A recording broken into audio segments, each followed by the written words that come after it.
Hi everyone, it's Top Romance here. Before watching the video, please take 3 seconds to like the video and subscribe to the channel so I can have more motivation to make more quality videos. Thank you very much. I wish you a happy new day. The story opens with the image of a silver-haired man, blindfolded, sitting on a bed. Our female lead approaches and removes the man's blindfold. She speaks, "Brother, you can open your eyes, but do it slowly." The man's eyes gradually open. A blurry figure appears before him. The man smiles and says, "I thought I would be able to see you sooner." Our female lead, Xian Tianji, is currently wearing a veil. She steps forward, placing a hand on the man's shoulder, and replies, "There's no rush. Your priority is to let your eyes recover." She helps the man lie back down on the bed. He looks at her and asks, "I'll see your true face tomorrow, right?" She smiles and replies, "Of course." The man's blindfold flies away in the wind. Outside, the rabbit system reports the situation to Xian Tianji. "Congratulations, you have completed all of your romantic missions." Hearing this, she smiles and exclaims, "I'm done." "That's great." The system continues its announcement. "That means you have to start a new mission. We still have a lot of rewards waiting for you.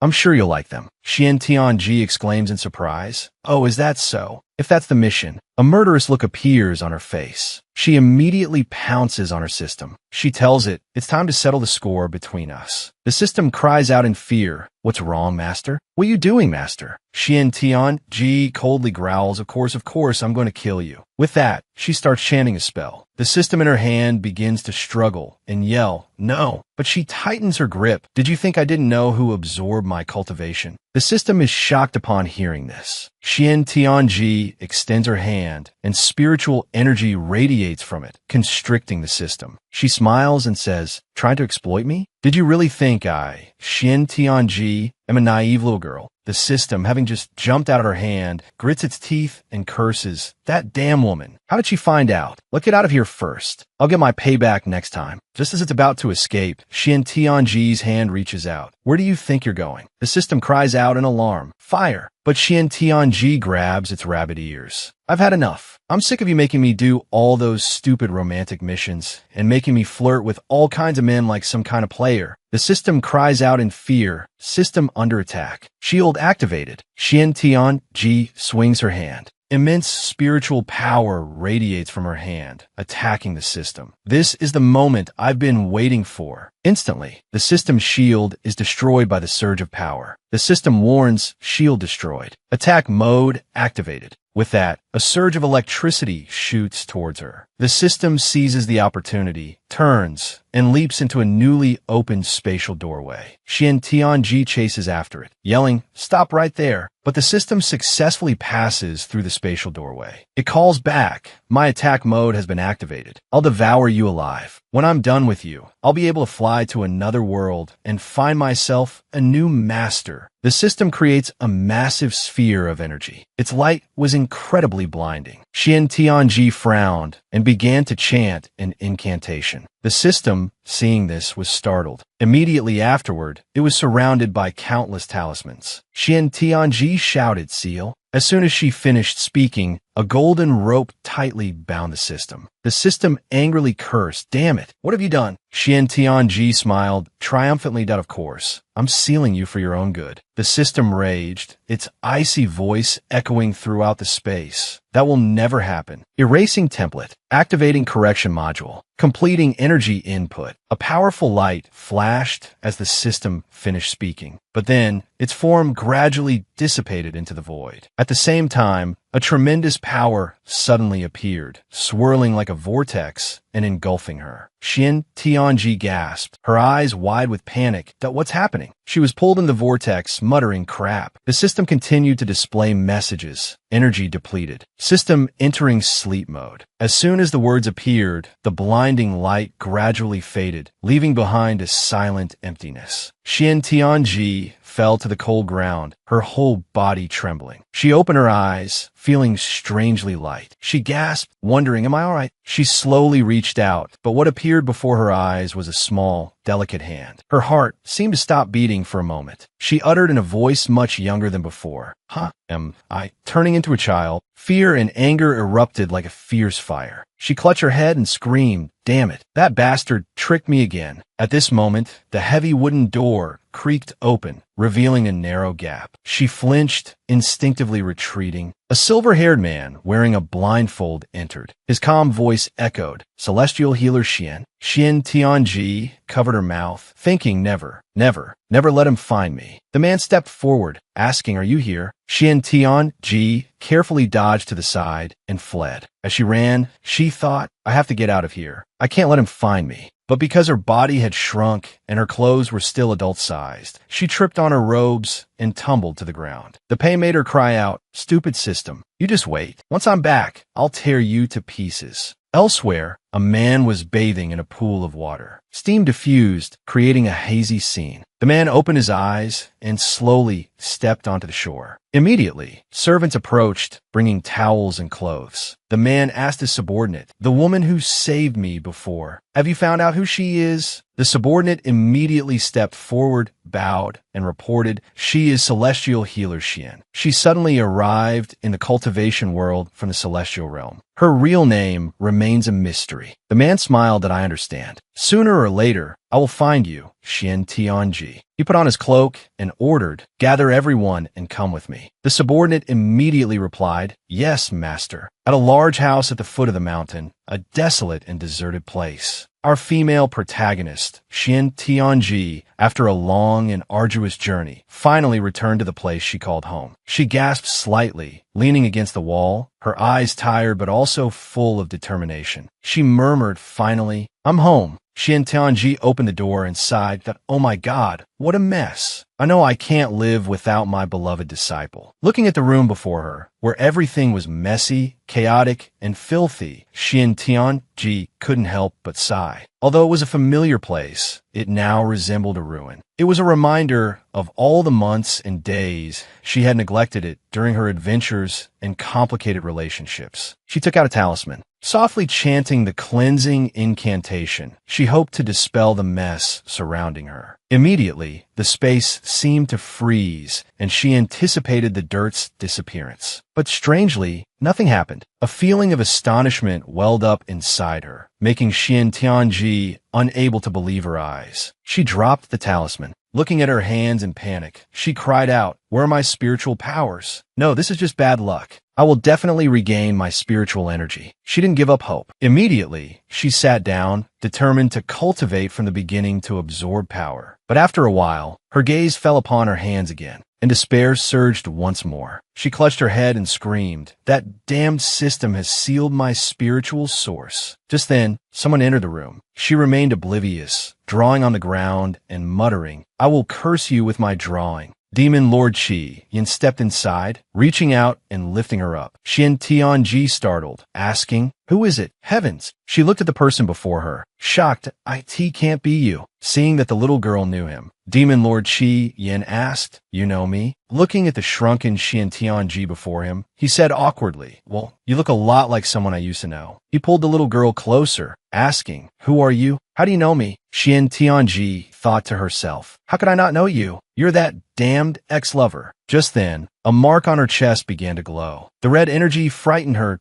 Oh no. The mark that bastard left on me is reacting to him. I can't let him find out who I am. There's no other choice. I'm only doing this to survive. She closed her eyes, then reached out and called to the man daddy. Demon Lord Qi Yin was startled, asking what. He let go, dropping her with a yelp as she crashed to the floor. She cried out in pain. The shrunken Xian Tianji sat on a chair, happily eating a cake from the table. Demon Lord Qi Yin stared at the little girl before him, wondering, could she really be my child? He pondered for a moment, then asked, "Do you have any proof?" Xian Tianji immediately listed Qi Yan's hobbies and deepest secrets. Daddy likes sweets, especially candied hawthorns, but you hide it from everyone and say you don't like them. Daddy also has 3 moles on his butt and 1 on his thigh. Mother told me everything. Each word was like a knife twisting in Qi Yan's heart, causing his image to begin to crumble. He stared at the little girl before him, asking himself, was it that night? He remembered the night he and she had made love under the red-lit bed curtains. Remembering the passionate scene, he covered his face, blushing and thinking, no, that's not right. It could have been that other night. He continued to reminisce about the night he and she were in the hot spring. Xian Tianji looked up at Demon Lord Qi Yan's flushed face, curious. Why are your ears suddenly so red? Qi Yan immediately calmed down and replied, it seems you really are my daughter. After saying that, he reached out and stroked the little girl's head caringly, asking, so what's your name? Where's your mother? Xian Tianji froze upon hearing this. Then she pretended to be heartbroken, tears welling up in her eyes. She sobbed, mother passed away 3 years ago. It's just Xian now. Poor Xian. Demon Lord Qi Yan immediately stood up and said, I understand. From today onwards, come back to the demon palace with me. Upon hearing this, the little girl immediately spat out the pastry she had just been eating onto his face. She asked in astonishment, go back to the demon palace? Shouldn't you be worried about me and stay to take care of me? Demon Lord Qi Yan replied, don't worry, I will continue to search for your mother. When I find her, I'll lock her up. Then, our family of 3 will never be separated again. Xian Tianji was furious when she heard this. Demon Lord Qi Yan bent down and asked, so daughter, are you happy? She immediately stammered, I. She worried inwardly, this crazy possessiveness. If he can't find my mother, he might lock me up too. That monstrous demon palace. She recalled the memories of being imprisoned in the demon palace. Then she remembered the scene of her stabbing him with a sword and him using her. In any case, those past memories weren't very pleasant. If I go back to the demon palace, he might discover my true identity. The little girl turned and ran. I don't want to go to the demon palace. Demon Lord Qi Yan immediately reached out and grabbed the back of her collar, lifting her up and saying, let's go. Xian Tianji struggled and yelled, I don't want to. I won't go. She screamed, help. Someone's kidnapping a child. Demon Lord Qi Yan continued to hold her collar, no matter how much she struggled. He angrily and fiercely scolded, stop yelling. Xian Tianji immediately shut her mouth. The 2 guards hiding in the tree, witnessing this scene, murmured, should we show ourselves and remind the lore that children shouldn't be carried like this? If you're not afraid of dying, you go ahead. Demon Lord Qi Yan angrily threw Xian Tianji to the ground and raised his fist threateningly. If you yell again, I'll hit you. Seeing this, she broke out in a cold sweat, tears welling up, thinking to herself, after all these years, he's still as irritable as ever. She cried and said, Father, really, I want to find my mother. After saying that, the little girl burst into tears. Demon Lord Qi Yan, seeing this, became exasperated. Then, breaking out in a sweat, he coaxed her, don't cry anymore. He stiffly stroked her head, comforting her, don't worry, I will definitely find Xian Tianji. At this moment, a male immortal was flying across the sky. Hearing the name Xian Tianji, he immediately stopped, saying, it seems I just heard the name Xian Tianji. It turned out to be Shi Mo Yang, the young master of Xuanji Palace, another one of Xian Tianji's former lovers. He immediately approached and asked Demon Lord Qi Yan, Xian Tianji, where is she? Xian Tianji, shrinking back, wanted to spit out a mouthful of blood upon seeing Shi Mo Yang. Oh heavens, why did you bring him here to find me? Seeing his rival, Demon Lord Qi Yan gritted his teeth and asked, why should I tell you about my woman? Shi Mo Yang angrily retorted, know your place. Ashwan said, she only loves me. The others were just toys she played with and discarded. Hearing this, Xian Tianji cried silently in her heart. Oh heavens, what sins did I commit in my past life to deserve this chaotic mess in this one? Demon Lord Qi Yan scooped her up and said, look closely. This is Mai and her daughter. He gazed at her with a fatherly look. Seeing this, Shi Mo Yang was stunned and asked, what did you say? Demon Lord Qi Yan stroked miniature Xian Tianji's head boastfully. Stand up straight. Call him uncle. Xian Tianji mumbled, uncle. Inwardly, she thought, this kind of fatherly love is making my head spin. Unexpectedly, Shi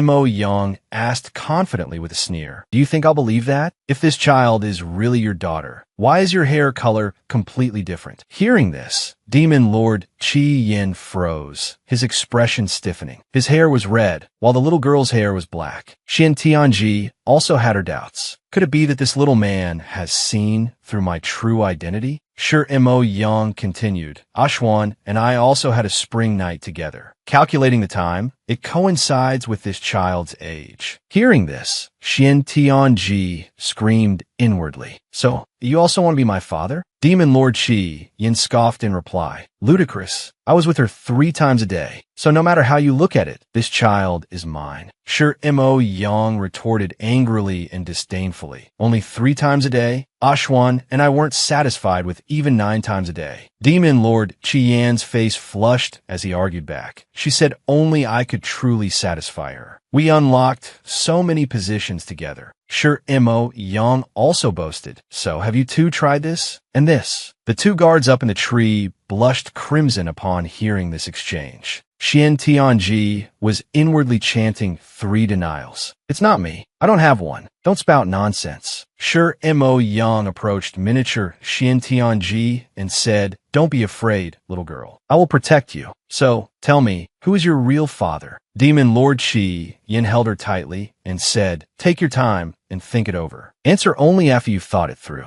At this moment, Xian Tianji felt pathetically small and helpless against the overbearing presence of the 2 men. She quickly bolted, shouting, Xian doesn't want to choose. She thought to herself, running away might be a bit embarrassing, but it's effective. Bye-bye. Demon Lord Qi Yin stared blankly at his empty hands, startled. Did this little meatball just escape? An apple fell to the ground. It turned out to be Mu Rong, stunned by the scene before him. He cried silently. In the blink of an eye, it's the night of the full moon. Without my spiritual energy to sustain her, master. Mu Rong imagined Xian Tianji clutching her aching body, trembling and curled up, and cried out, Xian, master. Suddenly, he caught a scent. He immediately froze. Wait a minute. This scent is Demon Lord Qi Yin. Remembering that name, he fearfully flattened his ears. Demon Lord Qi Yin asked with a darkened face, where do you think you're going? Huh? Sure, Mo Yang and Demon Lord Qi Yin surrounded the shrunken Xian Tianji, forcing her to make a choice. Don't even think about escaping until you tell us who your father is. Xian Tianji looked at them, tears welling up. She put on an extremely aggrieved expression and mumbled, Xian doesn't know. Xian only knows that her hair is black, so maybe father's hair is also black. She thought to herself, no matter what, return to Xuanji Palace with Sure Mo Yang is better than being locked up in the Demon Palace by Qi Yin. Demon Lord Qi Yin, with his red hair, practically cracked upon hearing her words. Sure Mo Yang, on the other hand, smiled with immense happiness. Xian Tianji patted Sure Mo Yang's head and asked, so,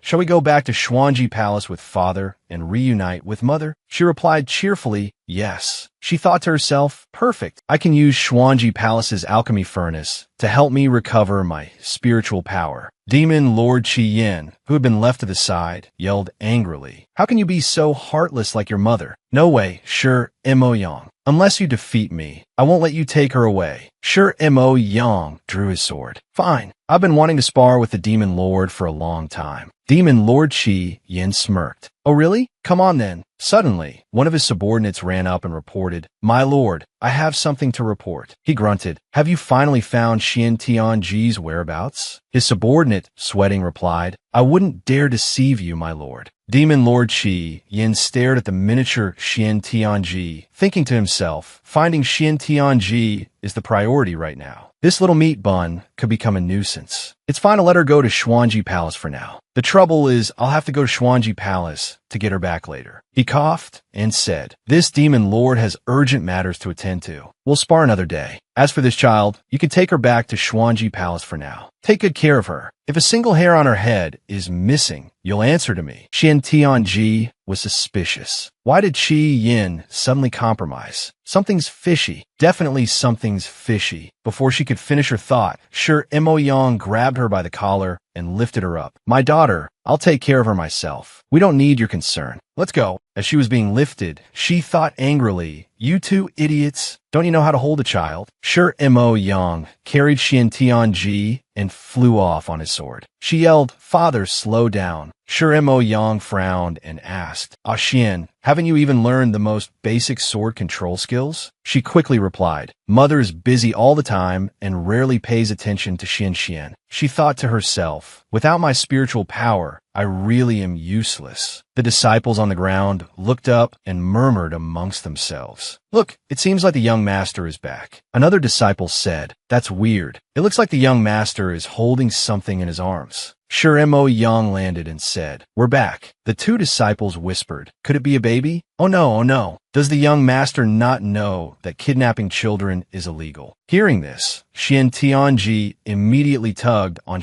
Mo Yang's sleeve and said, "Father, Xian is a little hungry." He said to her, "Then I'll find something for you to eat." The two disciples were startled when they heard the word father. "Is this the young master's child?" Xian Tianji frowned. "Father, put Xian down. Xian can walk by herself now." She wondered, how much longer does he intend to carry me?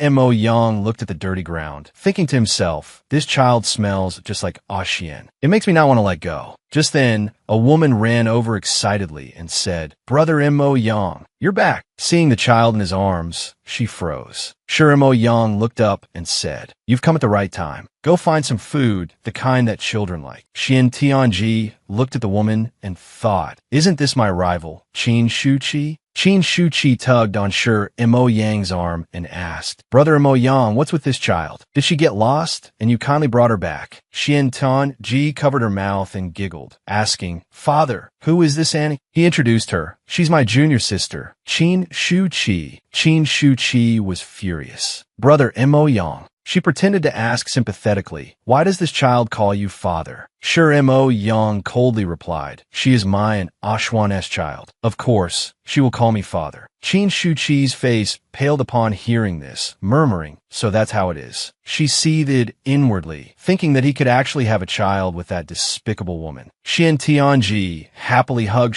Mo Yang and continued, "Father, Xian's tummy is rumbling." He reassured her, "Don't worry, I'll get you something to eat right away." Xian Tianji gleefully thought, Qin Shuqi must be furious right now. Suddenly, Qin Shuqi approached, smiling gently, and said, "Let's go then. The food will get cold. Let's go eat something delicious." Xian Tianji waved her hand dismissively. "We're not close." Qin Shuqi's composure cracked at these words. She was incredibly angry. Just then, a disciple approached and bowed. "Young master, you have returned. The martial arts conference still has some urgent matters to attend to." He nodded in response, "I know." He handed Xian Tianji over to Qin Shuqi, saying, "Go on. Auntie Qin will take care of you." Qin Shuqi reached out to embrace Xian Tianji, saying, "Since you are Sister Ashwan and Brother Mo Yang's child, I will definitely take good care of you." Xian Tianji clung to Mo Yang, saying miserably, Xian doesn't want to. Xian only wants father. She thought to herself, "Now that my spiritual power is gone, won't I die if I fall into the hands of my rival?" But Mo Yang still said, "Just for a little while. I'll come pick you up after I'm finished." Qin Shuqi smiled gently from behind and replied, "Don't worry, Brother Mo Yang." She hugged Xian Tianji tightly. Xian Tianji thought angrily, "As expected, men are unreliable. In times of crisis, I still have to rely on myself." At this moment, Qin Shuqi asked with a malicious smile, "Little one, shall we go?" Xian Tianji replied coldly, "Fine, Auntie Qin." Xian Tianji hugged a pillar tightly and cried out, Xian won't go. "I don't want to." Qin Shuqi scolded angrily, "Be quiet. If it weren't for brother's orders, who would bother with you?" Xian Tianji looked towards a room behind her, thinking to herself, "I remember now. At the end of the corridor, over there, should be the alchemy room. I have to find a way to escape from Qin Shuqi." She pretended to obediently follow Qin Shuqi and said, "Auntie Qin, I want to eat the peach blossom preserves that mother liked best." Qin Shuqi asked irritably, "Who would still have that? It's long gone." Xian Tianji's eyes teared up, but father said there are peach blossom preserves with mother's portrait in his room. Upon hearing this, Qin Shuqi angrily asked, "What? Brother Mo Yang still keeps that slut's portrait? You wait here. I'll go check." She thought to herself, while Brother Mo Yang is busy, I can use the excuse of a fire hazard to destroy it. Xian Tianji pretended to reach out and call, "Auntie Qin, I want to go too." Qin Shuqi was inwardly triumphant. "Are you angry? That's exactly what I want to see." Good. Now that the disciples are all resting, the alchemy room should be empty. She immediately ran to the alchemy room, pushed the door open, and went inside. She looked up at the alchemy furnace and exclaimed, "So big." Then she looked down at her small hands with a pang of sadness. "Oh no, I used to rely on spiritual power for alchemy. But now," she turned and ran to the herb shelves, looking up at the towering shelves in front of her and thinking, the alchemy ingredients are so so high up. Are they really trying to kill me? Suddenly, a strange laugh echoed, giving her goosebumps that who's there. Meanwhile, Qin Shuqi was angrily yelling, "There's no portrait or peach blossom preserves. That damned brat tricked me." She ran back to the original spot and, not seeing Xian Tianji, asked, "Where is she?" At that moment, Shi Mo Yang arrived and asked the two people there, "Where's Xian Xian?" Qin Shuqi hurriedly replied, "Brother Mo Yang, she's gone to the toilet." Hearing this, Shi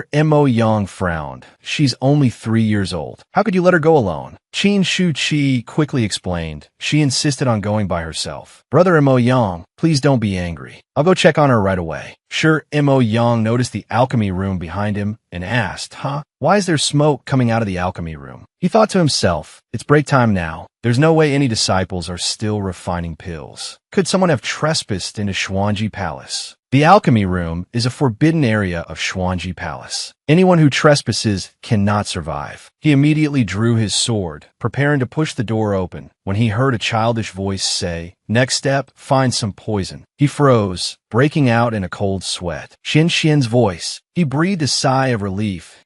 Oh, it's her. Shi Mo Yang pushed open the door to the alchemy room and walked in, saying, Xian Xian, you can't come here to play on your own, you know?" But seeing the scene before him, he was startled and blushed, calling out, Xian Xian." Xian Tianji, lying on the back of a white dog, thought to herself, "This can be considered a great success. I even intentionally made a little extra of the medicine's effects. It should be enough." She still held a bag of spiritual herbs in her hand. Shi Mo Yang sadly thought, so it was just an illusion. He walked over and asked, "The alchemy room is a forbidden area. What is a child like you doing here?" She hid the bag of medicine behind her back and replied, because mother said father's alchemy furnace is very good. If I had the chance, I should try it out." Hearing this, Shi Mo Yang smiled, sat down, and stroked her head. It was Ashwan's request. "Did your mother tell you anything else?" She continued, "Mother said father is intelligent, has high martial arts skills, is gentle and kind. He must be a good father." He hugged her and said, "Don't worry. I will definitely find Ashwan soon, so our family can be reunited." She hugged him and happily replied, "Yes." In her heart, Xian Tianji thought, "I probably have to wait until nightfall, when no one is around, to try the pill." Then she glanced towards Qin Shuqi, who was hiding behind the door, cautiously avoiding the gaze of those unknowing eyes, lest they see and ruin her plans. That night, in the bedroom, Shi Mo Yang anxiously asked, "Aren't you afraid to sleep alone?" Xian Tianji replied, "No, I've grown up. Besides, Wang is here with me. With Wang, I'm not afraid at all." Hearing her call its name, the dog barked. Shi Mo Yang looked at Wang suspiciously. "This dog has always been close only to your father and Ashwan. Now it's so close to you. Is it because you're our daughter?" Xian Tianji smiled brightly. "I guess so." Shi Mo Yang stood up and instructed, "Since it's like this, you should rest. I'll be in the next room. If anything happens, just call me." She pretended to be obedient and replied, "I understand. Good night, father." Seeing the door close, she sat up, smiled triumphantly, and thought, "Safe. Now's the time." She immediately took the danyal from her bag. She swallowed it and began to meditate and cultivate. She frowned, thinking to herself,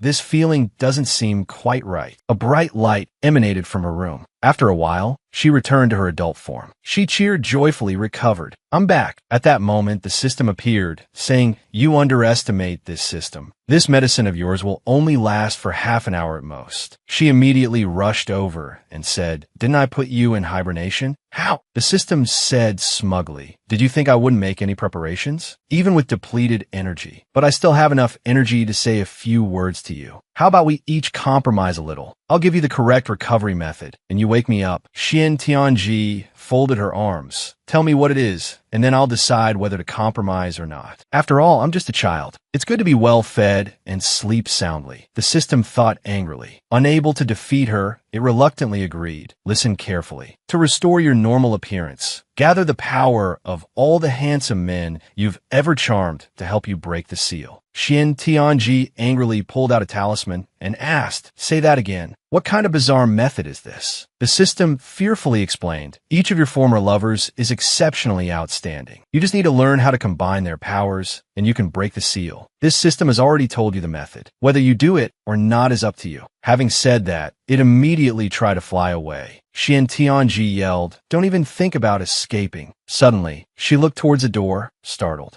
Someone's outside. I'm doomed. I'm doomed. Could it be that woman, Qin Shuqi again? I can't let her find me. The door opened. Xian Tianji furrowed her brow, thinking, this is my chance. But the person who entered was the demon, Lord Qi Yan. He reached out, grasped her hand tightly, and said with a cold snort, I finally found you, Xian Tianji. She asked in surprise, why is it you? The demon Lord Qi Yan wrapped his arms around Xian Tianji's waist and asked, you were running? Let's see where else you can run to. As punishment, I definitely won't go easy on you tonight. With that, he lifted Xian Tianji into his arms. She cried out anxiously, but this is Xuanji Palace. If they find us, you'll be finished. The demon Lord Qi Yan said reassuringly, don't worry. I've set up a karma fire barrier. There's no way they can detect us. A golden barrier enveloped them. Xian Tianji said shyly, it's not very nice to start directly without any foreplay. The demon Lord Qi Yan moved closer, smiled, and said, you want me to take it slow? All right. He leaned closer to her. She blushed and stammered, wait a minute. The demon Lord Qi Yan said roguishly, tonight, I'm going to be in Shi Mo Yang Xuanji Palace, making love to you. Just thinking about his expression tomorrow morning makes me excited. Upon hearing this, she smiled and asked, oh, so you just want to show off to Shi Mo Yang and don't actually miss me at all? The demon Lord Qi Yan was startled and replied, I. Xian Tianji frowned, thinking to herself, Qi Yan appeared as soon as I recovered my spiritual power. Could he have left some kind of tracking mark on me? I have to ask him clearly. She reached out and lifted the demon Lord Qi Yan's chin. I thought you really missed me after not seeing me for so long. The demon Lord Qi Yan's face flushed. Then he smiled and asked her, if I didn't miss you, how could I forget you every single day? If I didn't miss you, how could I have followed your scent here? She retorted, my scent? Are you a dog? Following my scent to Xuanji Palace. The demon Lord Qi Yan leaned down and whispered in her ear. I suddenly felt regretful and wanted to come to Xuanji Palace to pick up her daughter. I didn't expect to receive such a pleasant surprise. So, Xian Tianji, you'll never escape from the palm of my hand for the rest of your life. With that, the demon Lord Qi Yan moved closer. Xian Tianji quickly stopped him. Wait a minute, Qi Yan. She thought fearfully, my spiritual power is weakening. Could it be true, like the system said, that the medicine's effect only lasts for half an hour? At this moment, a surge of spiritual power struck, shattering the demon Lord Qi Yan's barrier. Shi Mo Yang rushed in, scolding, Qi Yan, you have the audacity to trespass into my Xuanji Palace in the middle of the night. Demon Lord Qi Yan gave a cold smile. I haven't even settled the score with you for hiding Xian Tianji here, and you dare to come my door? Shi Mo Yang replied, why would I hide Tianji? I think she didn't want to be found by you, so she came to my Xuanji Palace. Demon Lord Qi Yan retorted, say what you will, but today I'm taking both Xian Tianji and Xian. Xian Tianji hid behind their backs. Hearing this, she was startled, then sighed in relief. Luckily, these two haven't realized Xian is me yet. Oh no, my spiritual power is fading so fast. Not good. Before I shrink back, I have to get out of here quickly. She imagined Demon Lord Qi Yan grabbing her miniature form and saying, this time, you'll never escape. Then she imagined Shi Mo Yang hugging her tightly, saying, Tianji, don't leave me. Goosebumps erupted all over her body as she shuddered. My whole life would be ruined. She immediately threw out a talisman, immobilization talisman. Hold them for me. 2 ropes instantly bound Demon Lord Qi Yan and Shi Mo Yang. Xian Tianji grabbed Wang and ran. Shi Mo Yang called out, Tianji. Running down the corridor, Xian Tianji thought, I don't know how much longer my spiritual power will last. I can only run as far as possible. She glanced around warily. She saw a surge of spiritual power heading towards her. It was Qin Shuqi, holding a sword and smiling. I wondered what all the commotion was tonight. So it's elder sister Tianji back again. Xian Tianji looked up and said, isn't this my dear junior sister Qin Shuqi? Still well, I see. Qin Shuqi gave a cold smile, pointing her sword at Xian Tianji. That day, I said if you dared set foot in Xuanji Palace again, I wouldn't spare you. Xian Tianji smiled back.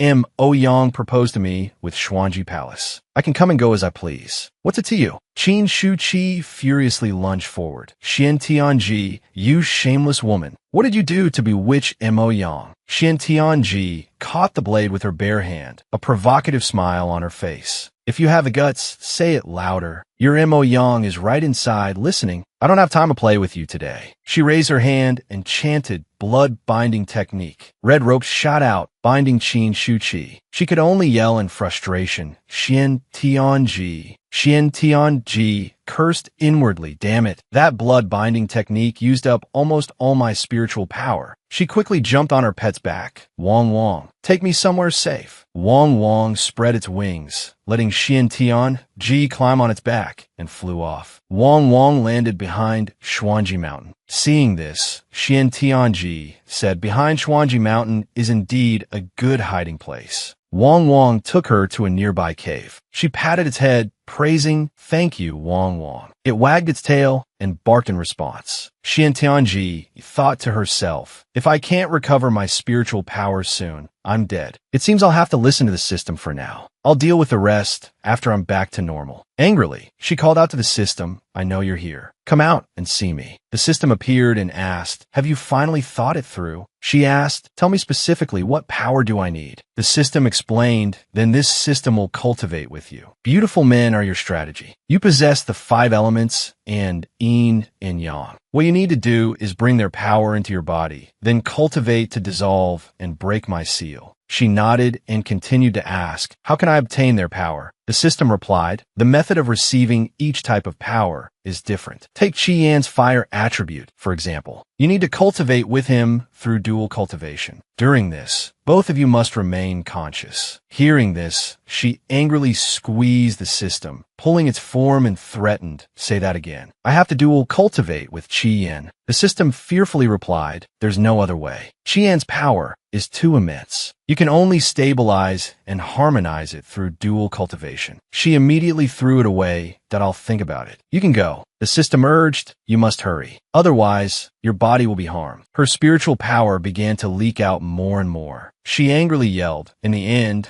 I'm still being controlled by that rotten system. And it even said something about dual cultivation. This is infuriating. Immediately afterward, she transformed into a child. Still angry, she cried out, it wasn't easy refining that elixir, and it only lasted for half an hour. Now, with such short arms and legs, what can I do? Wong Wong, seeing this, was utterly bewildered. At this moment, Demon Lord Qi Yin, covered in wounds, ran to the cave and called out, Xian Tianji, where do you think you're going? Seeing the miniaturized Xian Tianji before him, he paused and asked, what happened? How could it be you? Mother, she replied shyly, Mother told Xian to wait for you here. She thought to herself, Qian, are you a dog? How did you find me so quickly? Are those scars on him from breaking the immobilization spell? Hearing this, he sat down, leaning against the cave wall, and sighed. Then I'll wait here for a while. I really don't understand why she ran. Hearing this, Xian Tianji wondered, Qian, does he really care about me? Unexpectedly, Demon Lord Qi Yin smiled, his entire body radiating a murderous aura. When we get back, I'll seal your mother's spiritual power and lock her up in the demon palace, so she can't run around anymore. Xian Tianji, hearing this, broke out in a cold sweat. You're a demon. I've expended too much energy tonight. I suddenly crave Mu Rong's barbecue. She hugged her stomach and cried out internally. Just at that moment, Mu Rong arrived, speaking with a cold laugh. I never thought Demon Lord Qi Yin would come to Xuanji Palace territory. You've made it quite difficult for me to find you. Hand over my master Xian, or don't blame me for being impolite. A blue flame, characteristic of the Fox clan, appeared in Mu Rong's hand. Then, he transformed into a 9-tailed fox. Seeing this, Xian Tianji was deeply moved, thinking, Mu Rong, my good boy, can you hear me calling? Master Xian is right here.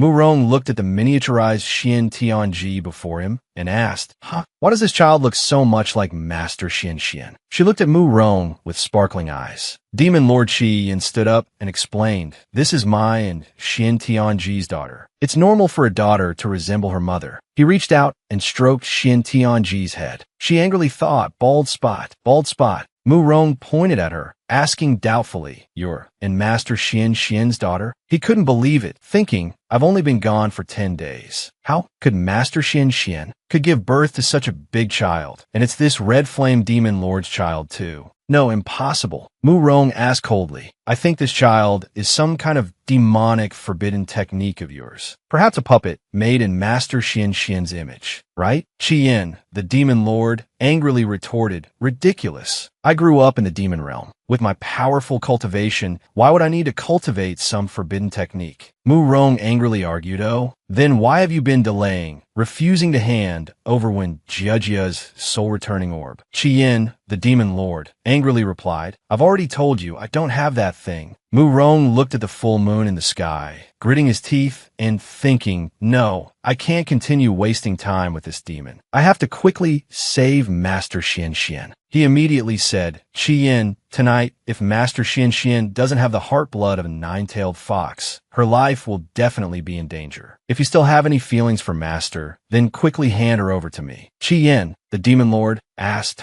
what heart blood? Xian Tianji, looking at the full moon before her, was startled and remembered. I remember. Tonight is the full moon. The fire mark that Qiyin placed on me will act up. Sure enough, the fire mark on her body began to appear. She hugged herself, thinking silently, I'm done for. Mu Rong angrily explained, immortals and demons are incompatible. You placing that mark on Master Xian Xian is no different from taking her life. Every full moon, she's tormented by the pain from your mark. If it weren't for the heart blood of my Fox clan, Master Xian Xian would have died long ago. Hearing this, Qiyin, the demon lord, was startled and frightened. The fire mark, so it actually... Mu Rong grabbed Qiyin's collar, demanding, Qiyin, I'm asking you again, where is Master Xian Xian? Xian Tianji shrunk down and holding the mark was in extreme pain. She trembled, thinking it's acting up. I have to get out of here. I can't let Qiyin discover my identity. She pretended to be pitiful, saying to him, I want to eat steamed lamb, deer tail, and braised pig's feet. Hearing this, Qiyin, the demon lord, was suspicious. Mu Rong was startled and realized, and roast duck, fried chicken, and roast goose. How does this child know the secret code between Master Xian Xian and me? Could this child be Master Xian Xian?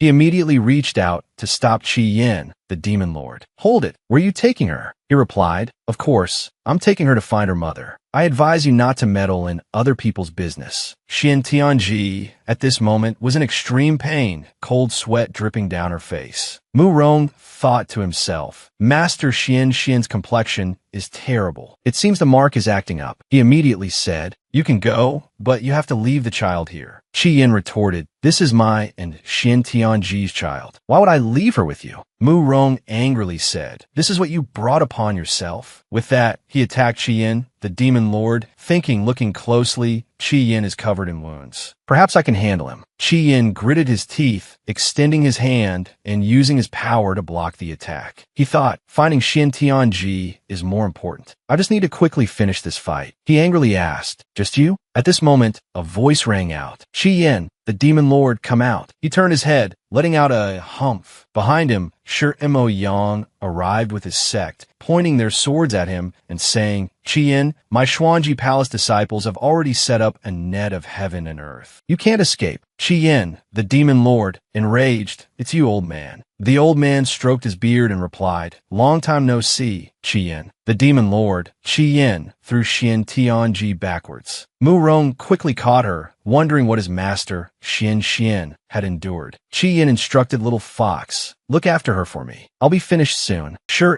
Mo Yang chanted the sword array incantation, and a series of swords appeared. Qiyin, his rage building, roared, anyone who blocks my path will die. Remembering how his demon clan had been slaughtered one by one, he gritted his teeth, thinking, I will never forget that face for as long as I live. Shi Hang pointed his sword at Qiyin and yelled, scum die. Qiyin, exploding with demonic energy, raged, Get out of my way if you don't want to die. Sure, Hang declared. Qian, today I will offer your flesh and blood to my fallen demon clan. Hearing this, the disciples of the sect rushed forward to protect Shi Hang, vowing to defend their palace lord to the death. Shi Mo Yang charged forward with his sword. Don't even think about it. Qi Yin angrily blocked the sword, snarling, Shi Mo Yang, this is between him and me. Stay out of it. Shi Mo Yang declared. Qi Yin, you stole a divine cultivation artifact. You must die. You murdered more than 20 members of the One Clan. You must die. You possess the forbidden ancient spellbook. You must die. Being born a demon is the root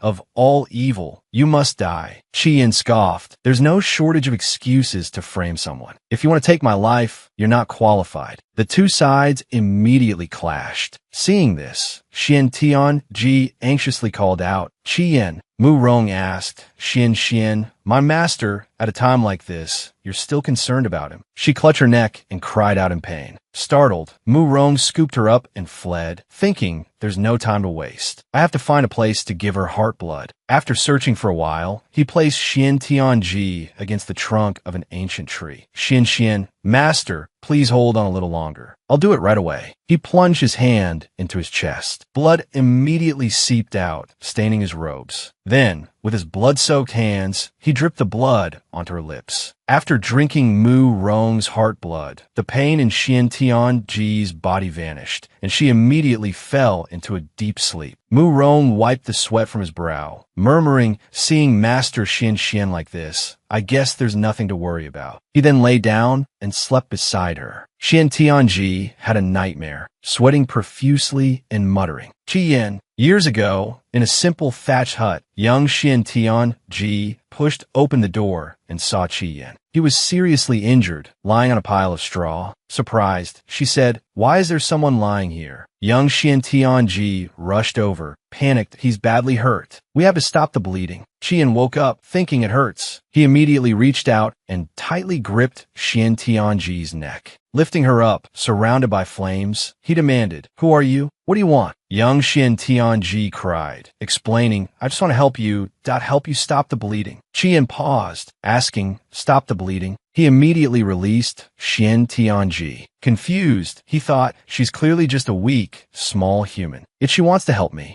That night, young Xian Tianji asked, your name is Qian, right? Why are you so badly injured? Qian replied, it would be strange not to be injured in the great war between gods and demons. Curious, she asked, are you a god? Qian answered, no, actually, I'm just a weak immortal child. He inwardly thought, why is this happening? I'm actually afraid of revealing my demon identity. Xian Tianji smiled and replied, so that's how it is. She looked at him questioningly. Is it because I'm afraid this human will hate me? Then, Shi Hang arrived, looking at Qi Yin lying on the straw pile. The demon remnants have been found. Xian Tianji hid behind him, fearfully wondering, is Qi Yin a demon? Could it be that demons kill my parents? The gravely injured Qi Yin stood up, clutching his bleeding arm. Angrily, he said, Xian, I actually trusted you. Shi Hang smiled. Summon your sword. Take this rage of yours and die. Then, he thrust his sword forward, piercing Qian's chest. Seeing this, Xian Tianji knelt beside him, weeping. Why did things turn out like this, Qian?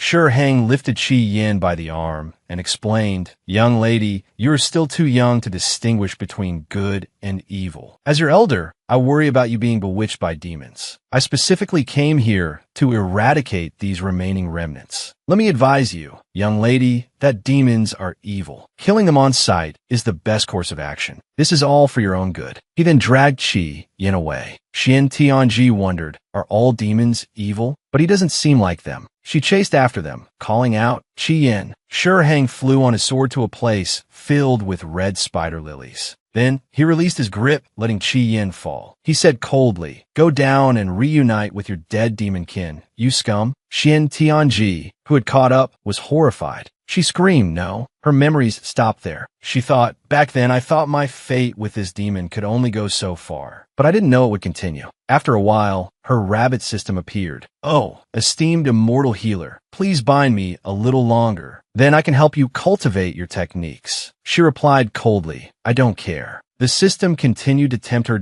Or I can help you capture all kinds of handsome men. You can choose from all 6 realms. Look, there are gods, humans, and even the demon lord. Hearing this, Xian Tianji's attention was immediately piqued. Demons? Looking at Qi Yan's face in the image, she thought, it's really him. Mount Duso is a place where one barely survives. How could Qi Yan ever turn from there? She told the system, since you've begged me for so long, I'll help you bind yourself. The system immediately said, great. It thought, now I can continue absorbing fate to cultivate. Xian Tianji blushed, thinking, I can finally see you again. Below, in the demon palace, Qi Yan leaned against his throne, smiling. Xian Tianji, you're very much like someone I hate. It makes me want to rip your heart out. Dreaming of this, she suddenly woke up. Wiping the sweat from her brow, she murmured, a memory. If Qi Yan finds out that Xian Tianji is Xian from back then, he will definitely kill me without hesitation. She looked up and saw a giant formation appear in the sky, and she was startled. It's over. That's Xuanji Palace's demon subduing formation. The demon subduing formation of Xuanji Palace is an extremely cruel type of magic. As the formation activated, the demon screamed in agony. Demon Lord, save me this damned Xuanji Palace. Xian Tianji muttered. The formation will drain their spiritual sense and make them slaughter each other. Now only Qi Yan remains. Are they really using such a cruel formation again? Remembering the past, Xian Tianji frowned and spoke to her system. With the current plan, I can only rely on my celestial arts to break this formation. The system stopped her. Wait, you can't keep using the restorative pill like this. Otherwise, its effects will become shorter and shorter. She recalled the past and said, but I've already failed him once. I don't want it to happen a second time. On the other side, Qi Yan,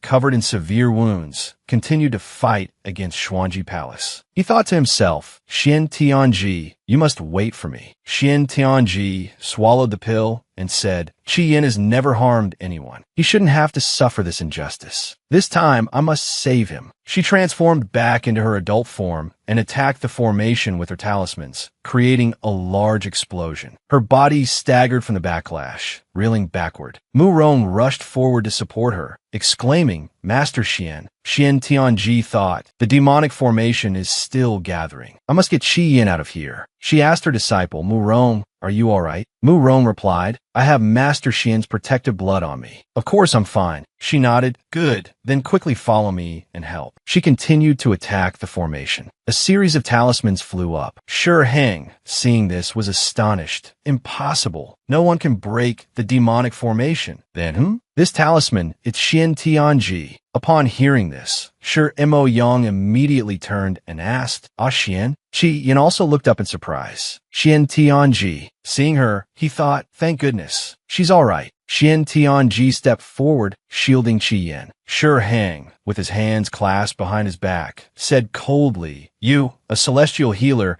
are protecting a remnant of the demon race. She replied, because I never distinguish between good and evil based on race. Qi Yan, although he is a demon, has never harmed anyone. Shi Heng immediately said, never harmed anyone? I'm afraid that's not the case. As a demon, his crimes are numerous. If you insist on protecting him, don't blame Xuanji Palace for being merciless. Prepare the formation. Xian Tianji, hearing this, furrowed her brow in confusion. Qi Yan immediately rushed forward, saying, if there's any trouble, direct it at me alone. Shi Mo Yang also spoke up to protect his father. Stop. Don't harm Xian. Mu Rong also rushed forward to protect her. If you want to harm my master, you'll have to go through me first. Shi Heng angrily scolded Shi Mo Yang. Get out of my way. You dare to go against the righteous path for a woman? Do you know how long I've prepared for this day? Do you really want to see it all ruined? Shi Mo Yang rebuked him. This time, you deliberately used tricks to make me bring Xian back to Xuanji Palace, just to trap Qi Yan. I'd rather see it ruined than condone such despicable tactics. Shi Heng ordered, killing demons is righteous. If you obstruct me, I'll disown you. Disciples, obey my command. Kill these 4. Show no mercy. Immediately, the disciples charged forward with their swords. Qi Yan urgently said, get Xian Tianji out of here. Mu Rong spoke up, Master Xian, please take Qi Yan and go. I'll cover your retreat. Shi Mo Yang also said, Xian, go quickly. Xian Tianji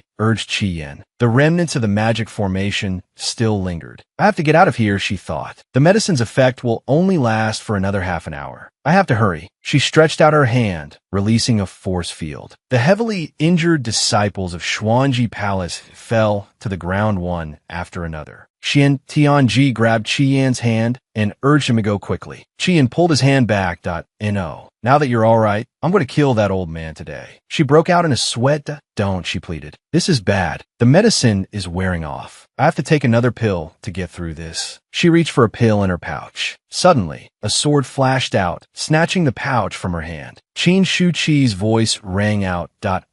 Elder sister Xian has been protecting the pouch at her waist. What treasure does it hold? I'm curious to see. The pouch appeared in Qin Shuqi's hand. Xian Tianji was horrified. My medicine. Qin Shuqi smiled, lunging forward with her sword. Elder sister Xian looks a little unwell. Let me help you. Xian Tianji frowned. This troublesome woman. I have to teach her a lesson. She waved her hand, and countless flowers formed into tendrils. They shot towards Qin Shuqi, who cried out in alarm. Wait, what are you doing? Xian Tianji replied, Oh, I'm just helping you. Relax your muscles and bleed a little. The flower tendrils wrapped around Qin Shuqi, cutting into her skin. She screamed in pain. Xian Tianji turned and ran towards Qi-Yin, calling his name. At that moment, a volley of swords flew towards Qi-Yan's back. She quickly threw a protective talisman behind him. Qi-Yin, startled, defeated the attackers behind him. She grabbed his hand and urged, Let's go. Mu Rong, follow close behind. After running for a while, Xian Tianji said, We're out of the formation. Qi-Yin, you should be all right now. Qi-Yin held her close. Are you all right? Are you hurt? The Xuanji Palace disciples were still pursuing them. Demon, you can't escape. Qi-Yin sighed, looking up at the relentless pursuit. He stood up and said to Mu Rong, Little fox, I'll handle them. Take her and go quickly. Mu Rong scooped up Xian Tianji. All right, take care of yourself. As Mu Rong ran, he thought, We're this far away. We should be safe now. But Qin Shuqi was still pursuing them, shouting, Don't even think about escaping. Draw your sword. Mu Rong turned back in exasperation. This woman is relentless. How annoying. Xian Tianji, in his arms, had reverted to her child form. He thought angrily, if it weren't for protecting Xian, Master would have ripped her to shreds already. Qin Shuqi smiled triumphantly. Demon breaking sword formation. A barrage of swords flew towards them. Xian Tianji die, she thought. Mu Rong shielded Xian Tianji with his body, but the sword struck a furry body. The beast roared in pain. It continued to protect Mu Rong and Xian Tianji. Mu Rong stared in shock. What is that? Qin Shuqi looked at the enormous creature before her and gasped. That's a monster from the Great Dipper. The beast swung its tail, sending her flying into a tree. She coughed up blood. Mu Rong fearfully clutched Xian Tianji in his arms, wondering, what kind of monster is this? The monster's eyes glowed crimson. The mark on its forehead appeared. It bared its sharp fangs and spread its wings, flying closer and closer. Mu Rong cursed under his breath. Damn it, we have to get out of here quickly. A demonic howl echoed, causing those within Xuanji Palace to clutch their heads in pain. My ears. It hurts, they cried. What is that sound? Qi-Yin gritted his teeth, thinking, I recall Xian Tianji being taken away by that fox just now. Without hesitation, he turned and fled. Seeing this, Hang lunged forward with his sword, shouting, Demon, where do you think you're going? Caught off guard, Qi-Yin was struck by the sword, blood gushing forth. Remembering past oppression, he wondered, is this going to be the same as last time? I will never allow myself to be bullied like that again. Qi-Yin's eyes blazed crimson. Hang, sweating, thought anxiously what's happening. Qi-Yin's aura has suddenly changed. From Qi-Yin's back, a multitude of tentacles with sharp barbs erupted. He sneered, if that's how it is, then I'll play with you all today. The tentacles lashed out, striking down the disciples within Xuanji Palace. They cried out in terror, Palace Lord, save me. Qi-Yin smirked, save them? I'm afraid even he can hardly save himself. Hang. Today, let's settle our old and new scores together. Hang raised his hands to defend against the oncoming tentacles, wondering, what's going on? How did Qi-Yan's power suddenly become so strong? At this rate, I'm going to die. In such a critical moment, such a drastic change. He clasped his hands together, drawing upon the power within him.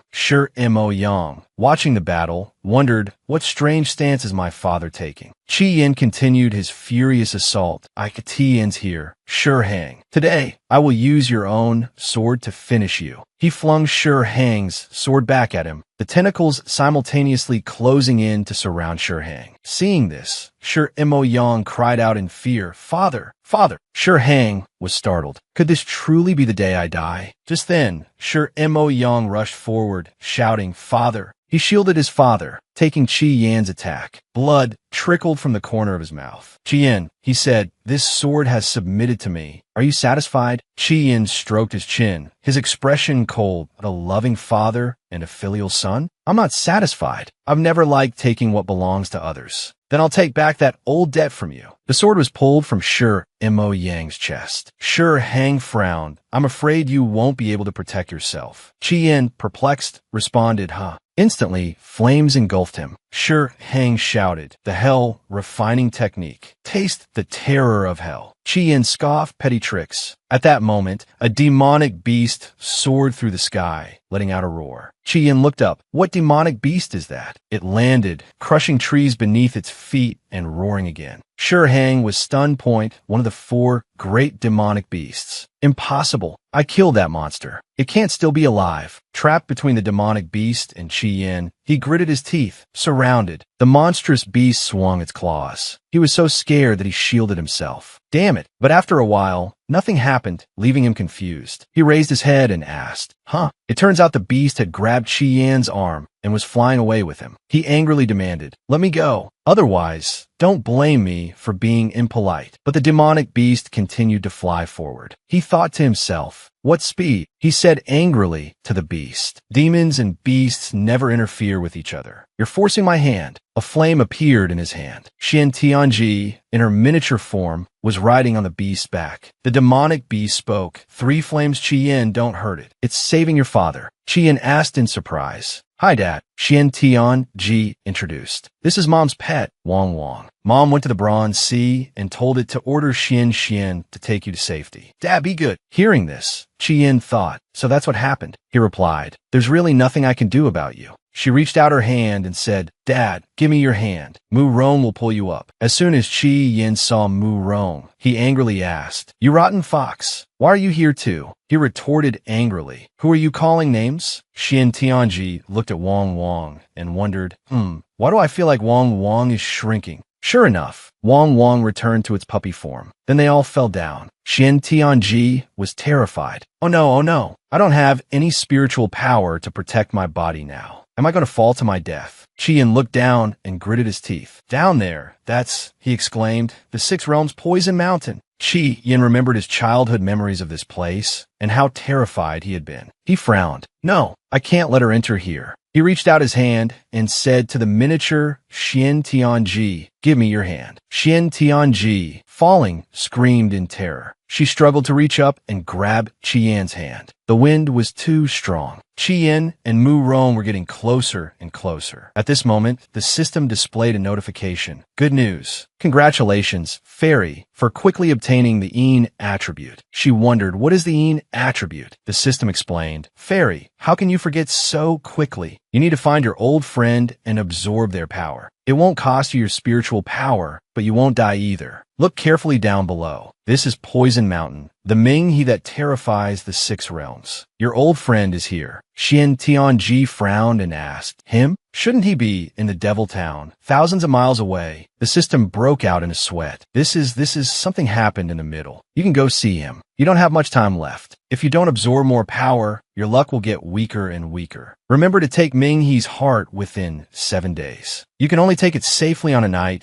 with no moon and no stars. Tianji reached out and called, wait a minute, I'm not finished. Come back. At this moment, Qi Yan reached out and wrapped his arm around her waist, asking, who are you talking to? You seem scared. She stammered. It's nothing. She thought to herself, Poison Mountain, right? Qi Yan was thrown in here. What exactly did Qi Yan endure here to become like this? I want to know everything about him. Qi Yan held the miniature Tianji in his arms. Hold on to me. I'll get you out of here. He reached out his hand, intending to gather spiritual power, but a bone curtain enveloped his hand. Startled, he thought, "It's too late." He cursed angrily. "Damn it, what is this?" Xian Tianji looked down in shock. The silly dog, Mu Rong's Wang Wang, was there. They were caught in the strange fog of Poison Mountain. Then Mu Rong shouted, "We can't use our weapons. Run!" Qi Yin was also caught by the fog at his feet. He said, "It's too late. I've already tried to get out of here. If you have nowhere to go, you can go back to your mother's place." She clutched Qi Yin tightly and said, Xian doesn't want to. Xian wants to stay with Daddy." Suddenly, a voice echoed around Qi Yin, such a rare taste of life. Xian Tianji was startled. This voice, Minghe, what the hell is this? A black, bony tendril reached out and wrapped tightly around Xian Tianji's waist. Pulling her away, she thought in fear, "Oh no." Qi Yin yelled, "Be careful." Xian Tianji thought fearfully, "Wait a minute, I'm not ready to fight him yet." Qi Yin was still anxiously calling, Xian. Minghe appeared, holding a fan, and ordered, "Light the fire. Our food has arrived. Remember to bring out a large pot." His subordinates replied, "Yes, Lord Ghost King." Minghe smiled, thinking to himself, "That scent I've longed for day and night." Mu Rong and Wang fell into a large cauldron. The demons cheered joyfully. "Actually, there's a little fox from Qing Xiao. This time we've done it. I see fox meat is very good. The smell of fox meat is very fragrant." Mu Rong angrily asked, "Want to eat fox? You're dreaming." Suddenly, a wave from the cauldron surged up and splashed onto him, startling him.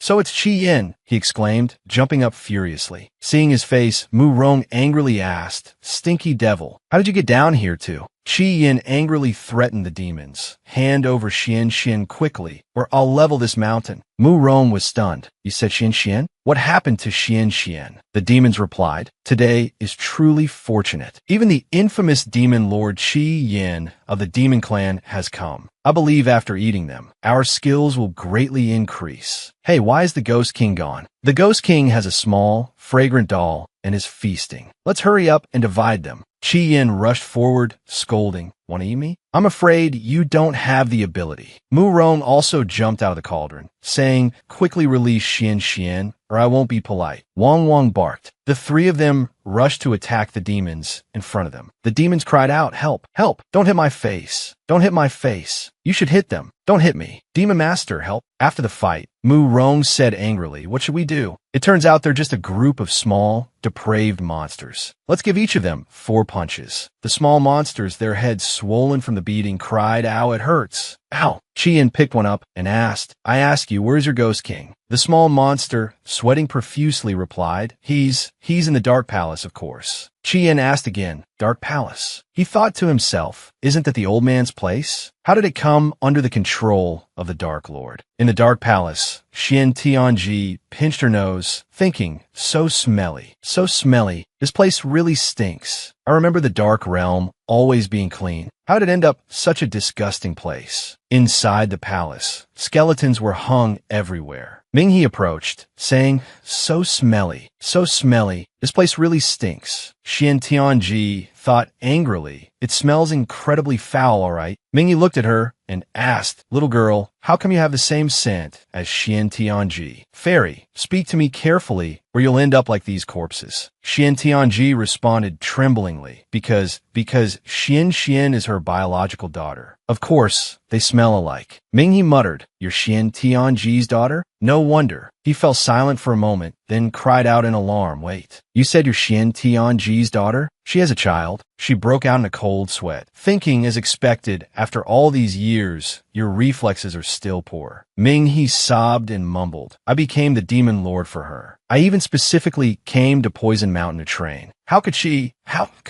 Seeing this, Xian Tianji panicked. "You're crying again. Please, don't cry anymore, okay?" Minghe turned and stared at her, eyes lighting up. "That I know. If I eat you, Xian Tianji won't have a daughter anymore, right?" "Right," she angrily retorted. "What kind of twisted logic is that?" Minghe ordered, "Hold her down for me. Don't let her move." His subordinates immediately replied, "Yes, master," and rushed forward to restrain Xian Tianji. She cried out in fear, "No, wait, why am I suddenly about to be eaten?" Seeing Ming He charging towards her, Xian Tianji thought in terror, "Father Qiyin, save me." Qiyin was on his way when he sensed something and looked up, asking tentatively, "Murong?" Murong, following behind him, asked doubtfully, "Stinky ghost, can you even do that? Where's this dark palace anyway?" Wang Wang also barked. Qiyin snapped angrily, "Shut up, you mangy fox. The paths in this ruined place change every day. I'm trying to figure it out." Murong retorted, "Stop making excuses. Don't you feel uneasy?" Behind them, a pair of eyes watched them. He thought, "The little ghost has returned. Master will be pleased. On this moonless night, Poison Mountain will change hands once more." Ming He sniffed Xian Tianji's scent, thinking, so fragrant, just like her. Meanwhile, Xian Tianji worried, "I'm doomed. I'm definitely going to be eaten. Oh, heavenly gods, please don't be so cruel to me." Ming He stuck out his tongue and licked Xian Tianji's cheek, thinking with delight, indeed, both fragrant and soft. Then, Ming He suddenly clutched his head, cursing himself. "Damn it, this little girl is so white and soft. What if I can't resist and eat her? No, this is Xian Tianji's daughter. She absolutely cannot live." He continued to struggle internally between eating and not eating. Seeing this, Xian Tianji's lips twitched. She thought, "It seems this man has retreated into his own world again." Ming He was still conflicted. "No, this girl is Xian Tianji's child. I was intimate with her. Could it be that night?" Ming He recalled the scene from that day, his face flushing. He began to squirm, giggling and muttering, "It was that night." Xian Tianji, seeing Ming He distracted, whispered her plan. "While he's not paying attention, I have to quickly take the antidote pill." Suddenly, she heard Ming He exclaim, "That's right. She's my and Xian Tianji's child." She was startled.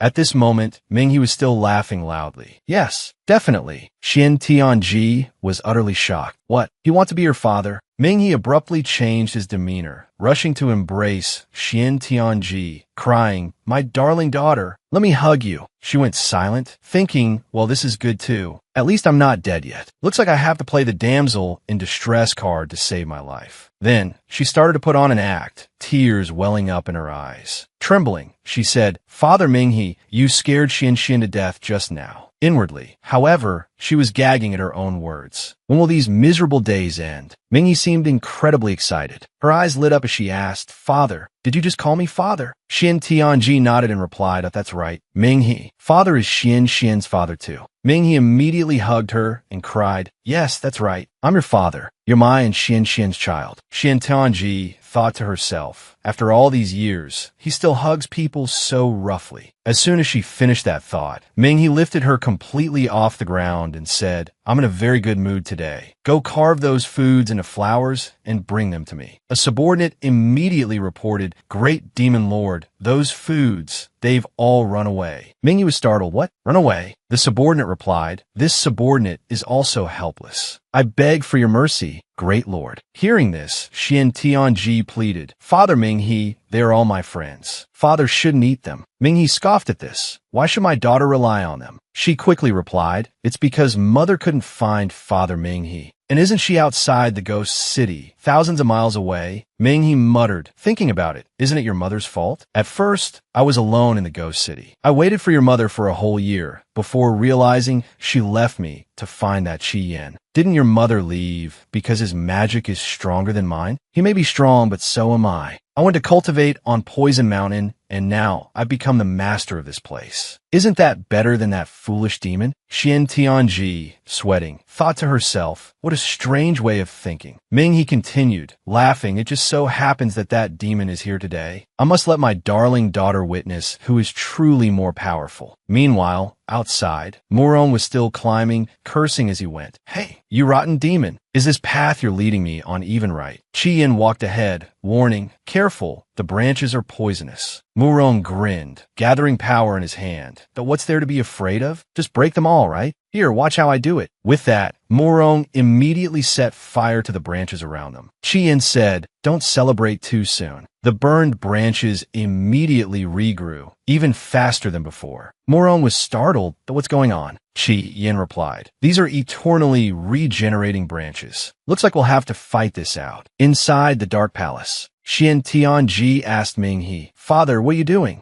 Ming-He smiled, offering her a green leg. Good. Come here and try this. Xian Tianji waved her hand. Xian doesn't like to eat meat. She thought to herself, idiot, still hasn't given up on this. It doesn't even look like meat. Ming-He continued to coax her. Father made this for you. You can eat as much as you want. Just take a bite. Looking at the green meat in Ming-He's hand, she thought, if I take a bite, I might go straight to hell. Sweating, she negotiated. Father Ming-He, if Xian eats this, can you spare my friends? She thought, if Ming-He agrees, then I just have to force myself to eat it. Unexpectedly, Ming-He coldly asked, are you threatening, Father? Seeing Ming-He about to get angry, she immediately grabbed his clothes. Taking advantage of her cute appearance, she pleaded with sparkling eyes, Father, Xian isn't threatening you. It's just that they've all been very good to Xian. Mother said we should never repay kindness with resentment. Ming-He was struck by her cuteness. Xian Tianji continued her threatening tactic. Could it be Ming-He, Father? Don't you want to listen to Mother? Xian Tianji immediately retorted, don't be absurd. How could I possibly disobey Mother? But there's no point in bullying the weak, so I'll let them go. Xian Tianji's friend immediately smiled and thanked Ming-He profusely. A piece of meat from Ming-He's hand flew onto someone's head, causing them to yell, oh my God. Ming-He continued to chuckle, saying, you're welcome. This is what a father should do. Xian Tianji, sweating, reminded him, Father, I think your hand touched someone just now. Ming-He replied, impossible. It's all demons and ghosts in here. Where would people be? A young woman carrying water approached, still with the piece of meat Ming-He had thrown stuck to her, looking furious. She addressed him, Great Demon Lord, here is your tea. Seeing her, Ming-He became frightened and hid behind Xian Tianji. Trembling, just put on the table new tin. Seeing the woman, Xian Tianji was startled, thinking to herself, it's her. Ming-He was extremely worried, thinking, what if Xian finds out about me and new tin? He imagined Xian Tianji's furious reaction and shuddered. New tin brushed the meat off her head. Ming-He quickly picked up the miniature Xian Tianji in his hand and introduced her new tin. Look, this is me and Xian Tianji's fairy-like son. Isn't he adorable? Xian Tianji, sweating, said, Sister, hello, sister. New Tin's eyes lit up as she asked, oh my, is this the child of the great demon lord and Sister Xian? So cute and clever. Everyone must adore him at first sight. Xian Tianji looked at her, thinking, New Tin of the Southern Realm, celestial physician in heaven. She disappeared a year ago, yet she's here. New Tin smiled gently and asked, Xian, is it? I have many delicious treats. Would you like to try some? New Tin cheerfully extended her hand to Xian Tianji. She began plotting. The Heavenly Emperor has always demanded I find her whereabouts. Why not take this opportunity to investigate? So, she immediately smiled and replied, yes, please. Thank you, sister. New Tin took Xian Tianji's hand and asked, shall we go then? Can I sleep with you tonight? Xian Tianji immediately replied, yes. Seeing this, Ming-He reached out. Are you two ignoring me? Xian Tianji continued to think, this is Ming-He's territory. If he doesn't harm the others, then they'll be safe for now. Ming-He continued to whine, Xian, you don't need your father anymore. Xian Tianji continued planning. Once I find out why New Tin of the Southern Realm became a fallen celestial, I just need to meet with them. She didn't notice the smug smile on New Tin's face. Outside, Morong stood amidst the trees, bewildered. Stop. It stopped. Qian nodded. If Ming-He did this, the only reason he'd stop is Xian. Morong was startled upon hearing this. He imagined Ming-He with a sinister smile, tightly holding a crying Xian Tianji, and panicked. Oh no. Master Xian has no power now. Will she be killed by her former lover? Later, held by New Tin, Xian Tianji complimented her. You smell so nice, unlike those demons here. New Tin replied, that's because I was once a celestial physician in the heavenly court, just like your mother. Xian Tianji feigned surprise. Sister, you were a celestial? Then why are you here? New Tin answered, if Xian promises not to tell your mother, I'll tell you. She immediately nodded in agreement. Xian promises? New Tin immediately started to tell the story, that it's not because the great demon lord insisted that I stay with him, because he felt lonely. I was infatuated with him for a while. Xian Tianji gave an embarrassed laugh upon hearing this.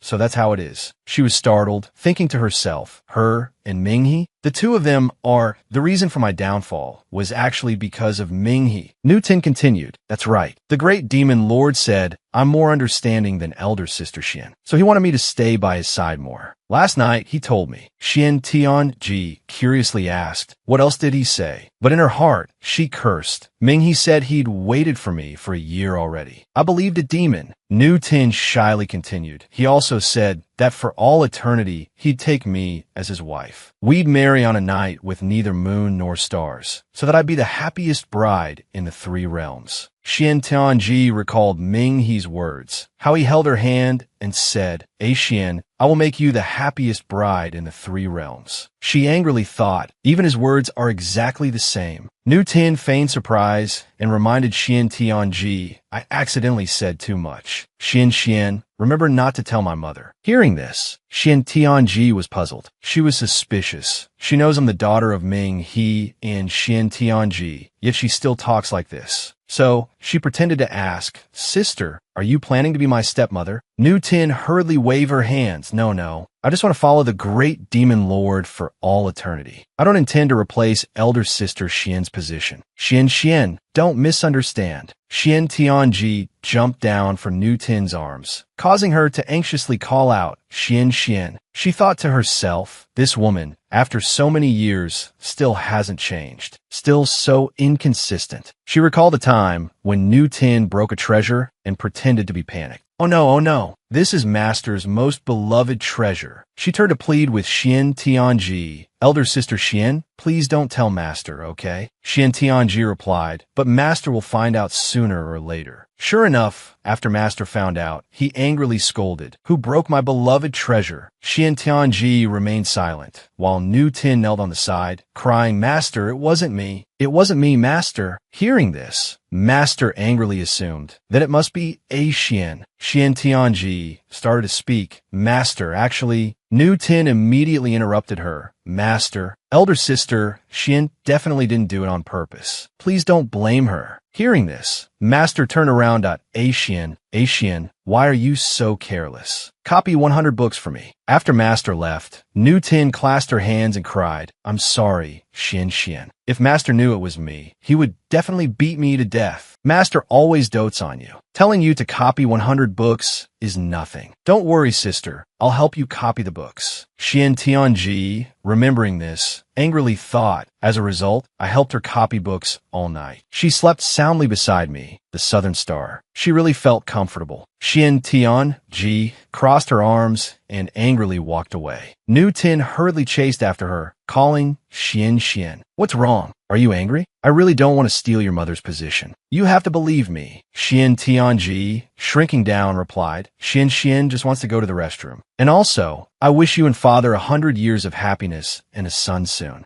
Nu Tin was startled upon hearing this. This child doesn't care at all. Shouldn't she be going to Minghe, crying loudly, making a scene, then running away from home and telling Xian Tianji the news? So, Nu Tin hurriedly said, Xian, the restroom is very far. How about I take you there? Thank you, sister, but no need. Xian Tianji thought to herself, bored, I'm still anxious to go find Qi Yin and the others. But Nu Tin reached out and picked her up. She's still small. As her older sister, I have a duty to care for her, she thought to herself. How can I let her run off like this? Xian Tianji grumbled, put me down, sister. Xian can walk by herself. She fumed inwardly. Let go of me. Minghe watched Nu Tin and Xian Tianji from behind, muttering under his breath, Nu Tin is so annoying. How dare she steal my precious time with my beloved daughter? He worried silently. I don't know what they're talking about, but the things between me and Nu Tin.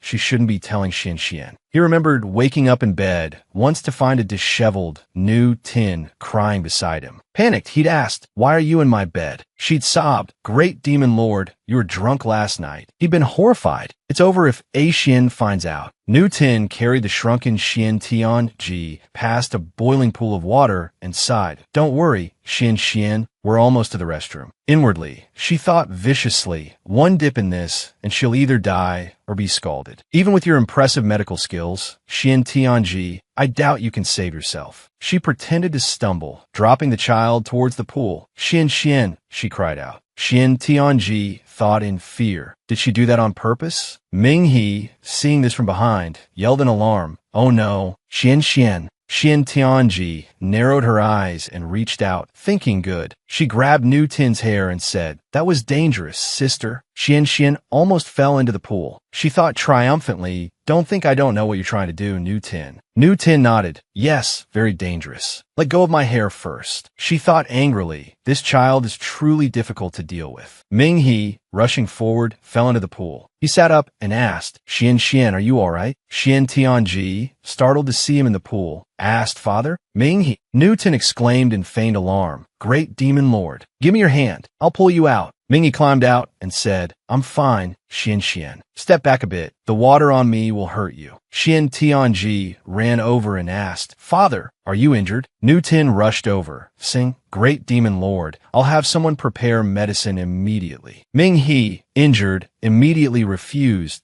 No need. How can I trust you? You can't even properly care for a 3-year-old. Xian, come with me. Ming He took Xian Tianji's hand and led her away. She nodded immediately. "Yes, father." Nu Tin, left behind, trembled and muttered, "I was wrong. I was really wrong." She thought furiously, "I should have tied a rock to her and thrown her in." Ming He led Xian Tianji to a resting room and told her, Xian, wait outside while father treats his wounds." But Xian Tianji said, "I'll come in." Ming He was puzzled. He sat on the bed and asked, Xian, do you want to help father apply medicine? That's not really appropriate." She climbed onto the bed and replied, Xian learned a lot of medical techniques from mother. "Don't worry, father." She looked Ming He over, wondering, how did he get so many injuries? Ming He blushed and stammered. "Well then, Xian, I'll trouble you." He thought happily, "My daughter is applying medicine for me." As Xian Tianji applied medicine to Ming He's wounds, she wondered, he survived a near-death experience at Poison Mountain? At that moment, the system notification popped up. "Fairy, now is a good opportunity to take Ming He's heart. This is a good opportunity. Act quickly." Xian Tianji heard this. She looked up at Ming He in front of her, who smiled and praised her. Xian's technique is truly excellent, just like your mother's. "I really miss your mother." Hearing this, Xian Tianji blushed and said, I can't. The system is urging me, Fairy. If you don't hurry, your luck will soon disappear. Aren't you afraid of dying tragically? You must know that you, a celestial healer, have treated so many. They want your flesh and blood. If you're not steadfast, once your identity is exposed, death is your only path." Xian Tianji frowned upon hearing this. "I know." Suddenly, Ming He realized something was amiss and stood up abruptly, asking, "What are you doing?" Xian Tianji, who was leaning over Ming He, promptly fell. Seeing this, the system could only cry out. Ming He hurriedly picked Xian Tianji up and said, "I'm sorry, father scared you." It turned out Qi Yin and Murong had rushed in. "Xiao He, hand Xian over. Otherwise, I will flatten your yin-yang palace." Wang also barked. Murong, seeing Xian Tianji in Ming He's arms, was startled that, "Aren't you? Isn't Xian's master killed by Ming He?" Qi Yin angrily said, "Ming He, you dare bully my daughter. You'll pay for this." Hearing this, Ming He was filled with question marks. Xian Tianji raised her head, thinking to herself, "You too. Could there be some misunderstanding?" In the next moment, Qi Yin charged forward, shouting, "Ming He, prepare to die." Murong, beside him, also roared angrily, "You're dead for sure today." Hearing this, Ming He immediately released his power, saying, Xian, father will quickly punish them for you." Xian Tianji hurriedly stopped them. "Stop. All you do all day is fight and kill. Don't you know how to calmly talk things out?" Hearing this, all three fell silent and looked at her. Xian Tianji put on a weak and pitiful expression, saying, "Mother told Xian that fighting is bad." Qi Yin immediately nodded. "All right, seeing you safe and sound, we won't fight anymore." "Ming He, I ask you, why are you here?" Ming He replied, "Of course, it's because I defeated the original owner and took this place." Qi Yin looked disbelieving. "Based on your abilities, you defeated the master of Mount Duo Suo?" Ming He angrily pointed at Qi Yin and questioned, "What do you mean by that? Are you looking down on me?" Qi Yin picked up Xian Tianji and said, "Whatever you say. This place isn't suitable to stay for long, little fox. We're leaving." Murong followed, saying, "No need to remind me." Seeing them about to take Xian Tianji away, Ming He immediately launched an attack to stop them. Wait, leave Xian behind. The attack was directed at Qi Yan, but it was immediately blocked by Qi Yan. He asked, with this meager skill, you took Mount Duos? Ming He angrily retorted, I'm injured. Otherwise, you wouldn't even have time to scream. Xian Tianji tugged on Qi Yan's clothes and said, Father Qi Yan, please take me away from here quickly. He immediately replied, gently, all right. At this moment, the system notification popped up. Fairy no. Mount Duo Suo has heavy yin energy. If you leave, your health will deteriorate. Taking Ming He's heart and meditating is the best solution. Hearing this, she frowned. How can I take Ming He's heart? That's unreasonable. Besides, Ming He and I are friends. Even if he were a stranger, I couldn't do it. The system panicked. But Fairy, Xian Tianji scolded, shut up and get lost. Qian looked at her and asked, Xian, what's wrong? She rubbed her eyes and replied, there's an annoying insect. Minha, with tears welling up in her eyes, asked her, Xian, you don't need me anymore. Xian Tianji looked at Minha and thought to herself, here we go again. Minha's back in her begging dog mode. Suddenly, a banging sound echoed. Minha immediately smiled and said, Mingyin Palace. It's time to close the main gate. No strangers enter. No demons or ghosts leave. What terrible timing. The main gate is already closed. You all can't leave for now. Why don't you all stay with me for the night? Tomorrow, when the main gate opens, my father will take Xian away. Xian Tianji agreed. I suppose that's the only option. Qian frowned and muttered, what nonsense. I'm Xian's father. Minha raised her head defiantly. Oh really? This little one keeps calling me Father Minha. Very loudly too. Provoked, Qian roared. Say that again. Minha, unafraid, repeated, I can say it many times. She calls me Father Minha. Father Minha. Seeing them arguing, Xian Tianji sighed, exasperated. This is a madhouse. I'm tired. Nu Tin, hiding behind the door, peeked inside angrily. Demon Lord Minha, that devil Qi Yan, Murong Qing Xiao, and Xian Tianji, such a flirt. I don't believe I'll always be behind you. She stepped inside. She smiled and asked, Great Demon Lord, do we have guests? Minha replied, Indeed. These are honored guests. Give them a warm welcome. Nu Tin bowed her head. Understood, Great Demon Lord. I will certainly take good care of them. She smiled slyly, looking ahead. Nu Tin led Qi Yan and Murong along the palace corridors. The space was quiet, only the rhythmic sound of their footsteps echoing in the passage. She stopped in front of a row of rooms and smiled faintly. Her voice was soft, but the mischievous glint in her eyes was unmistakable. Demon Lord, your room is next to Xian's. Qian nodded, his voice low. Thank you for your trouble. Murong, standing beside him,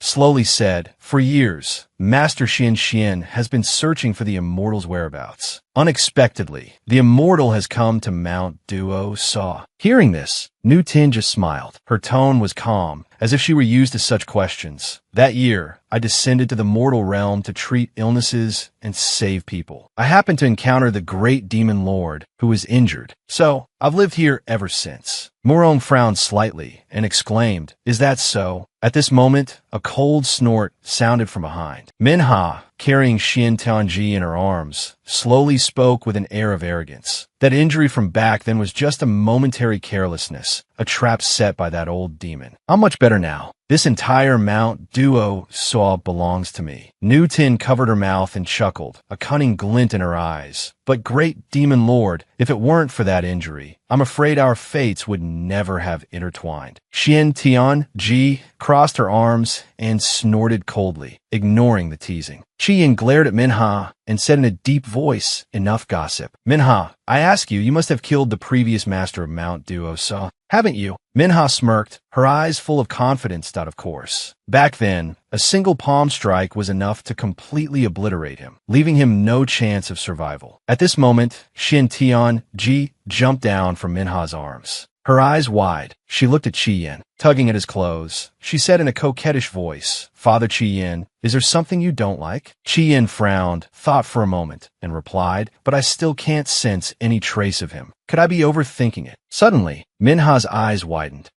Seeing Xian Tianji run towards Qi Yan, Nu Tin feigned a pitiful expression, her eyes shimmering with unshed tears. Xian, You don't want Father Minghe anymore? Nu Tin folded her arms, observing the scene before her with a smug smirk. Father Chi-yin, Father Minghe, this little Xian Tianji really does play around with too many men. She can't even tell who her daughter's father is. She suddenly stepped forward and scooped up the miniaturized Xian Tianji, startling her. What you doing? Nu Tin giggled, leaning close to Xian Tianji's ear and whispering, Didn't you say you'd sleep with me? You're a girl. Staying with these men isn't very convenient. After all, Sister Xian is so fortunate, still unable to decide which of these 9 men is your daughter's real father. She then deliberately glanced at Ming He and Shi Yin, her smile enigmatic. Hearing this, Xian Tianji's face flushed crimson with anger. She did that on purpose. She definitely did it on purpose. Being alone with her is no different from sending me to my death. Across from them, Chi-yin continued to smile leisurely, adding, That's actually not wrong. With senior brother Mo Yang in front and Ghost Lord Ming He behind, Xian Tianji's blessings are truly numerous. Hearing this, Xian Tianji struggled frantically, crying out, Father Chi-yin, that's not it. Please listen to my explanation. Nu Tin immediately added fuel to the fire, smiling brightly. But this is quite normal. After all, she once told me that in this life, she must befriend at least 10 men and experience what they're like. Xian Tianji was furious, the veins on her forehead throbbing. I never said that to her. She's making things up. She took a deep breath, about to retort when Nu Tin deliberately continued. Oh right, there's also... A sharp slap echoed in the quiet space. Xian Tianji had slapped Nu Tin hard across the face, leaving her stunned. A red handprint marred Nu Tin's beautiful face, and the atmosphere instantly became tense. After a few seconds, Nu Tin clutched her face, her eyes blazing with fury. You brat, you dare hit me? She gritted her teeth and tightened her grip on Xian Tianji's wrist, her gaze murderous. Xian Tianji blinked innocently, feigning a pitiful expression. Sister, I just wanted to help you. Swat a mosquito. You're so fierce. I'm scared. Nu Tin quickly took a step back, her voice soft and apologetic. I'm sorry, Xian. I'm afraid of pain, so I reacted harshly. Outwardly, she appeared sincere, but inwardly, she was gnashing her teeth in anger. Damn it, I lost control again. Xian Tianji covered her mouth, her eyes curving with amusement. Serves you right. I used all my strength. It would be strange if it didn't hurt. Xian Tianji quickly started to cry, reaching out with a choked sob. Father Chi-yin. Chi-yin was taken aback. She's crying. What do I do? How do I comfort her? After a moment, he reached out and patted Xian Tianji's head, his voice slightly stiff. There, don't cry. Is this how you comfort a child? Xian Tianji immediately broke into a smile, her face radiant. Nu Tin stood beside them, her eyes flashing with a sharp glint, but her smile remained gentle. She leaned down, her voice soft.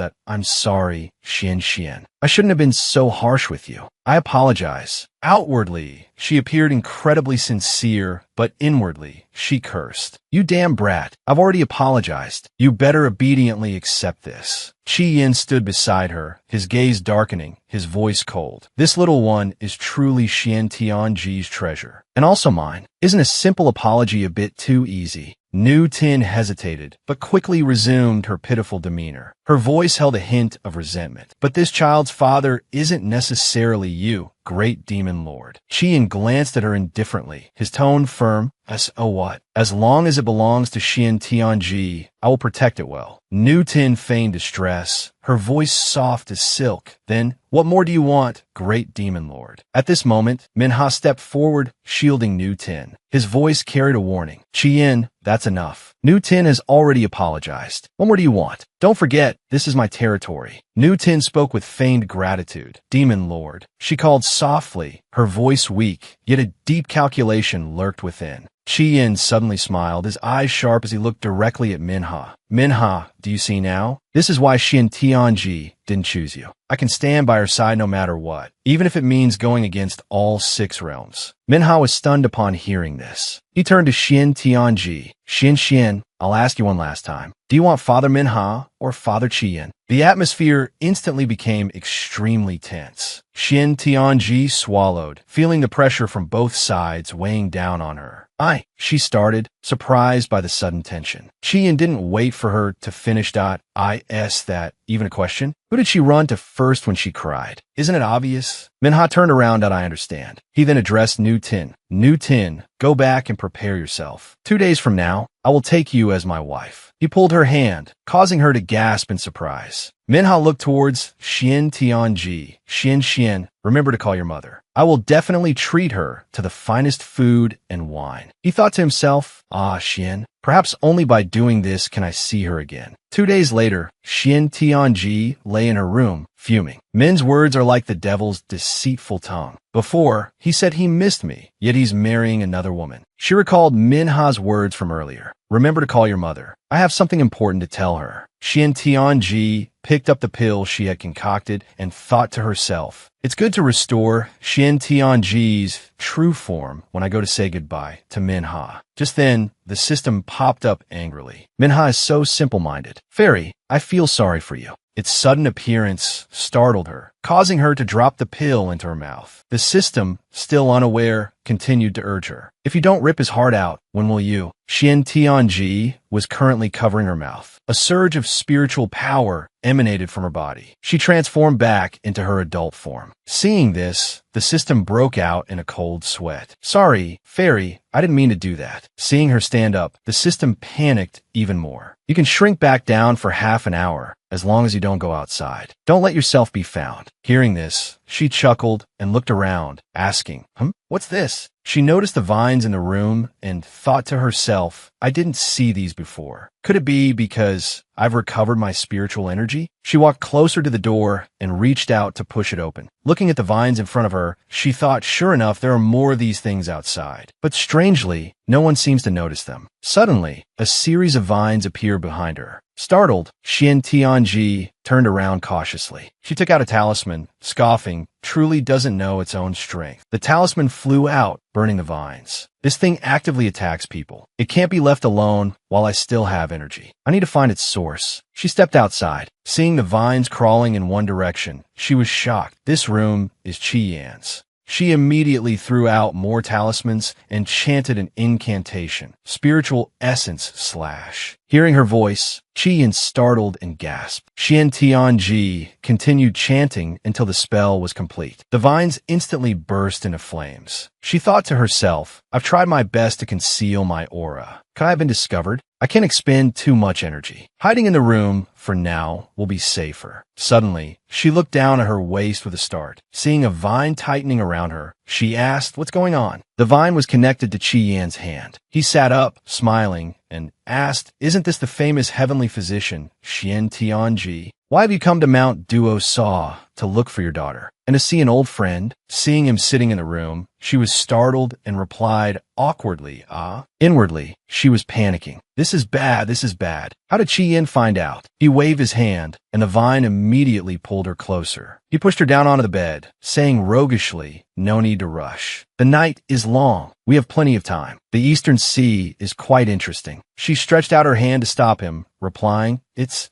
not bad. Chi-Yin smiled and asked, Xian Tianji, tell me honestly, does your daughter have anything to do with me? She blushed and stammered, of course. You're her father. He tightened his grip on her hand and asked, perfect. Wouldn't it be wonderful to add a son tonight? She angrily scolded, you big-headed demon. Let me go. Chi-Yin retorted, never. Xian Tianji blushed and exclaimed, wait, I'm completely tied up right now. You can't be satisfied like this. Why don't you release me? We can enjoy this long night together. Chi-Yin smiled, don't think I don't know what you're thinking. It wasn't easy to catch you. There's no way I'm letting you escape. I've said it before, in this life and the next, you'll never escape my grasp. He reached out and lifted her chin. She silently called his name, Chi-Yin. Looking at him, she thought his arrogance, his possessiveness, his tenderness, it's all directed at me. Chi-Yin was leaning down. Just then, the system appeared from behind her, calling Fairy. Fairy, taking this opportunity to rest with Chi-Yin for a couple of days is best. It pushed her, causing her to bump into Chi-Yin, making him cry out. He covered his mouth, smiling, and said, I didn't think you were into this kind of tactic now. She shook her head in embarrassment, explaining, it's not what you think. Let me explain. Chi-Yin lifted her chin and said, it's all right. I can satisfy you. She said, "You really misunderstand." She thought to herself, "This is bad. This body is about to reach its limit. Morong, darling, come save me quickly. Morong, darling. Morong, darling." Her beloved disciple, Morong, was in the next room, currently lying on the bed, snoring loudly. Xian Tianji blushed, panicked, thinking if you don't come, things will be disastrous. Just then, the door opened. Xian Tianji cheerfully asked, "Morong, darling, is that you?"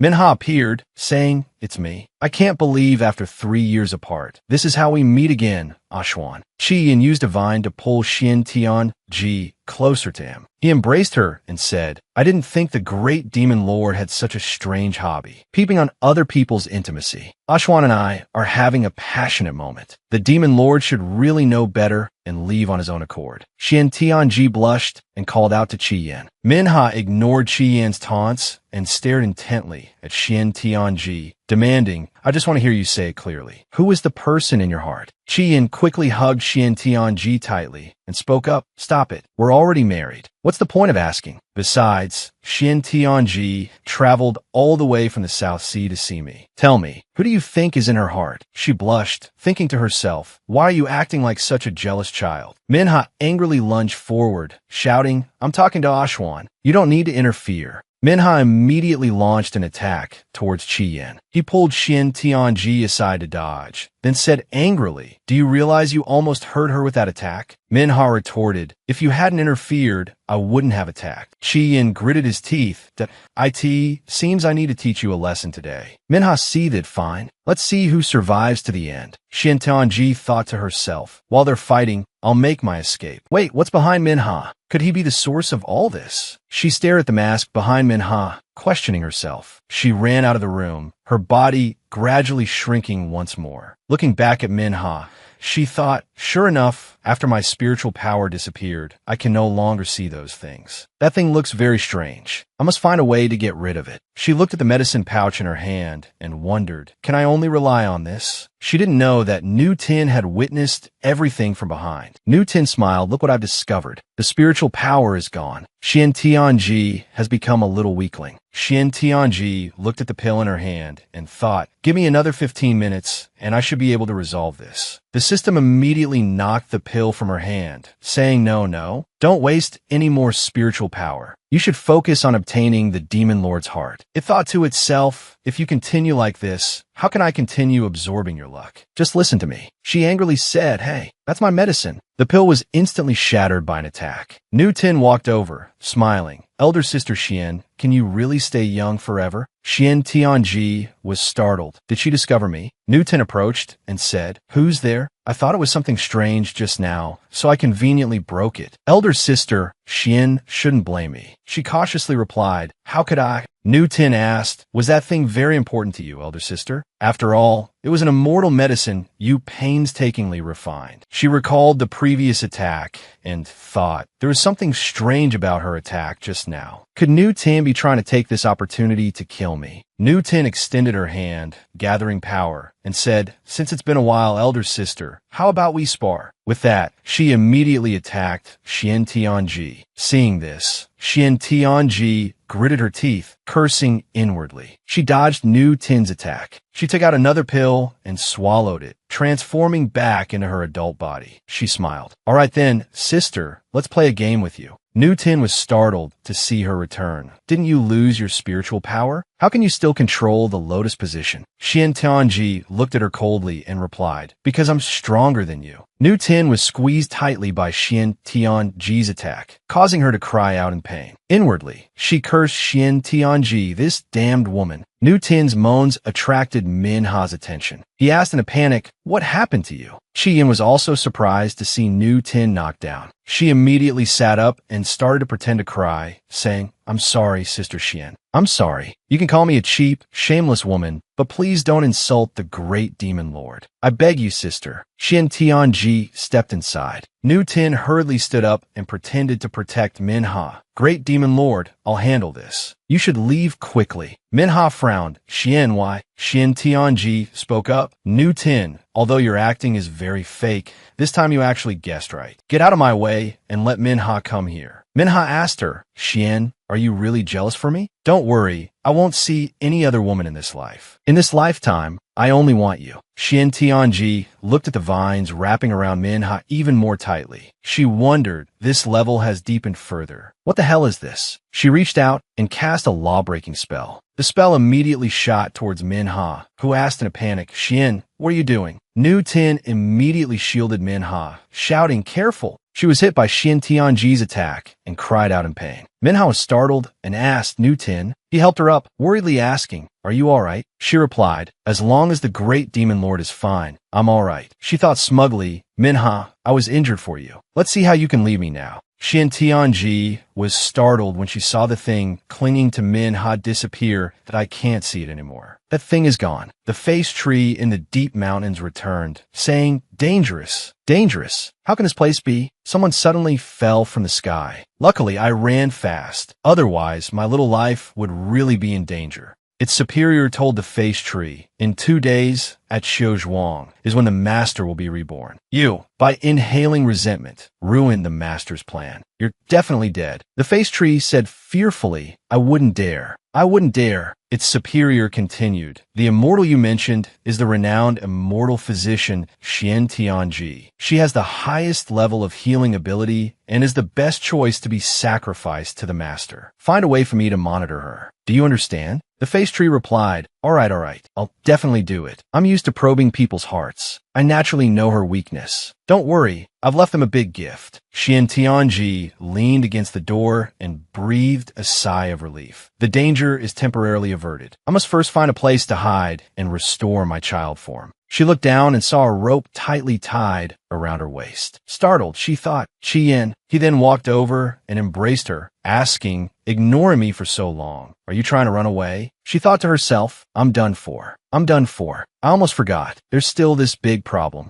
Murong, awakened by the commotion, rubbed his eyes and walked over, asking, on such an important night, what's all the commotion about, Master Xian? Murong was startled when he saw Xian Tianji. Xian Tianji muttered to herself, Murong Wangguan, you've arrived just in time. Quickly get me out of here. Murong stammered, but shouldn't we? Qian, quickly release my master Xian. Hurry up. Hearing this, Xian Tianji asked angrily, is that all? Can't you think of anything more useful? Murong quietly replied, Master Xian, don't worry, I'm still thinking. Qian smiled and said, I'm afraid I can't release her. After all, your master Xian still wants to stay by my daughter's side, doesn't she? And you said you were deceiving me. Qian lifted Xian Tianji's chin. She stammered, I certainly wasn't. Murong's lips twitched at this. Master Xian, you're actually saying such things? Xian Tianji explained, Murong Wangguan, this is just a temporary measure. I don't really mean it. Minha smiled upon hearing this, that a good daughter is truly necessary. All these years by Xian's side, it turns out I've wasted my efforts. In her heart, there's always only been Qian, hasn't there? If the medicine immortal has come all this way, then I should act like a proper host. He picked up Nu Tin and turned around that it's late tonight. Tomorrow, Minha will treat everyone to good food and wine. You love her. I'll give you too my blessing. Hearing this, Xian Tianji tried to call out to Minha, but Minha said coldly, everyone, just leave tomorrow. Leave this place. Nu Tin was now furious about what's going on. The person Xian Tianji loves most is that demon, Qian, and she still wanted to marry Minha. What a joke. She immediately pushed Minha away and knelt down. Minha was startled and asked, Nu Tin, what's wrong? Nu Tin cried, Sister Xian, I beg you, please stay for my wedding with Minha before leaving. Okay, only with you here will I feel at ease. Inwardly, she thought, as long as I keep them here, I'm confident I can deal with that little girl within 2 days. Xian Tianji, everything you have will belong to me. Nam Nu Tin.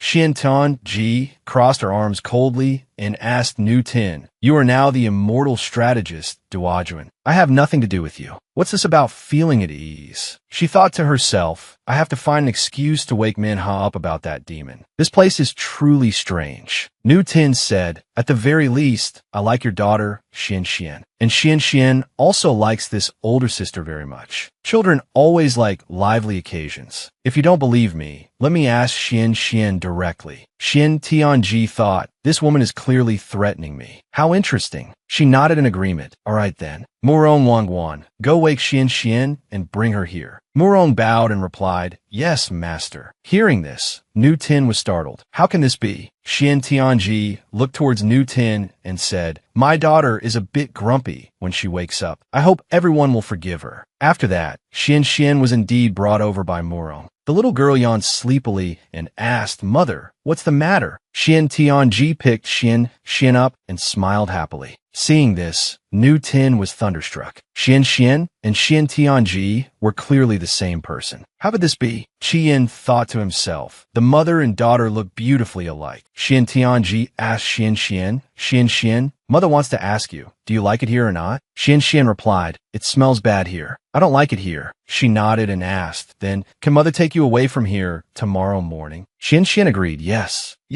Hearing this, Xian Tianji said to Nu Tin, I'm sorry, Nu Tin. It seems Xian doesn't like staying here too long. We'll leave tomorrow morning at dawn. Xian Tianji said, I wish you and Minha 100 years of wedded bliss. Minha lifted Nu Tin up and nodded firmly. Nu Tin thought angrily, no, this can't be. Something's not right here, Xian Tianji said, turning around. Let's go, Xian. Mommy will take you back to your room. Xian immediately replied, okay.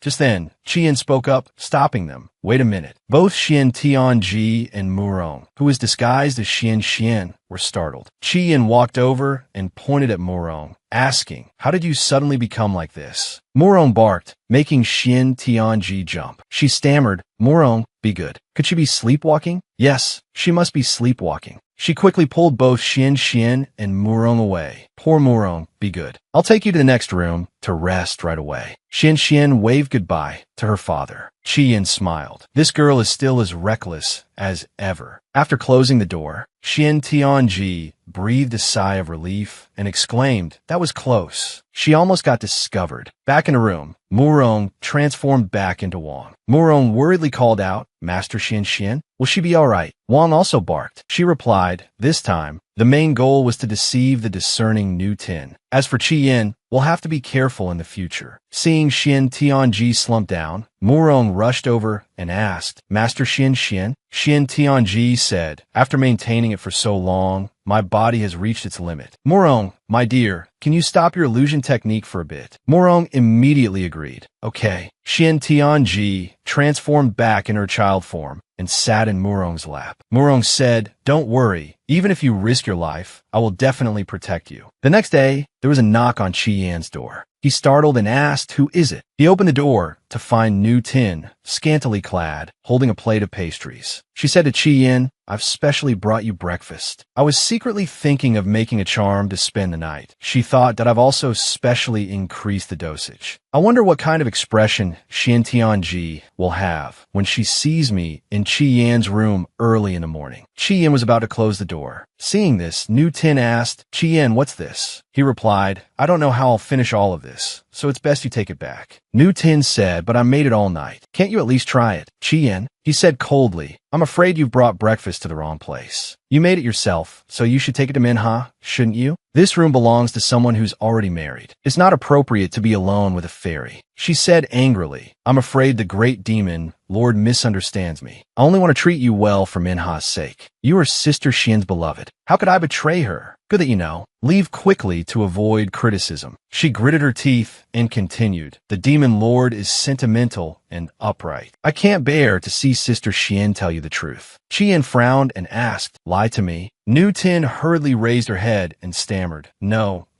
great demon lord, please forget what I just said. As long as Sister Xian's current beloved is you. Good. Qian, his attention caught, walked to the door and asked, meaning her current beloved is me? Nu Tin stammered, this. I can't betray Sister. Sister can't say it. Qian said angrily, you are permitted to speak here. She pretended to laugh awkwardly and said, actually, it's not a big deal. It's just that Sister Xian has had someone in her heart since she was very young. I haven't forgotten all these years. Qian angrily asked, who? She replied, I don't know the details, but people say it was a handsome young man, someone Xian Tianji could never forget. I believe she must be a good person, right? Qian gave a snort after hearing this and turned around. Excuse me, Qian, I've said too much, haven't I? She gave a cold hum in response. Thank you, Fairy, for the reminder. Please be careful. She nodded. New Tin will leave now. She immediately ran off, leaving Chi Yin behind with a cold smile. He muttered, a handsome young man. The next morning, Xian Tianji said to Murong, Good Murong, how about you impersonate me today? Murong immediately replied, Don't worry, Master Xian. As soon as Murong finished speaking, she transformed into Xian Tianji. Her eyes lit up. Murong Bao's bewitching illusion technique is truly top-notch. Murong countered, No. Master is even more beautiful. She instructed, Remember, your bewitching illusion technique only lasts for half an hour. We must quickly find a way to get Chi Yin out of here. The two used a private spell to converse mentally. Murong, disguised as Xian Tianji, asked, Master Xian, are you sure this won't be discovered? Xian Tianji, miniaturized in Murong's hand, said, It's fine for now. As soon as we leave Mount Duo Saw, I'll help you escape. Murong was still worried. But when will he let me go? Chi Yin, walking beside Murong, asked, Why are you so tense? Are you afraid of me? Xian Tianji spoke up. Father, don't rush her. Mother is just shy. Chi Yin was surprised. Shy? I thought Mother was thinking about some handsome young man again, so she doesn't want me to touch her. Hearing this, Murong asked,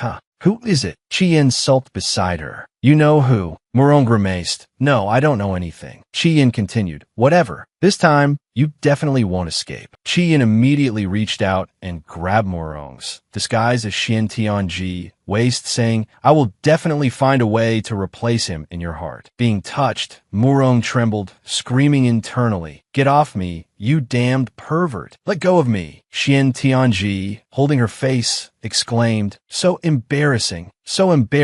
As the three went outside, they met Minha approaching. He asked, Great Demon Lord, shouldn't you be more discreet than to be here, flirting with the fairy? Chi Yin retorted, Could it be that the Great Ghost Lord is jealous? Minha held Nu Tin's hand and replied, Tomorrow is my wedding day with Nu Tin. Why would I be jealous of you? Nu Tin thought angrily. What's going on? Why is Chi Yin being so nice to her? Could he really be bewitched by Xian Tianji? Nu Tin spoke up. Sister, tomorrow is my wedding day. Couldn't you attend and then leave? Murong, impersonating Xian Tianji, declined. I'm afraid not. Nu Tin stammered, but Xian Tianji smiled and said, Auntie, yesterday Xian saw you fighting with my mother. Why are you being so nice to her today? Are you planning something against her? Hearing this, Nu Tin broke out in a sweat and reproached Xian. Oh, look what you're saying. Oops, how could Sister be such a bad person? I wouldn't dare do anything to Sister Xian Tianji. That's best. Mother, let's go. Minha looked up at the sky and wondered, Strange, why hasn't the main gate opened yet? He reached out, intending to use his power to open the gate, but was immediately stopped by another force. Startled, he asked, What's happening? The face tree appeared, saying, The great drought is coming. This place will become a land of darkness. All demons will go mad, so none of you can escape. Minha was startled when she saw it. The face tree. Seeing it, Chi Yin recalled a childhood memory of being captured by it. It laughed loudly and said to him, Little demon of the demon clan, it's been a while. That great lord also misses you very much. Chi Yin was stunned upon hearing this. That great lord, the master of Mount Duo Saw. Minha was also surprised. You're not dead. The face tree asked, Dead? For the master to die would be to scorn the existence of the six realms. How could he die? He merely wishes to rest for a bit. Right now, you will become sacrifices for the master's revival. None of you will escape. As soon as it finished speaking, numerous vines immediately lashed out. Chi Yin and Minha immediately shouted, Quickly, take Xian and hide inside the Nu Tin Palace. Take care of Ashuan. The face tree cackled, Quio. Haven't you two realized your powers have suddenly vanished? After hearing this, Chi Yin cursed, Damn it, you dare resort to such despicable tricks. Minha asked it, You think you could defeat me with just these small branches? As soon as she finished speaking, two vines tightly wrapped around their necks. Seeing this, Xian Tianji anxiously called out, Chi Yin, Minha. Chi Yin spoke up, Leave this to me. You guys support Ashuan and get out of here. Minha retorted, Don't be so reckless. This isn't a place you can handle alone. The face tree laughed and asked, Are you struggling? Another wave of vines lashed out. The two immediately formed a barrier to block them. It said, just surrender quietly and save us both the trouble. At this moment, Xian Tianji appeared. She reached out and severed the two vines wrapped around Qi Yin and Minha's necks. They were startled and asked, Xuan. Xian Tianji had returned to her adult form. She declared, I am the heavenly realm's medical immortal. Such minor injuries are nothing more than breakfast to me. Seeing her, the face tree became enraged. Murong, who had been behind Xian Tianji, rushed forward, brandishing a pan and asking, Ugly thing, what are you looking at? With that, Murong used his claws to tear at the mask. It split in two as the face tree laughed, saying, Doesn't hurt a bit. Your attack is childish. Murong was taken aback. How can this be? He returned to Xian Tianji's side and asked, Xian, Master, what do we do now? She replied, If tearing it doesn't work, try burning it. Murong nodded. All right, I'll try with foxfire. He immediately used his foxfire to burn the face tree, which blocked it with its vines, saying, I knew you were all there. Nu Tin, watching from behind, glared at Xian Tianji, thinking to herself, that Qing Qiu fox is blinding everyone. If I don't take this opportunity to kill her, when will I? If I'm accidentally discovered, I can always claim I chose the wrong spell. She immediately charged forward, intending to attack Xian Tianji with her spiritual power. But Xian Tianji calmly turned around, threw a talisman into the air, and countered her attack. Nu Tin was startled and cried out, Sister. Xian Tianji walked over, grabbed Nu Tin by the throat, and lifted her into the air. Nu Tin, you've harmed and injured me time and time again. I've ignored you, yet you still persist. Nu Tin stammered, Sister Xian, you misunderstand. I was going to attack that face tree, but I missed. I'm unworthy of you, sister. Xian Tianji sneered, Missed? Do you think I'm a 3-year-old? Gasping for breath, she apologized to Xian Tianji. Elder sister Xian, please believe me. I really didn't do it on purpose. She angrily thought, damn it, I failed unexpectedly. Xian Tianji asked, still able to act? It seems my strength is still a bit lacking. How does it feel now? She tightened her grip on the other woman's neck. The woman angrily cursed, Xian Tianji, you crazy woman. Ignoring her, Xian Tianji commanded, Talisman, come forth. Immediately, a talisman appeared and slapped the woman across the face. Xian Tianji ordered, teach her a lesson. I hope my dear sister can learn something from this. Otherwise, I'll rip out your unruly tongue. The talisman continued to slap Nu Tin's face. She screamed, Elder sister Xian Tianji, I was wrong. Xian Tianji frowned, looking at the pills in her hand, wondering, I don't know if these pills are enough. In front of Murong, she attacked and cursed, damn it, my foxfire isn't working. Xian Tianji stepped forward to stop Murong and explained, the face tree is inaligned. We might need heavenly fire, the fire of the celestial realm. Hearing this, Murong worried, but master your body. She replied, I'll be fine for now. Suddenly, she asked, startled, that flame? Qian, now brimming with power, said such a small matter. How could it require the celestial realm's medical immortal to intervene? Qian's entire body radiated demonic energy. He stretched out his hand, and a flame appeared. He threatened the face tree. I'll give you 1 second to open the gate and let us out. The face tree asked, and what if I say no? Qian lunged forward, declaring, then you're courting death. With that, he immediately attacked the face tree. A series of sharp tentacles, enveloped in flames, slashed towards the mask, causing it to cry out in pain. Watching him, Xian Tianji thought to herself, such a furious, ruthless, and bloodthirsty Qi Yin. I've never seen this side of him before. The face tree was being torn apart. Just then, a voice rang out, reduced to this state by a mere demon. Face tree, you've truly become much weaker. Qi Yin looked up, questioning him. A cluster of red spider lilies appeared, and an old woman emerged, lifting Qi Yan's chin. She said, long time no see, demon. You've truly become more handsome. Hearing this, Xian Tianji was stunned. Old woman. Murong beside her gushed, Xian,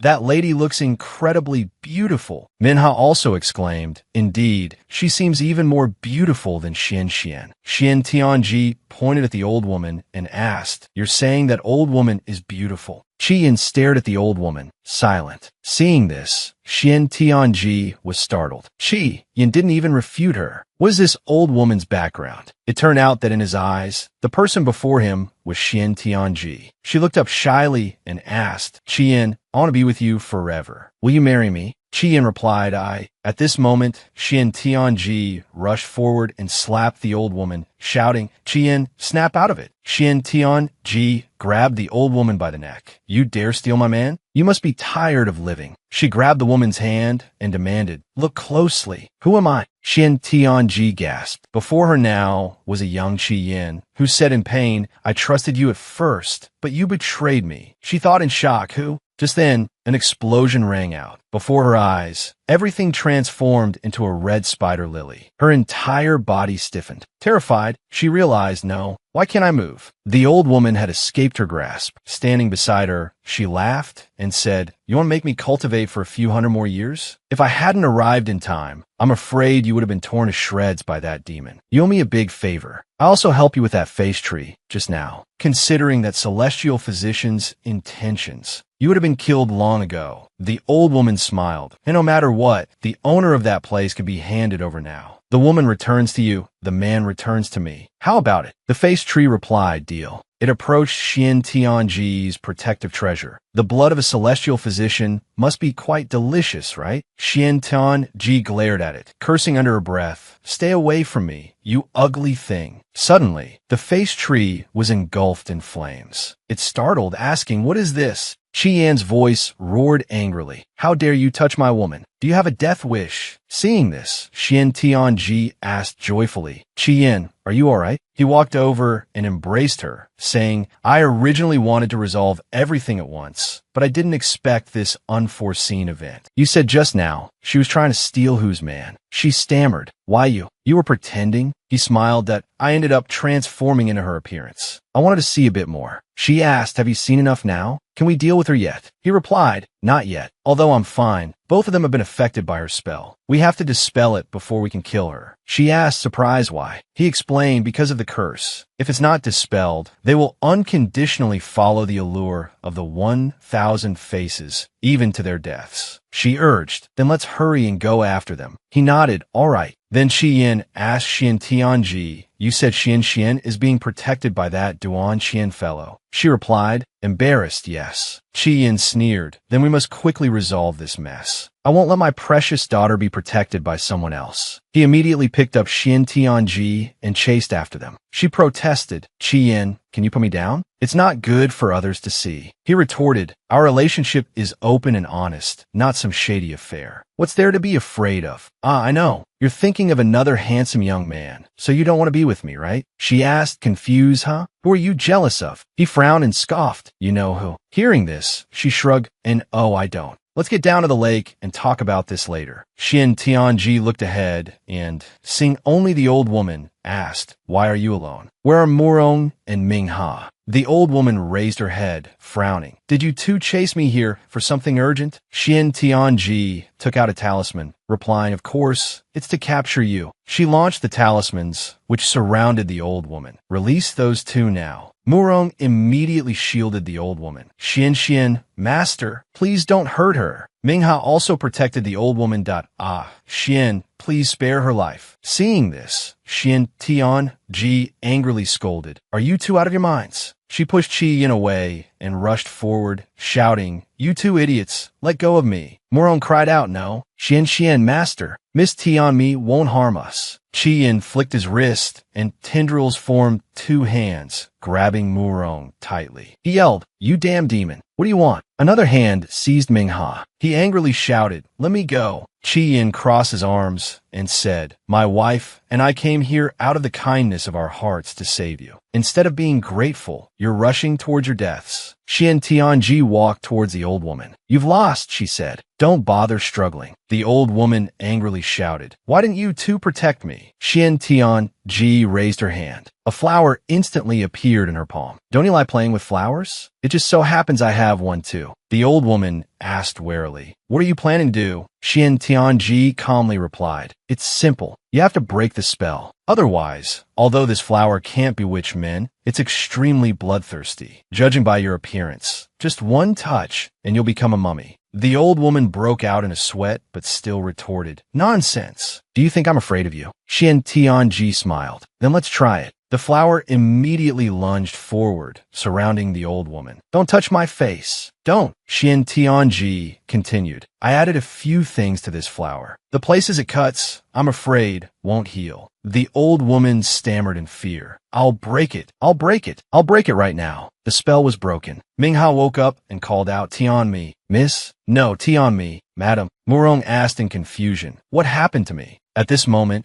the old woman spoke. The spell is broken. You can let me go now. The two of them finally saw the old woman's true appearance and froze. Xian Tianji crossed her arms and said, Consider yourself lucky to know when to quit. At this time, the system spoke up. Celestial Maiden, Celestial Maiden. She's one of the fragmented bodies of the Mount Duo Suam Master. You have to kill her to prevent the Mount Duo Suam Master from reviving. Otherwise, you'll have a hard time escaping this place. I still need to rely on your luck to recover. Xian Tianji was stunned. Make me kill someone? But she thought to herself, celestial healers do not kill. Do not aid evil. She stammered, but I'm a celestial healer. I can't kill. Just then, Qian smiled and said, I told you. You celestials have too many rules. We demons are much freer. So, leave this bloody business to me. He reached out and covered her eyes. Then, he used his power to kill the old woman. Xian Tianji called out, Qian. He smiled reassuringly. Just a little longer, and it'll be over. A piece of the face tree's mask was torn off. It thought angrily, useless women. Luckily, I anticipated this. Suddenly, Mingha cried out, What is this? Ah! Xian Tianji cried out in fear. Mingha.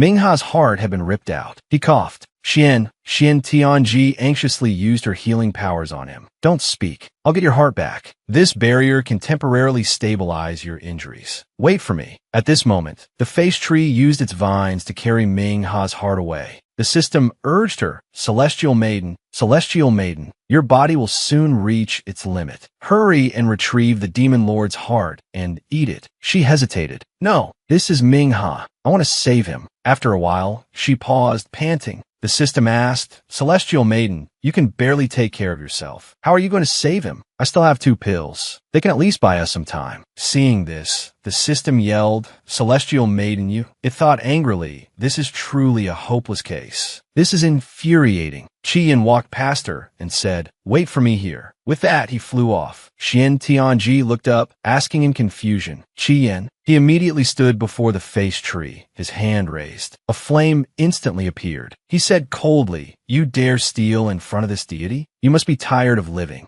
Qian frowned and burned the face tree. Then, holding Mingha's heart in his hand, he returned to Xian Tianji. He supported her and said, I've retrieved it. What's wrong? Why are you so pale? She weakly replied, I'm fine. Give it to me. I'll go and heal. She took Mingha's heart and leaned against a tree, walking with difficulty. Qian immediately reached out and carried her. Surprised, she asked, Qian, what are you doing? He said indulgently, If you walk back like this, I'm afraid this heart will stop beating. He carried her to Mingha and put her down. Go ahead. He said, Thank you, Qian, she replied. Murong ran over, worriedly calling, Master, your body. She clutched her chest reassuringly, but it's fine. Seeing her, Mingha called out Ashwan. Holding his heart, she softly called, Mingha, don't worry, I will definitely heal you. She tried to place the heart back into Mingha's chest. She warned, it will hurt a little. Bear with it. But, unable to return the heart, she was startled. Why can't I put it back? Mingha smiled and said, No need. From the moment this heart left my body, it no longer belonged to me. Just like you, Ashwan. From the day you left, I should have understood. She cried, Don't say any more, Mingha. Don't say any more. I'll save you immediately. I'll use all my power to save you. He smiled and said, Ashwan, there's no need to waste your spiritual power on me. Have you forgotten? I am the demon lord of Ghost City. I won't die. After 100 years of slumber, I will awaken again. After experiencing this lifetime, I finally understand why you chose Qian. He can be by your side unconditionally and won't be bewitched by any external factors. Unlike me, who immediately fell under the spell of Thousand Faces Enchantress, Ashwan. I'll give his heart to you. At least it can increase your spiritual power a bit. In return, can you take me out of here? I hope that after I awaken in 100 years, the first thing I see is my familiar demon city. She nodded in agreement. Of course. It's just that the main gate of Mount Duo Sua can't be open right now. Mingha closed his eyes and said his final words, I'll trouble you, Ashwan. I hope I can see you again. She cried, On this day, 100 years from now, I will come find you. The system urged, immortal, immortal, since Ming Ha has given you his heart, quickly eat it. She immediately ate Ming Ha's heart, and her strength recovered slightly. The system sighed in relief. Finally, immortal, you've finally recovered some spiritual power. It thought to itself, I can't continue to absorb her luck and restore my true form. On the other side, Qian attacked the gate, saying,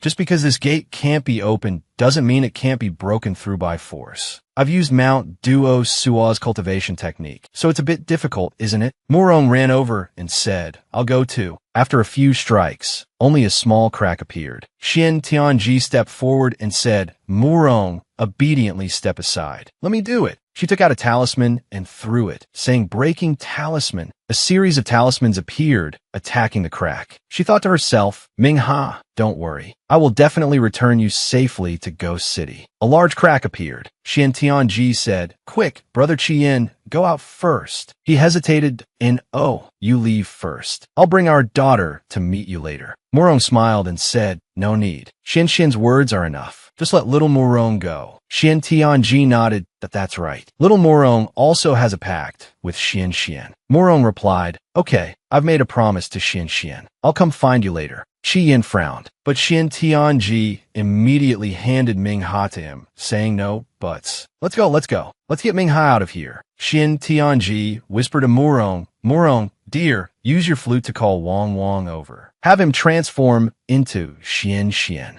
Murong nodded. Don't worry, master, I understand. She thought happily to herself. After being trapped in the dark and smelly Mount Duo Sua for so long, I can finally see the sunlight again. She and Qian walked out of Mount Duo Sa. He snorted, you're nothing but trouble for this deity. She retorted, Qian, be careful not to drop Ming Ha. He held her and asked, what? Are you afraid I'll drop your old flame to his death? She stammered, oh, old flame? Ming Ha and I are just friends. He responded with an, no. Friends, huh? He looked at her, then asked for the start, why is there a red flower on your forehead? She gasped, a red flower. She wondered, my forehead felt hot after I ate Ming Ha's heart. Could something be wrong? He reached out to touch her forehead, saying, don't move, let me see. As soon as his hand reached her forehead, the mark opened into a large mouth and bit his hand, making him cry out in pain. He grimaced, staring at his hand. Xian Tianji touched him and asked, Master, what happened? I've turned into something strange, and Nu Xing is here too. Nu Xing appeared, asking in surprise you, why do you have a ghost mark? Only people from Ghost City have those. How did you get it? Murong said, I'm sorry, Xian. Master, I didn't expect that looking for Xian would anger you. Nu Xing cried, Ming Ha, what happened to you? Xian Tianji shouted, Qian, don't let that woman touch Ming Ha. He nodded, all right, and held Ming Ha away from her. Nu Xing yelled, Xian Tianji, what are you doing? Give Ming Ha back to me. It must have been you. You killed Ming Ha, didn't you? Xian Tianji scoffed. Nu Xing, don't pretend to be so heartbroken in front of me. Didn't I tell you before? Your acting is terrible. I can see right through you. Nu Xing angrily cursed her. Xian Tianji coldly replied, I suggest you leave quickly. You couldn't beat me before, and you still can't now. Do you really want another beating? Nu Xing held her head, thinking, Xian Tianji seems to have recovered some of her power. The nine-tailed fox spirit and the demon Lord Qi Yin are also here. I'm definitely no match for her now. She left, calling back, we'll meet again, Xian Tianji. Xian Tianji replied, I hope not. Then she smiled and waved, come on everyone, let's head to Ghost City. Qian asked, Ghost City? Why not just bury him here? She exclaimed, no way. I promised Ming Ha. Besides, I also want to figure out this ghost mark on my forehead. Murong, beside her, said, Master, the flower mark on your forehead is opening its mouth again. Xian Tianji cried out. They didn't notice a huge shadow appear below Mount Duos. A moment later, a man emerged from the shadow, smiling as he asked, has the thousand-faced enchantress failed? So it's my turn next. Suddenly, Qian stopped and looked down, gasping in surprise. Xian Tianji looked down, equally startled. Ming Ha had fallen. Qian rushed down and caught Ming Ha, muttering, this is really troublesome. Suddenly, a shout rang out, demon. Qian turned, frowning, a mortal. The people behind shouted, there's a demon. There really is a demon. A man-eating demon has appeared. Save us. An old Taoist priest walked over and said, let this humble Taoist see how to subdue this man-eating demon of yours. Qian, seeing this, was surprised at the old Taoist priest took out a talisman and threw it towards Qi. Why? End up be why the power vested in me. Demon, prepare to die. The talisman had no effect on Qian. Seeing this, the old Taoist was startled. This demon's power is truly strong. Qian smiled. You made the first move. I don't mind playing with you. The old Taoist priest hurriedly retreated. This demon's cultivation is too powerful. I'll go find my master to fight him. The people, hearing this, asked, but hasn't your master been dead for a long time? He replied, that's why you should run. With that, he fled. The people were astonished. Master, are you abandoning us? Qian, seeing this scene, sighed in boredom. At this moment, Xian Tianji walked over and asked Qian what happened. Morong, holding Xian in her arms, was behind them, muttering, so slow, so slow. Can't even handle such a small matter. How embarrassing. The people cried out in fear. This demon actually has accomplices. Run for your lives. Xian Tianji, looking at the scene before her, asked, what happened to these people? Qian replied, who knows what happened? I just heard them calling me a man-eating demon. Suddenly, another voice rang out that you're holding a corpse like that. It's no wonder they misunderstood. That's Xian Tianji, isn't it? Xian Tianji was startled. That voice? Is it Ming Suangvin? He appeared, smiling. Long time no see, Xian Tianji. Seeing this, Qian immediately became jealous.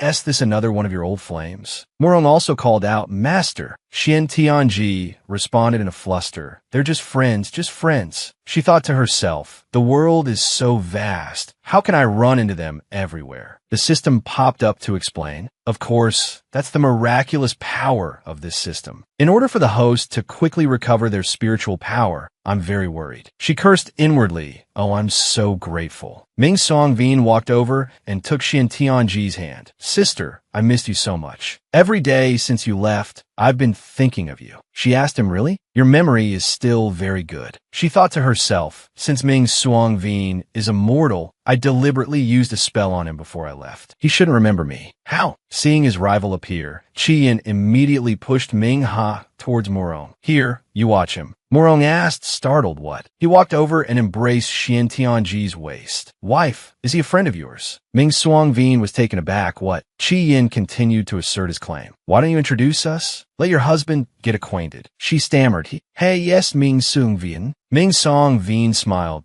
I am Ming Suangvin, an old acquaintance of Xian Tianji. Old friends meeting again are naturally very familiar. Your reaction, young master, isn't it a bit excessive? Xian Tianji is free and unrestrained by nature. A truly good husband would trust her and wouldn't be suspicious like you, would he? Qian was furious. Say that again. Xian Tianji was sweating. Oh no, he's really angry. Ming Suangvin stepped forward and took Xian Tianji's hand. That I won't say it twice. Xian Tianji and I. She still wanted to reminisce about the past. Chaozi, however, Xian Tianji pushed him away toward the yuan. I still have things to do. Why don't we reminisce another day? Hearing this, Ming Suangvin replied, so, Sister Xian, you still have things to do. All right then, I'll keep it short. What's so surprising? Ming Songvin asked, Sister Xian, you're the heavenly medical immortal, so I'm sure you have some magic that could defeat demons, right? She frowned, thinking, oh, I already told him that I'm the heavenly medical immortal. Ming Songvin bowed. I implore you, there's a man-eating demon wreaking havoc in the city. The people are suffering immensely. I beseech you, Sister Xian, after you finish your important matters, please come and lend us a hand. Morong spoke up, Master Xian, your spiritual power is very weak right now. How can you agree to go demon hunting? She smiled and replied, protecting the mortal realm is my duty. And you saw that corpse in the coffin just now, right? A yuan said, the demons in the city only eat children. I can't just sit idly by with such a crazed demon around. Don't worry, Morong. I've recovered some spiritual power for self-defense, so it shouldn't be a problem. Is Ming Ha safe in your cosmic pouch? Morong reassured her, don't worry, Master Xian, everything is fine. She thought to herself, everything's all right then. Then, she looked towards Qian, who was sulking off to the side. Qian hasn't said a word. Is he angry with me? Just then, a few small spirits rushed towards her, startling her. are these wandering souls. She backed away, bumping into Qian. Surprised, she called out, Qian. He embraced her, saying, since there are small wandering souls around, I think the ghost town isn't far off. You pick her up? She asked worriedly. You're not angry? He grumbled. What would you do if I said I was still angry about that? Anger hurts the body. Don't hurt yourself. She sighed. I really have nothing to do with them. I can swear on my life. As long as you're not angry, I'll do anything for you. Okay. Hearing this, Qian replied, Oh, is that what you say? On second thought, I should be happy to have won you over from those other men, shouldn't I? In any case, the future is long, so we'll have plenty of time to settle this score. She looked up and asked, what else? He looked at the mark on her forehead and said, these wandering souls seem to be drawn to the flower on your forehead. She was surprised at, how can I do that? He then said, in that case, I can only go to the ghost town to find out. The group continued on their way. After arriving, Xin Tianji looked around and said, the last time I came here, there were ghosts everywhere. Why aren't there any now? Qian explained, almost all the ghosts have gone to Mount Duo Suo with Ming Ha. That's why the town is so quiet now. At this moment, a voice rang out, who dares trespass in my ghost town? Xian Tianji turned her head and asked, aren't you the old man who served by Ming Ha's side? He pointed at her and asked, aren't you the heavenly medical immortal? Why have you suddenly come to the ghost town? The demon lord and all the demons have gone to Mount Duo Suo to cultivate. I'm the only one left here to watch over the town. If the immortal wants to find the demon lord, you should go to Mount Duo Suo. Or not. I was entrusted by Ming Ha to bring him home. Hearing this, the old man asked, has the demon lord returned? Where is he? She replied, he has lost his heart and is sinking into a deep sleep. The old man was startled and exclaimed, what? He led her into a tunnel and said, so it seems the rumors of Duo Suo Mountain's strangeness, treachery, and unpredictability are all true. Fortunately, the demon lord has returned. Which town? Just leave the demon lord here. He knocked on a coffin. Murong immediately came to place Ming Ha inside. He turned to Xin Tianji and said, thank you, immortal, for bringing the demon lord back. She said sadly, I apologize. I failed to protect Ming Ha well. The old man shook his head and, oh, it's not your fault. The demon lord is straightforward and simple. We tried to dissuade him from going to Duo Suo Mountain, but he insisted. It's good for him to suffer a bit this time. She replied sadly, but he went to Duo Suo Mountain because of me. That was just an excuse, the old man said, looking at Ming Ha. The demon lord is always playful. He has long been tired of the loneliness of the ghost town, so he looked for an excuse to go to Duo Suo Mountain to seek amusement. Please rest assured, immortal, I will guard the demon lord here until he wakes up, he said. She continued, and then I will thank him. By the way, there's one more thing. The old man turned back. Xian Tianji reached up and brushed her hair aside, revealing the mark on her forehead. Please tell me what this flower on my forehead is, she asked. The old man said in surprise, the immortal has a ghost mark? Let me see. Xian Tianji nodded. It still feels hot, like it can absorb some wandering little ghosts. The power emanating from the mark startled Murong and Qian. The old man asked, immortal, I dare to ask, did you and the demon lord engage in intimacy at Duo Suo Mountain? Qian and Murong were both startled upon hearing this, their jaws dropping. Both stood behind her, radiating killing intent. Frightened by their gazes, she quickly waved her hands and replied, no, there's nothing between us. We didn't do anything. I got the ghost mark from eating Ming Ha's heart. The old man was astonished. Immortal, you ate the demon lord's heart. She explained, Ming Ha said his heart was lost and couldn't be restored. Eating it would increase my power a little. The old man nodded. Oh, that's it. The demon lord is truly devoted to protecting you, immortal. Confused, she asked what? The old man explained what people in the ghost realm call a ghost mark. Old Madame Jima, please take care of Ming Ha. I'll visit him again after I've dealt with the important matter at hand. It actually feeds on wandering souls. The more wandering souls enter the ghost mark, the stronger its power. The demon lord let you eat his heart and planted the ghost mark so that all the wandering souls in this world can be at your command. Xian Tianji was stunned.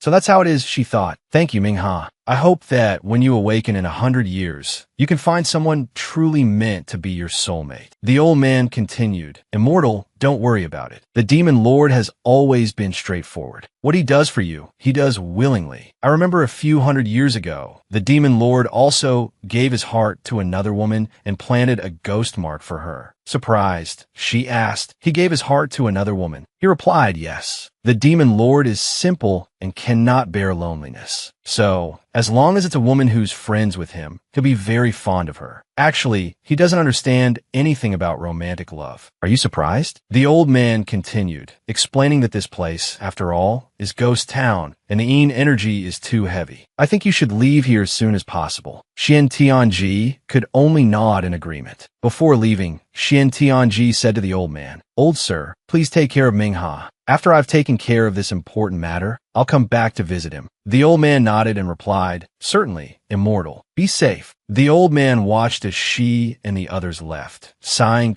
100 years later, the human realm will be lost. Demon Lord, your words can bring some comfort to the immortal's heart. After all, when you wake up, I fear you'll want to forget everything. Xian Tanji, after leaving Ghost Town, muttered, Although I understand the reasoning, having so many wandering souls entering my forehead is quite terrifying. She held her forehead as a stream of wandering souls continued to chase after her. Qi Yin extended his hand, and a flame appeared. He said, If you're afraid, I can make their souls vanish completely. She quickly waved her hand, and no need. These people are all pitiful, with no home to return to. I'll get used to it. She thought to herself, After all, I'm relying on these ghost threads to save my life. Right now, restoring my spiritual power is just barely enough to support my growth. At this moment, the system appeared and said, So, Immortal, do you want to continue restoring your spiritual power? She frowned in annoyance and asked, What do you want me to do now? The system replied simply, Ming Suangvin has an earth attribute, and his lifespan is the foundation. As long as you can absorb 65% of Ming Suangvin's lifespan, you can restore some of your spiritual power. Hearing this, she was startled. 65%? He's just a mortal. If I absorb his lifespan, won't he die? The system replied, In any case, I've told you the method. Whether or not you want to restore your spiritual power depends on your choice. It thought to itself, I'll have to try reverse psychology. She said angrily, Hey, how can you just leave like that? Come back here. Qi Yin, who was behind her, asked, What's wrong? Who are you talking to? She replied awkwardly, It's nothing. A wandering soul came to greet me and then ran away. Behind her, Murong asked excitedly, Is that the renowned Jinlin city of the human realm? I hear Jinlin city has many delicacies. I must go and enjoy them properly. Hearing this, she asked, This place is so bustling and prosperous, yet there are man-eating demons coming and going. Murong waved his hand and flew ahead. Master Xian, I'll scout the way for you. She called out, Murong, Be careful. She turned and asked, Should we go and eliminate? She stopped abruptly, startled by Qi Yan's cold expression. Qi Yan looked down at Jinlin City and explained, Jinlin City is an important place in the human realm. Hundreds of years ago, the heavenly realm set a boundary around it. If anyone from our kind enters, the heavenly realm will immediately know. Xian Tianji extended her hand, radiating spiritual power as she looked down and said, Looking closely, there really is a layer of divine inscription. What now? Qi Yin smiled confidently. It's just a small trick of the heavenly realm. What could it do to me? As long as I conceal my demonic aura, the heavenly realm won't be able to detect me at all. However, after my aura disappears, my spiritual power will also decrease by more than half. At that time, I might need you to protect me. He then used his power to conceal his demonic energy. Immediately afterward, he transformed into a small child. Qian, now small, asked, I wonder if Madam is willing. Upon seeing this adorable face, she blushed. The first time I met you, you were just like this. I regret not being able to protect you back then. Today, I finally have a chance to make up for it. She reached out and stroked his head. Of course, I'm willing. Hearing this, he blushed, thinking to himself, she actually agreed. Damn it, suddenly feeling a bit shy. What's going on? He coughed awkwardly and turned his head that I was just joking. How could I let you protect me? You just stay by my side obediently and let me protect you, all right? She smiled and replied, All right. Just then, Murong's voice rang out. Master Xian Tianji, why aren't you here yet? There are a bunch of mortals surrounding me. Can I attack them? Absolutely not. Wait there. I'll be right there. She took Qi Yan's hand and pulled him along. Morong's in trouble. Be good. We have to hurry. He blushed, thinking to himself, this girl wouldn't really think I'm completely helpless, would she? But this feeling doesn't seem so bad. At this moment, inside Jinlin City, a group of Taoist priests surrounded Morong. He angrily demanded, return the little girl to me. Otherwise, don't blame me for being unkind. The Taoist priest retorted angrily, audacious demon, kidnapping a child in broad daylight. Let's see how we deal with you. Prepare the formation. He thought anxiously, this is bad. I deliberately cast a confusion spell on Wang to make him listen to me. Now he sees everyone as Master Xian Tianji. He has no self-defense ability at all. Could he have been captured by bad people? He quickly leaped into the air, dodging the Taoist priest's attacks. Just then, a series of talismans flew towards him. Xian Tianji called out, Morong dodge. The talismans narrowly missed him. She severed the horsetail whisk in the Taoist priest's hand. She stepped forward and said, it seems there's been a misunderstanding. We're here to help you catch the man-eating monster. Hearing this, the Taoist priest scoffed. Where did this demoness come from? Don't try to bewitch us. Look at his fox ears. He's clearly a fox demon. Don't make excuses. Morong said to her, they're not worth your time, master. They just used a calming spell on me and took Xian. She gasped. Xian was taken. Qi Yin spoke up. They're just a bunch of foolish mortals. There's no need to waste words on them. Let me regain my strength and wash this city in blood. She stopped him. No. Morong, hearing this, asked in surprise, Qi Yin. Just then, Ming Suangvin arrived, saying, I was wondering why Jinlin City was so quiet today. So you're all gathered here. Everyone was surprised to see him. Young Master Ming is here. Quickly make way. Seeing him, the Taoist priest immediately said, Young Master Ming, you've arrived just in time. The Grand Master is about to subdue these demons. Ming Suangvin smiled that I'm afraid there's been a misunderstanding. These are friends I've invited to help catch a demon. They're not demons themselves. Everyone was astonished. They're friends of young Master Ming. Ming Suangvin nodded, indeed. This one is an attendant from the heavenly realm, the medical immortal, Qing Xiu Fox, Immortal Morongji, young Master Morong. Morong was stunned.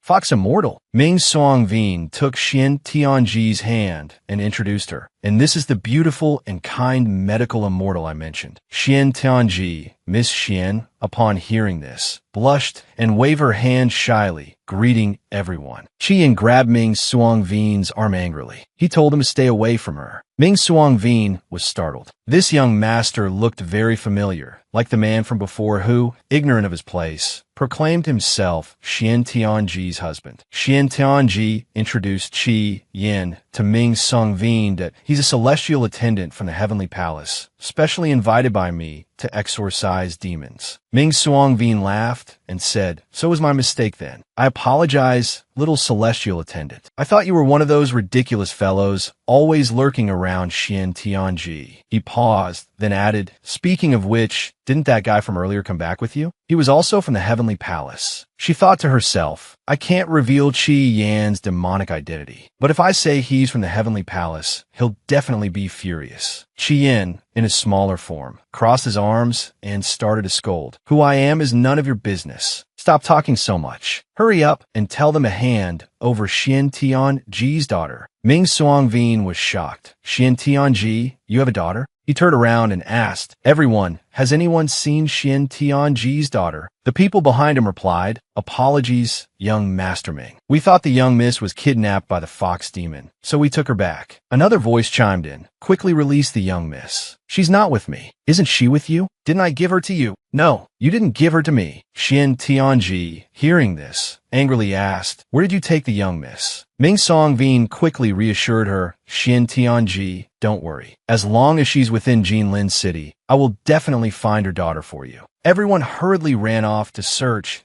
Don't worry, immortal. Even if we have to turn Jinlin City upside down, we'll find a young miss. Everyone, hurry up. Don't keep the immortal waiting. Ming Suangvin turned to Xian Tianji and asked, Xian Tianji, shall we enter the city first? She nodded in agreement. Ming Suangvin then embraced her, saying, Xian Tianji, I sincerely apologize. I didn't expect to upset you so soon after entering the city. She was startled and replied, "It's just a misunderstanding. Don't blame yourself." Seeing Ming Suang-Veen clinging to Xian Tianji, Qi Yin immediately became jealous. She pushed him away, saying, "Let's go, Veen. Let's enter the city." Ming Suang-Veen smiled and asked, "Xian Tianji, are you avoiding me again? Am I no longer your little obedient one?" Murong, hearing this, trembled, tears welling up in his eyes. "Xian, Master Xian, that nickname, only I should have it." Qi Yin teased from the side, "Little obedient one." She panicked and said, "Wait, let me explain. An explanation is just an excuse. Why should we listen?" Murong was also angered. "I can't believe Master Xian's little obedient one isn't just me. I'm so disappointed." Seeing this, she cursed inwardly. "Oh heavens, why do I have to go through one ordeal after another?" The group entered Jinlin City. Qi Yin and Murong, still angry, walked ahead, ignoring her. She thought to herself, "They're completely ignoring me. It seems they're really mad." Ming Suang-Veen asked, "By the way, Xian Tianji, what's your plan for the flesh-eating demon?" She replied, "I plan to disguise myself as a child tonight to lure him out." Ming Suang-Veen said, "Although the idea is good, this flesh-eating demon is elusive. I'm afraid we won't be able to lure him out so easily." "It's all right. At worst, we'll stay here for a few more days. I will definitely capture this harmful demon." Qi Yin scoffed, "They can't even protect a child. How useless." Hearing this, Murong jumped and yelled, "Don't you say another word. I will definitely save Xian." Seeing Murong leave, Xian Tianji worriedly asked, "Murong, where are you going?" Murong replied, "I'm going to find Xian." The surrounding people were startled and surprised. Xian Tianji cursed under her breath. "That immortal hoe is flying around, and now this idiot is using wind magic in front of everyone." Ming Suang-Veen, standing beside her, said, "Sister Xian Tianji, don't worry too much. Everyone in the city is looking for Xian. I've prepared a room at the inn for you. Why don't you go there and wait?" She nodded. "All right, I'll trouble you then."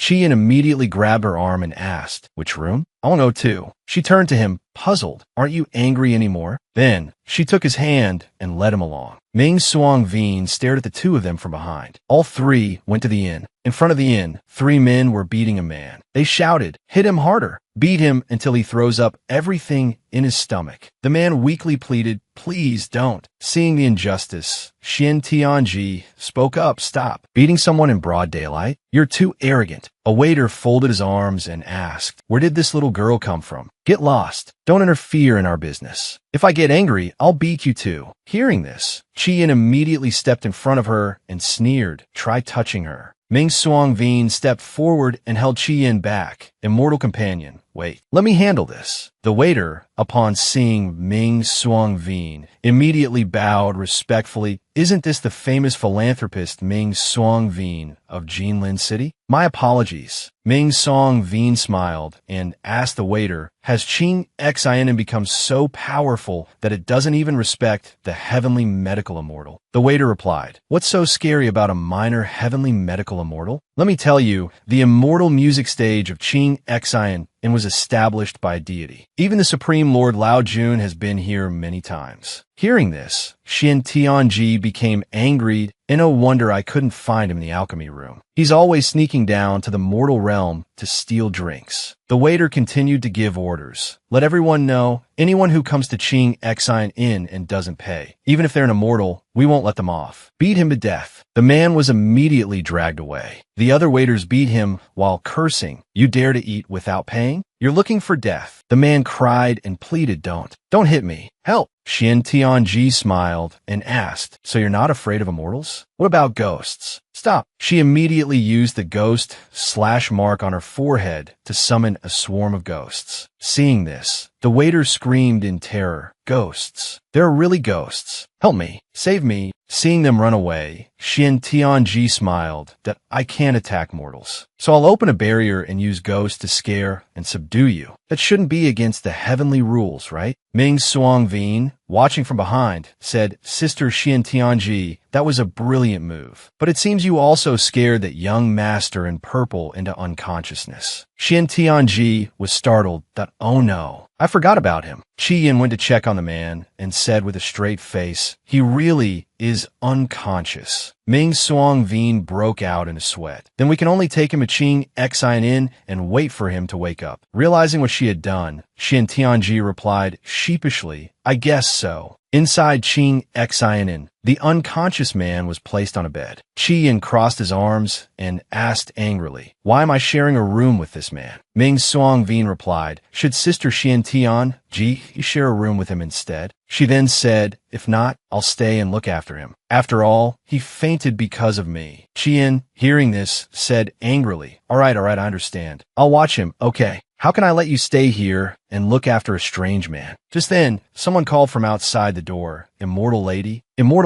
we found your daughter. Xian Tianji and Qi Yin were both startled by the voice and looked towards the door. She happily ran out, asking, you found her? Xian Tianji reached the door and said, Xian, you scare me to death. I thought something bad had happened to you. Seeing Xian covered in mud being carried by someone, she asked in surprise, this is Xian? The person replied, absolutely. When we found her, she was happily playing in the mud. Xian, who was transformed from Wang, jumped towards her as soon as she saw her. She backed away, shouting, stop, don't come over here. But it jumped into her arms, covering her in mud as well. Ming Suang Veen hurriedly came over and said, Sister Xian Tianji, I'll have someone prepare a bath for you. She replied embarrassedly, I'll trouble you then. She worriedly glanced at Qi Yin, thinking Wang gets excited when it sees mud. Will Qi Yin suspect anything? However, Qi Yin only reached out and took Xian's hand, smiling happily and saying, just like your father when he was little. He also loved playing in the mud. Xian looked at him with confusion, while Xian Tianji sighed in relief, thinking, it's all right. 15 minutes later, Xian Tianji, while bathing Wang, called out, no, Xian, don't run around. Come back here. Xian, stop biting the clothes. A scream followed. Qi Yin, who was resting on a chair, immediately opened his eyes. He ran over, wondering, could something have happened to them? He hurriedly pushed open the bathroom door and saw Xian Tianji wrapped in a towel, covered in water, and sprawled on the floor, clutching her head and crying out in pain. The two stared at each other, the air suddenly silent. Xian Tianji yelled, why are you here? Get out. Qi Yin blushed, about to explain this. She immediately pushed him out, saying, get out. Qi Yin, having been kicked out, thought to himself, what does she want me to say? Right, that she was seal. I need to quickly remove it for her. Inside the Qing Xin, Xian Tianji was sitting on the bed. Qi Yin asked from outside the door, does the mark on you hurt a lot? She reached out and touched it. It's still all right, I guess. A flame flared up from a mark. Qi Yin frowned and said, don't lie to me. I heard that rotten fox say that on the night of the full moon, you need his blood to get through it. I'm sorry. I just wanted to leave my mark on you. I didn't know it would harm your body. Xian Tianji put on her clothes, wondering, is Qi Yin apologizing to me? His voice continued from outside. When you recover, I'll remove the mark for you. Okay. She went to open the door and replied, no. Qi Yin was taken aback. But why? She pouted, my body. Do you think you could just mark it and remove it as you please? If you want to remove the mark, you have to replace it with something else. Qi Yin blushed, wondering what she meant. Did she want him to claim her entirely? He stood up and said, if you want a replacement, I actually have something I prepared for a long time. If she hadn't left in such a hurry that morning, it would already be hers. She curiously asked, what is it? Qi Yin pulled a necklace from his pocket. She gasped upon seeing the necklace. Isn't this your demon core? The demon core is the most important thing for a demon. If it's destroyed, the demon perishes. Why would you take it out? He fastened it around her neck. Precisely because it's so important. It's the most fitting gift for the woman I love. If you find it unattractive, feel free to throw it away. It's yours now anyway. If you're ever in a bad mood, you can even destroy it to vent your anger. She touched the pendant. If the demon core cracks even slightly, you'll be in pain. How could I possibly destroy it? He smiled. Those who cherish it. This is a treasure. But if one day it no longer holds importance, it's no different from mud on the ground. But I am Qi Yin. Regardless of the consequences, I do as I please. You should do the same. Keep it if you like it, discard it if you don't. I can accept either. But for now, It still has one last task to perform for me. She gasped in surprise. He stepped forward and embraced her, erasing the mark on her body. From now on, this mark will no longer torment you. She was still stunned. What? Chi-Yin crossed his arms, a hint of jealousy in his voice. Oh, you don't need that stinky fox anymore? When do you plan to send him away? Xian Tianji, lost in the sweet moment, was startled back to reality. Just then, someone yelled, "Ghost!" Hearing the voice, Xian Tianji said, "He's awake." Qian angrily cursed, "Damn it, causing trouble again." She rushed to open the door. "I apologize for frightening you just now." The man clutched his leg, trembling. "My lady, aren't you a celestial physician? How could such a terrifying thing happen?" She explained, "It's a long story." The man knelt on the bed, kowtowing. "Celestial immortal, was it because those 3 men didn't greet you properly that you did that?" "I apologize. I truly apologize. The situation was urgent, and we couldn't pay our respects. Please forgive me." She extended her hand. "It was because of that? Please get up." But the man's long fingernails grazed her hand, making her retract it with a cry. The man panicked. "I apologize. Celestial immortal. My nails are too long. I accidentally scratched you. I know I was wrong. Please don't scare me with ghosts anymore." Chi-Yin frowned, taking her hand. "Are you all right? A small scratch like this is nothing to me." But he still glared angrily at the man. He stepped forward, grabbing the man by the collar. "Let me tell you, if you dare to do this again, I'll chop off your arm." The man stammered, I won't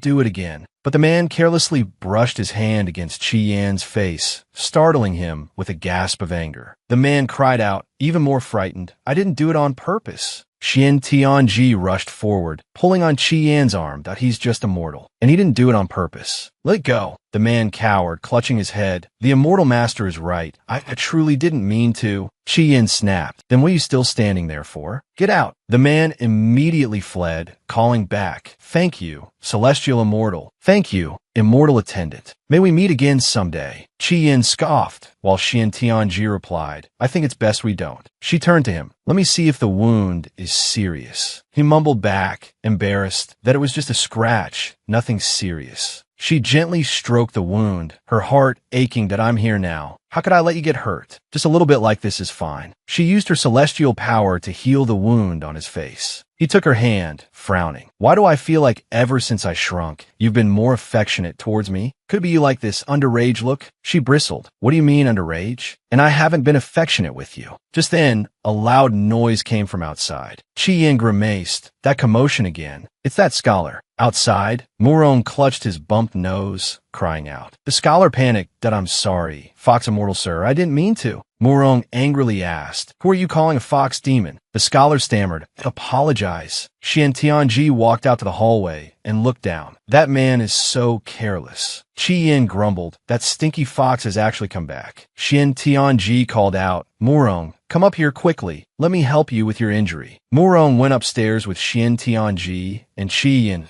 "There's no time. You two quickly hide in the room." Xian Tianji worried. "What happened?" Chi-Yin huffed. "Hey, don't push me. I can walk myself." Murong frowned. "People from the Xianji Palace are here." Chi-Yin looked down and saw the people from Xianji Palace. "Why are they here?" Xian Tianji answered him. "They're probably here to deal with that man-eating demon. In any case, we can't let them discover us. Staying away from this mess is the best option." Murong continued, frowning. "On my way to find Xian in the outer city, I happened to see people from Xianji Palace entering. The situation didn't look good, so I hurried back to warn you too." Xian Tianji spoke up, puzzled. "Murong, how did you know we were at Qing Xianin?" Chi-Yin, arms crossed, scowled beside her. "I ran into your obedient little Yuan on the way. He told me." Xian Tianji broke out in a sweat. "Why are you still angry?" Downstairs, Ming Suangvin's voice rang out. "Sister Xian Tianji, I prepared the food. When you're finished bathing, you can come downstairs to eat." All 3 of them fell silent after hearing this. Just then, Su Mo Yang appeared and asked Ming Suangvin, "Sister Xian Tianji, the little immortal, young Master Murong?" "Excuse me, young master, is the Sister Xian Tianji you're referring to the celestial physician Xian Tianji?"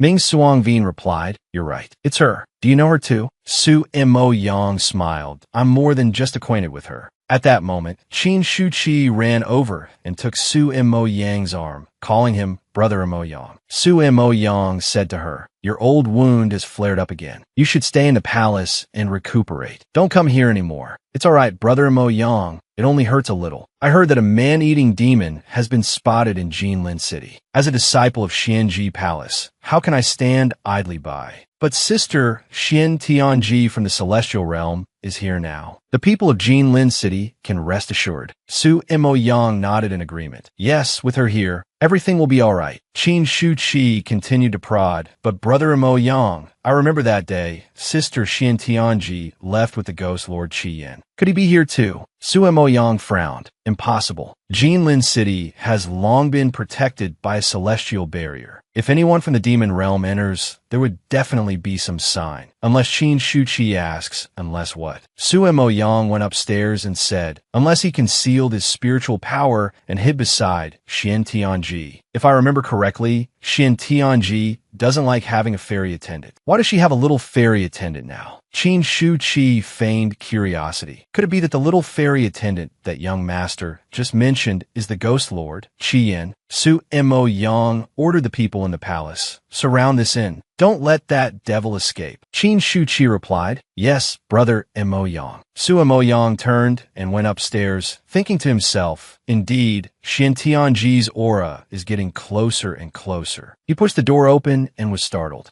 Inside the room, Xian Tianji had transformed into her child form and was playing with Wang Wang. Smiling, she asked, "Oh, Daddy Mo Yang?" Su Mo Yang asked, Xian, "Why are you here alone?" She replied, "Mother and Murong went to catch the man-eating demon. They told me to wait here." Su Mo Yang was suspicious. "Just your mother and Murong? No one else?" She feigned ignorance. "Someone else?" "There's also a fairy attendant brother that mother picked up in the Isian mansion before." "No one else?" Su Mo Yang asked, "Are you sure it's a fairy attendant?" She nodded. "Yes, it's the fairy attendant brother from Isian Mansion. He always plays with me." Su Mo Yang frowned, wondering, there's not a trace of demonic energy here. Could I be overthinking? Meanwhile, Xian Tianji sat on the chair, thinking to herself, it's a good thing Murong got Qi Yin out of here in time. Otherwise, with Su Mo Yang's self-righteous personality, he would definitely keep questioning me. At that moment, Murong was carrying the shrunken Qi Yin as he ran outside. Qi Yin angrily said, "Let me go. I can't leave her there alone."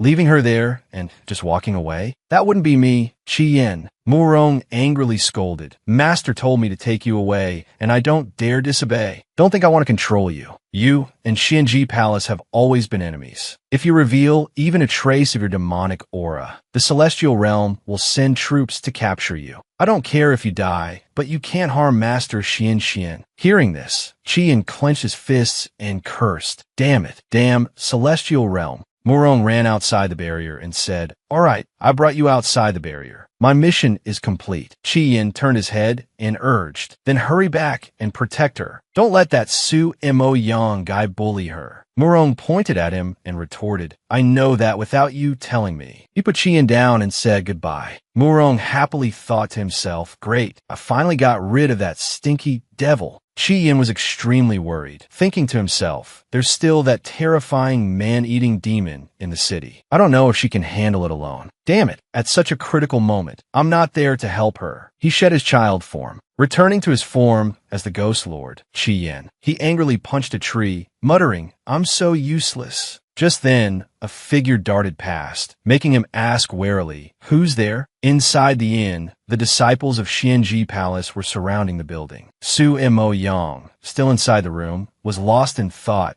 In the end, am I overthinking, or is Xian deceiving me? If she is deceiving me, could it be that Xian Tianji is? Does Xian Tianji really like that fierce and cruel demon that much? And Xian Tianji, seeing Su Mo Yang's expression, became worried. What is he thinking? Could it be that he's discovered some clue? Just then, the door opened. Qin Shu Qi ran in and asked, "Mo Yang Gij, Shitty, is everyone ready? Have you found that demon?" Su Mo Yang immediately said, "No." Qin Shu Qi looked down and, seeing the miniaturized Xian Tianji, smiled and said, "Isn't this Xian? It's been a while." She smiled and replied, "Yes, it's been a while, Aunt Qin." Qin Shu Qi crossed her arms angrily and said, "Don't play coy with me, Xian Tianji. If the Celestial Realm finds out you're hiding the demon Qi Yin, you know the consequences. Su Mo Yang asked from his side, "What did you call her?" Qin Shu Qi smiled and replied, "Don't be so surprised, Mo Yang Gij. This little fairy is Xian Tianji, the one you've been painstakingly searching for. She's teased too many men, so she changed into this form to hide. She's been deceiving you all along." Xian Tianji, sitting on the chair, smiled and said, "Aunt Qin, are you getting old and your eyes are failing you? How could Xian turn into a mother?" She took a medicine bottle out of her pocket and said, "Oh, if you say you're not Xian Tianji, then see if you dare to take this pill." She took a pill from a bottle and thought to herself, "I finally found your weakness. Let's see how I'll punish you." Xian Tianji looked at the pill in her hand worriedly. This pill, could it be from that time? She recalled the previous battle. Qin Shu Qi had taken the opportunity to snatch her medicine pouch. Then she took out the pill and thought to herself, "Let me carefully analyze this pill, then I can find out what's really in your gourd." Xian Tianji pursed her lips anxiously. "Although I've recovered some spiritual power, my aura isn't stable. If I take this pill, I'll definitely revert to my normal form in front of them." Qin Shu Qi urged, "Take it. Are you scared? Are you afraid to admit that you deceived Mo Yanggij?" Xian Tianji furrowed her brow, thinking, "There's no other way. This is the only option." The miniaturized Xian Tianji pretended to be innocent and shook her head. "Mother said I can't eat food from strangers. I can't eat randomly. What if it's poison? That wouldn't be good." Xian won't eat it. But Qin Shu Qi, already angry, grabbed her arm and said, "Xian Tianji, don't play innocent with me. Eat it." She cried out, "Aunt Qin, you're hurting Xian." Wang, seeing this, also barked, preparing to attack her. At this moment, Su Mo Yang spoke. "Everyone be quiet. Let her go first. Give me the pill." Qin Shu Qi, seeing him defending Xian Tianji, said, "Mo Yang Gij, trust me. She's really deliberately deceiving you." Su Mo Yang angrily said, "Give it to me." She had no choice but to give the pill to Su Mo Yang. Seeing this, Xian Tianji smiled triumphantly. Su Mo Yang brought the pill to his nose and examined it for a while, then asked himself, "This is all spiritual power enhancing medicine. Isn't this the same medicine Xian refined that day? This level of alchemy isn't something a child can easily achieve. Could it be?" He handed the pill back to her and said, "I've checked it. There's nothing wrong with this medicine. Xian, be obedient and take the medicine." Xian Tianji asked fearfully, "Uncle Mo Yang also wants Xian to take the medicine." She thought to herself, "Why isn't this going as I planned?" Su Mo Yang explained, "I just want to know if you were really Ian." She held the pill, sweating. Uncle Mo Yang is really joking. How could Xian be a mother? She thought to herself when Qin Shu Qi discovered this secret. "I knew this day would come. Let's settle this today." She took the pill and swallowed it. A powerful spiritual force emerged. Su Mo Yang said in surprise, "You really are Ian." Seeing Xian Tianji transform back, Qin Shu Qi immediately said, "Brother Mo Yang, see, I told you I wasn't wrong." She opened her eyes and called, "Mo Yang." He blushed and responded, but she winked and said, "Uncle, look, don't I look just like mother?" Both Su Mo Yang and Qin Shu Qi were left utterly confused. Xian Tianji grabbed Su Mo Yang's robe, feigning a pitiful plea, "Uncle Mo Yang, please don't tell mother. I secretly refined medicine to transform into mother. Otherwise, mother will beat me." Su Mo Yang asked, "You're Xian?" She replied, "Yes, Xian. I just wanted to transform into mother to go play around. Xian really wouldn't do anything bad. Auntie Qin and Uncle Mo Yang, please don't misunderstand Xian." Qin Shu Qi immediately rushed forward and scolded Xian Tianji. "You're making excuses again." She tightly gripped Xian Tianji's hand. Xian Tianji pretended to be hurt, saying, "Auntie Qin, you're hurting my hand." She thought to herself, "You think I'm out of options? Qin Shu Qi, you really underestimate me. I can just take advantage of this opportunity to get away from your pestering. After all, I still have a powerful helper." Just then, Xian Tianji's voice returned, calling out, Xian, have you been good? Why did you transform into me?" She immediately feigned fear, hiding behind Su Mo Yang, and said, "I'm sorry, mother. Xian was being too naughty. But don't worry, mother, the medicine will wear off soon." Su Mo Yang, seeing Xian Tianji outside, said in surprise, "Ian, it's been a while. The Xian Tianji outside nodded. Long time no see. Qin Shuqi, seeing her, was shocked. Impossible. That day, when I chased Xian Tianji in the forest, I saw her shrink within the tomb with my own eyes. And that thing assured me Xian was Xian Tianji. How can this be? The Xian Tianji inside asked, Mother, have you caught that man-eating monster yet? The Xian Tianji outside replied, Not yet. Mother was just worried about you, so I came to check. She nodded. With Uncle Mo Yang here, Mother can rest assured. All right then, I'll go first. Murong is still waiting for me. Su Mo Yang quickly called out, I and wait. I'll come find you after I've taken care of things. Xian Tianji waved goodbye. Yes, Mother. Be careful. She sighed in relief. That was so stressful. Murong, transformed into her, replied in her mind, It's a good thing Master Xian secretly sent me a message telling me what to say next. That's how we were able to fool them. Ming Suang Vin, watching this scene from outside, thought to himself, Wow, what a truly indistinguishable performance. Qin Shuqi, on the other hand, was furious, wondering, How can this be? This is impossible. Ming Suang Vin stepped forward, thinking to himself, I'm getting more and more excited to see how this develops. Qin Shuqi, outside, angrily shouted, Come out here. I know you're still in there. The system suddenly appeared, asking, What's wrong, Miss Qin?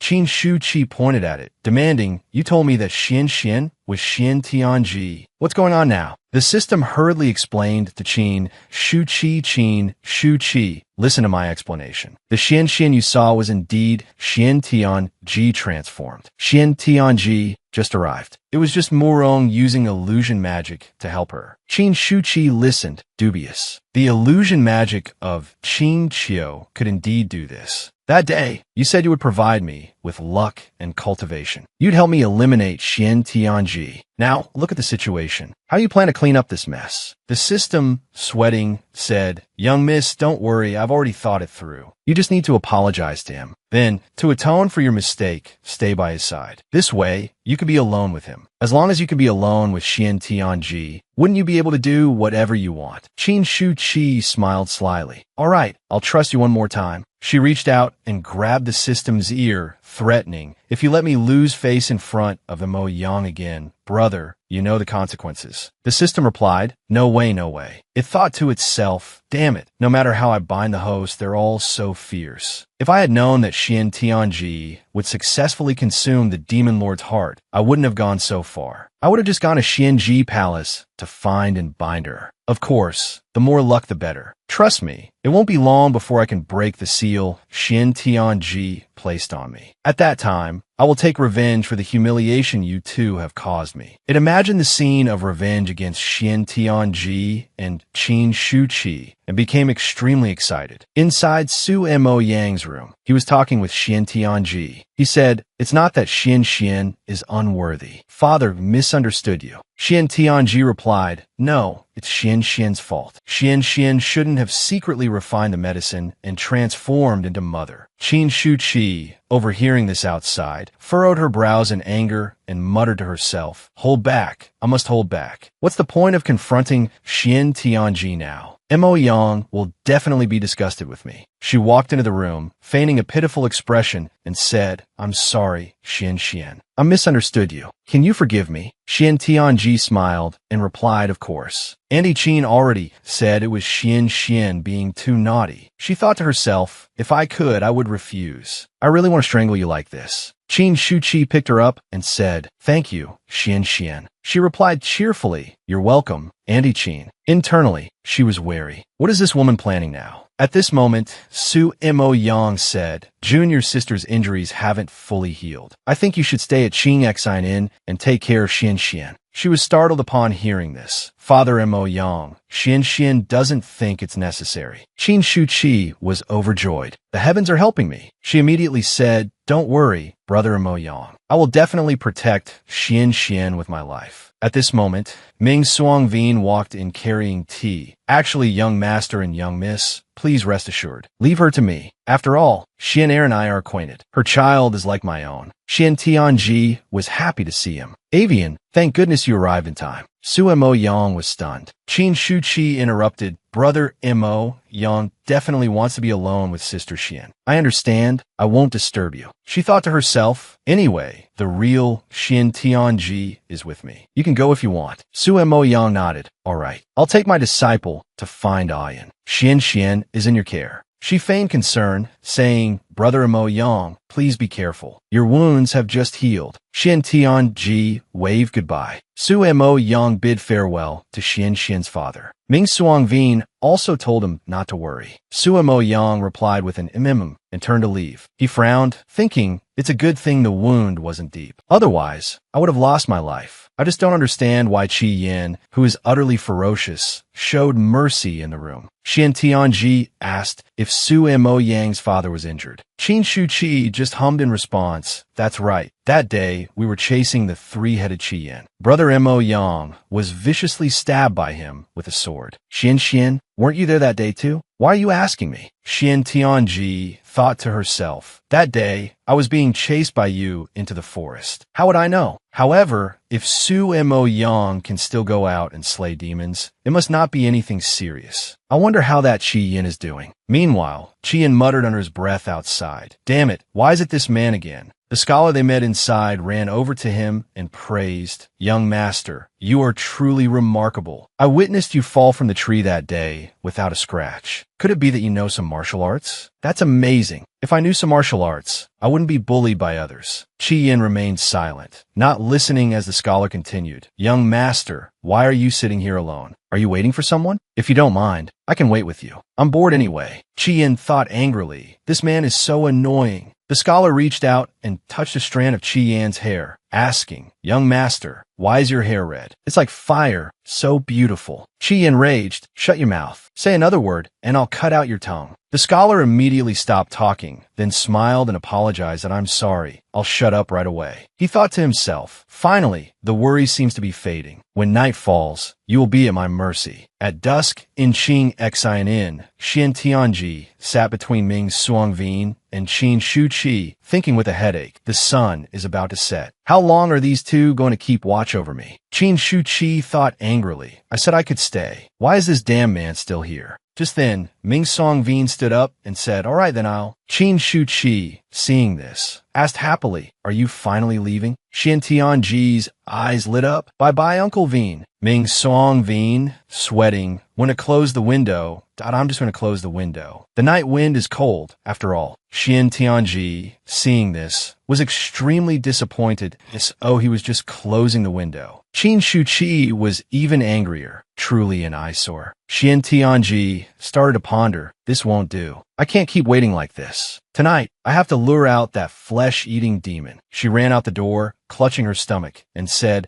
my stomach suddenly hurts. I have to go to the outhouse. Wang, come with me. What if I fall into a pit? Wang immediately chased after her. Qin Shu Qi followed behind, saying, just in case, I'll come with you. She thought smugly, trying to escape? No chance, sweetie. Xian Tianji, seeing this, frowned. Damn it, she's like a persistent ghost. It seems I can only use my spiritual power to escape. She used her spiritual power, summoning a talisman and sticking it on Qin Shu Qi's forehead. Qin Shu Qi was startled. Why can't I move all of a sudden? Xian Tianji climbed onto Wang's back and said, Annie, why are you standing there like a statue? Can't you move? Well, Xian won't wait any longer. Qin Shu Qi cursed Xian Tianji under her breath. Just you wait. As she walked out, she saw the waiter from Qing Xian and blocking her way. She wondered, is Qing Xian in closing already? The waiter told her, it's almost nightfall. It's best if little girls don't run around outside. It's true. It's dangerous out there with the man-eating monster. She looked outside and said, sure enough, there's not a soul on the streets. Everyone in Jinlin City is anxious because of this man-eating monster. We must quickly find a way to eliminate this evil creature. She silently called out, Morong, can you hear me? Morong asked, Master Xian, did you leave Qing Xian Inn? She replied, yes, where are you? Morong answered, I'm south of Jinlin City with Uncle Su Mo Yang. Master, stay where you are. Be careful not to be discovered by him. Su Mo Yang was standing next to Morong, disguised as Xian Tianji. He asked, what's wrong, Xian? He replied awkwardly, and nothing's wrong. Xian Tianji spoke to him from afar. All right then. Be careful. If anything happens, send me a secret message. Morong replied, I understand. You be careful too, master. She thought to herself, if Su Mo Yang is already there with Morong, then Chi Yin should be safe for now. What? She said to Wong Wong. Come on, Wong Wong. Let's head north. Wong Wong barked. Just then, a noise startled her. She asked, who's there?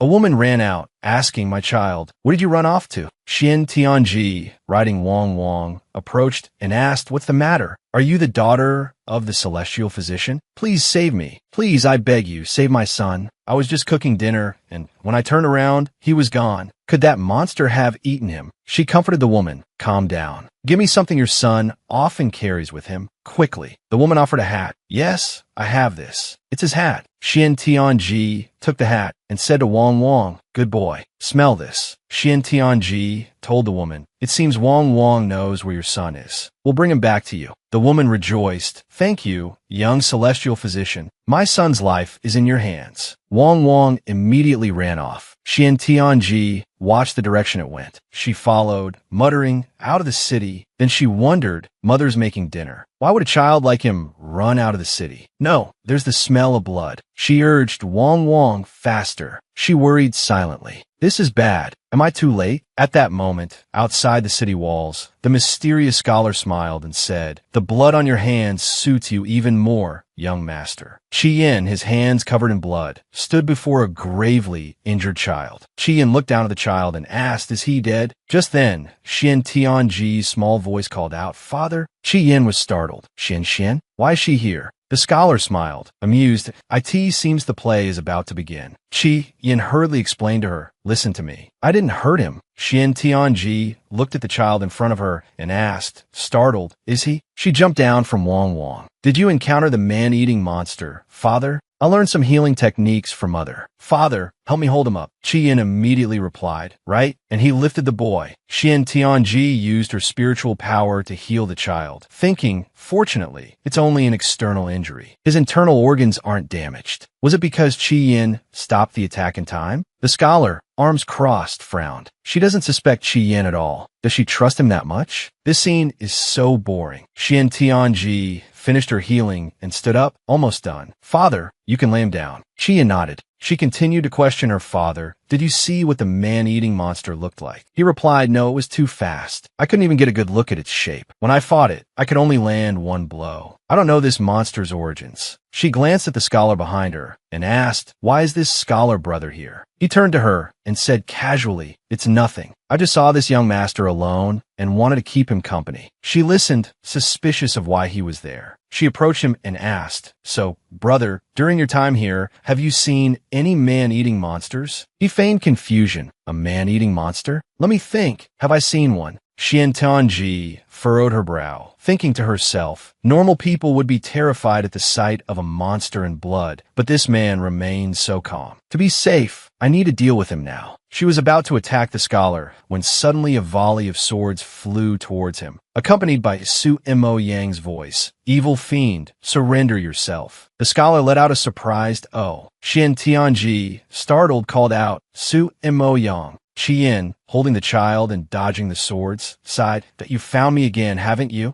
Did you bring him here to capture me? Morong, disguised as Xian Tianji. Xian Tianji looked at Chi Yin, stammering, no, I didn't. He used a secret voice to ask Xian Tianji, what do we do, Master Xian? Does Chi Yin misunderstand something? She ran in front of Chi Yin, shielding him and declaring, no one touch Father Chi Yin. She then muttered, but we can't reveal our identities now. In for a penny, in for a pound. The scholar smiled and said, what a pity. It's difficult to make everything seem reasonable now that things have come to this. He snapped his fingers and said, I apologize for the inconvenience, everyone, but I have no choice. I must go home now. Immediately afterward, a purple smoke appeared. Chi Yin, behind her, fainted. Several copies of the scholar appeared, catching him. Seeing this, she cried out, Father Chi Yin, be careful. Who are you really? The figure replied, I am Meng Jun, one of the 7 clones of the master master of Mount Du Soc. It has been an honor, immortal. Xian Tianji gasped. Meng Jun, the one who enters. Meng Jun answered, I apologize, but I cannot answer your question now, immortal. An old friend has fallen asleep in my arms. If you wish to know why, perhaps you could join me in a dream for a chat. He transformed back into his true form, embracing Qi Yin and smiling at her. Meng Jun continued, now, if you'll excuse me. With that, he vanished. Xian Tianji shouted angrily, come back and explain everything clearly. She thought furiously, damn it, entering Meng Jun's dream world is dangerous. It's easy to have your mind consumed. Anyone inside is at a disadvantage. I fear Qi Yin is in grave danger. Behind her, Su Mo Yang chanted, and the swords immediately flew up. He shouted, break, and the swords vanished. Su Mo Yang helped Murong, disguised as Xian Tianji, to her feet and asked, Xian, are you all right? Murong replied, I'm fine. She cursed inwardly, so let me go already. Su Mo Yang looked down worriedly and asked, Xian, what's wrong? The miniature Xian Tianji frowned in concern. Qi Yin has been taken away by an illusion. There weren't any clues about the man-eating monster. What should we do? Su Mo Yang rubbed Xian Tianji's head and asked, are you scared? He frowned. Uncle Su Mo Yang, did you find any clues about the man-eating monster in the city? Su Mo Yang declared, that man-eating monster must be Qi Yin. Xian Tianji argued, no, this absolutely wasn't done by Father Qi Yin. Su Mo Yang asked, how can you be so sure? Just then, the child sat up. Su Mo Yang turned his head and said, the victim has woken up. We can ask him about the situation. Xian Tianji nodded and replied, all right.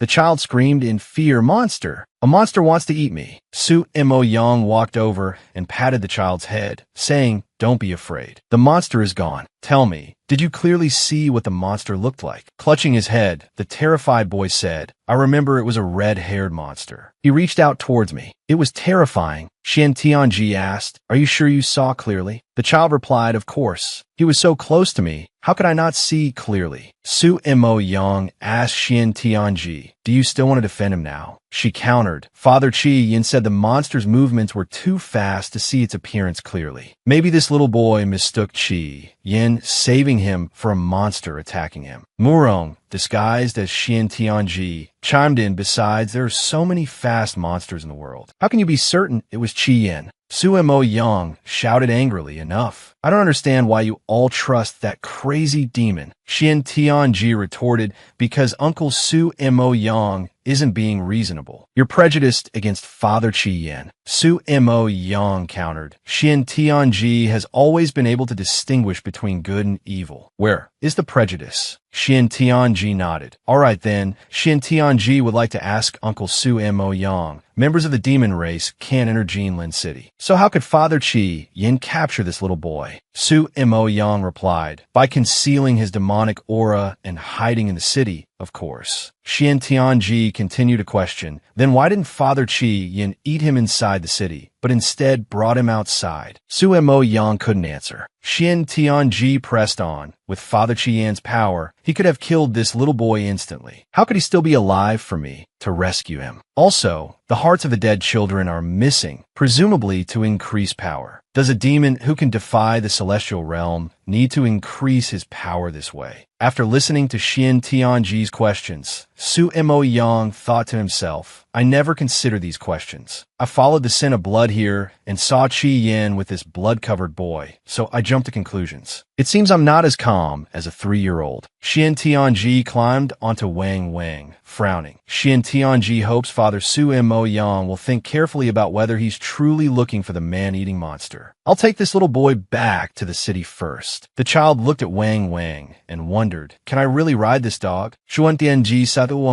uang. Let's go. Wang barked and immediately ran off. The child cried out so fast. Murong chased after them. Wait for me. I'll go into the city with you. The child's mother picked him up and said, thank you, little fairy, for finding my son. I will forever remember your kindness. The child also said, thank you. Xian Tianji smiled and replied, you're welcome. It's what I should do. Morong pretended to hold her and said, "This little boy is truly lucky." She nodded, which is why we have reason to suspect that man-eating demon intentionally harmed him. Xian, Morong asked, "Could it be Meng-jun?" Xian Tianji pondered, "I don't think so. His purpose was only to lead Xian away. There's no need to go to such lengths. Moreover, Meng-jun's power is immense. He wouldn't need a child's heart to enhance it." Curiously, he asked, "Master, what should we do next?" She replied, "Since Xian fought with that demon, perhaps there will be some clues in his dreams. Whether it's to save Xian or to find that man-eating demon, I must subdue it." Afterwards, Xian Tianji led Morong to a secluded place and said, "This is the place, Morong. It's suitable for you to restore your true form." Morong replied, "Good." After recovering, he said to Xian Tianji, "I don't understand. Master, since we're near Qing Xian Inn, why not stay in a room? It's cold and windy here. It wouldn't be good if you caught a chill." She replied, "I finally managed to escape Qin Shu Qi's pestering. I can't let her find me again.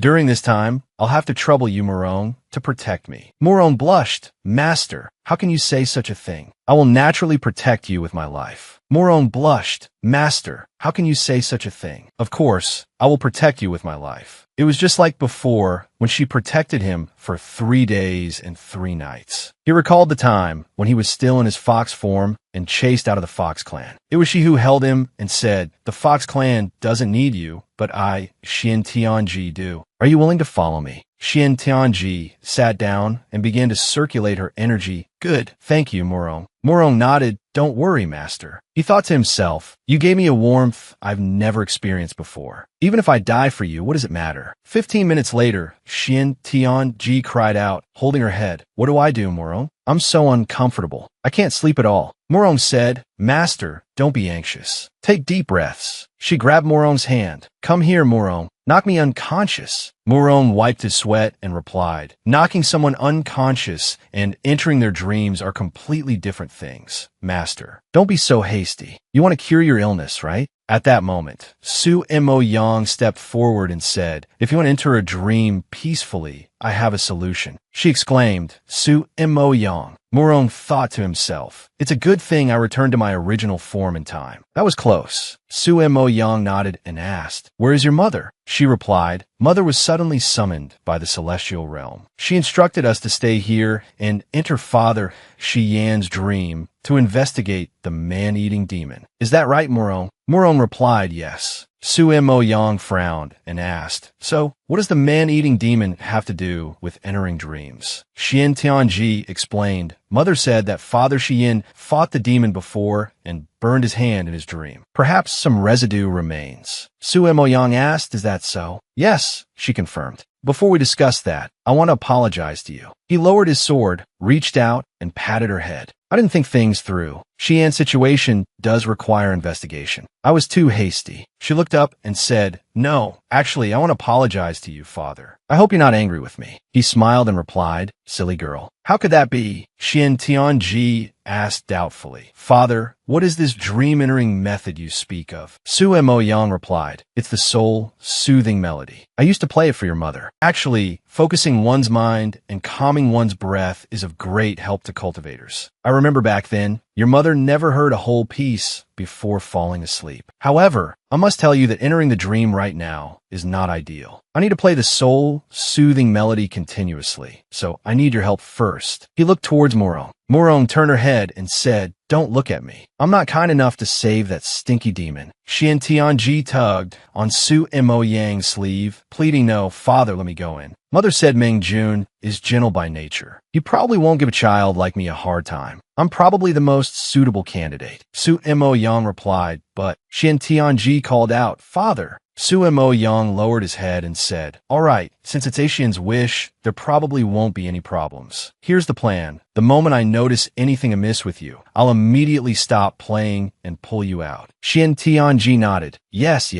Thank you so much, Father. But it seemed like you didn't bring your flute to play the soul-soothing melody." Su Mo Yang asked, "Who says you can't play without a flute?" He chanted an incantation and stabbed his sword into a tree trunk. Leaves fell. He picked one up and said, A leaf can also be a flute. Xian Tianji feigned surprise. Wow, father, you're amazing. Su Mo Yang put the leaf to his lips. Get ready. Xian, I'm starting. She smiled and replied yes. She sat down and thought, with Brother Mo Yang's soul-soothing melody, there shouldn't be any problems. Jun, I'm coming to find you and get some answers. Su Mo Yang began to play. Murong stood guard over Xian Tianji. Su Mo Yang looked down at the shrinking Xian Tianji and thought, it seems like it's almost done. Xian Tianji's small face furrowed. What is this? Butterflies? Is this the Zhuangzi's butterfly dream? She opened her eyes and reached out, letting a butterfly land on her hand. Meng Jun appeared, smiling, and no need to doubt. This is indeed a place within your dream. Although it looks very much like Jinlin City, it's merely a city within your dreamscape. You've entered the dream realm. Is the celestial physician still not ready to meet this one in my true form? Xian Tianji said, so you've seen through me. Very well, this is your territory. I'll abide by your rules. Meng Jun smiled. The celestial physician rushed here, but you're afraid I'll hurt the person in your heart. Xian Tianji, now back in her normal form, replied, that's right. And I also want to understand why you've associated yourself with the master of Mount Du SOC.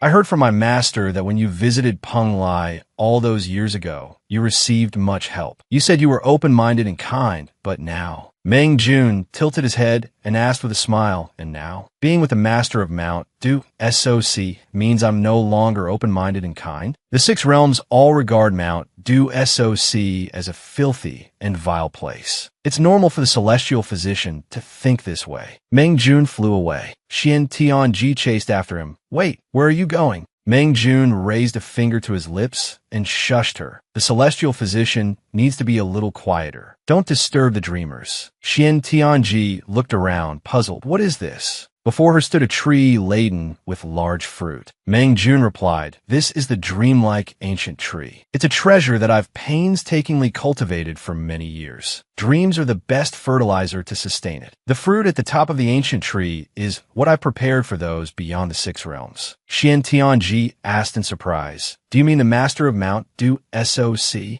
Meng Jun replied, that's right. He's a very interesting person. Xian Tianji questioned, interesting? Meng Jun continued, doesn't the fairy want to see the person in her heart? Now, I can take you to see him. She nodded and replied, okay. In her heart, she wondered how he could take her to find Qi Yin so easily. Meng Jun extended his hand, and a dream fruit in the shape of Qi Yin flew towards him. Meng Jun said, look, he's here. She immediately embraced the dream fruit, knocking on it repeatedly and calling, Qi Yin, wake up. Meng Jun said, fairy, having heard what I've said, you should know that calling him like that won't wake him up. It's better not to waste your efforts. She frowned and asked, what do you want in exchange for returning him to me? Meng Jun replied, fairy, please understand. It's not that I'm intentionally making things difficult. This matter with him is honestly due to another's commission, which is hard to avoid. Of course, I also need to confirm something with him. Xian Tianji asked suspiciously, confirm what? Meng Jun answered, the outcome between him and the master of Mount Du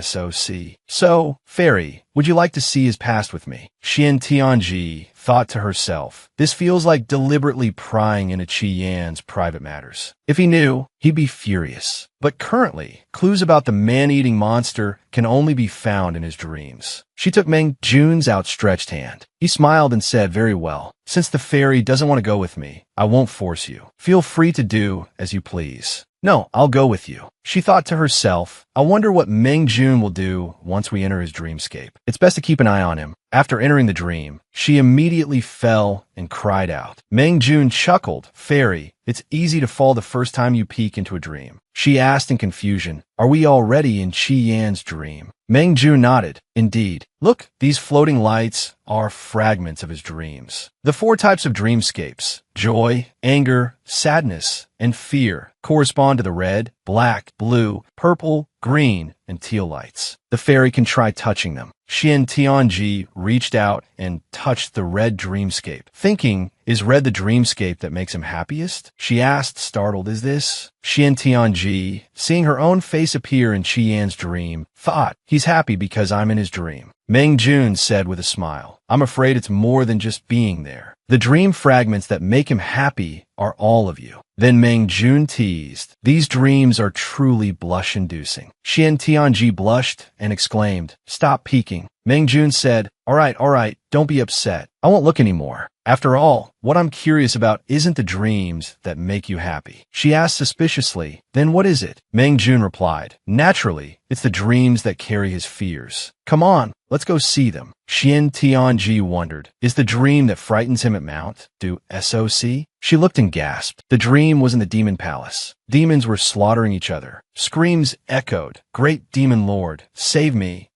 Meng Jun said, "Although the demon tribe is mostly wicked, it's against heaven's way for them to slaughter each other like this, especially in front of a child." A scream echoed. Xian Tianji was startled by this voice. A young Qian, tied to a tree trunk, cried out, "Father, mother." His mother cried, "Qian, run." She embraced her husband, sobbing, "Husband, rather than be tortured to death by my father, let me in it all myself." Qian screamed, "Mother, no." But immediately after, a massive surge of demonic energy erupted. The Celestials chatted amongst themselves gleefully. The demons couldn't bear the torture and chose suicide. "No matter what, we Celestials have one. What about the demon child? Such a large fire must have burned him to ashes. No need to worry about him." Meng Jun, seeing Xian Tianji's worried expression, rushed over and embraced the young Qian. He wondered aloud, "Even though it's a dream, you still recklessly protect him?" He reached out and took her hand. "Come on, the dreams here are rather dull." She was startled. "Dull? I want to show you his dreams of rage and fear." This dream takes place on Mount Du Soc. Qi Yan was abandoned here. The demons of Mount Du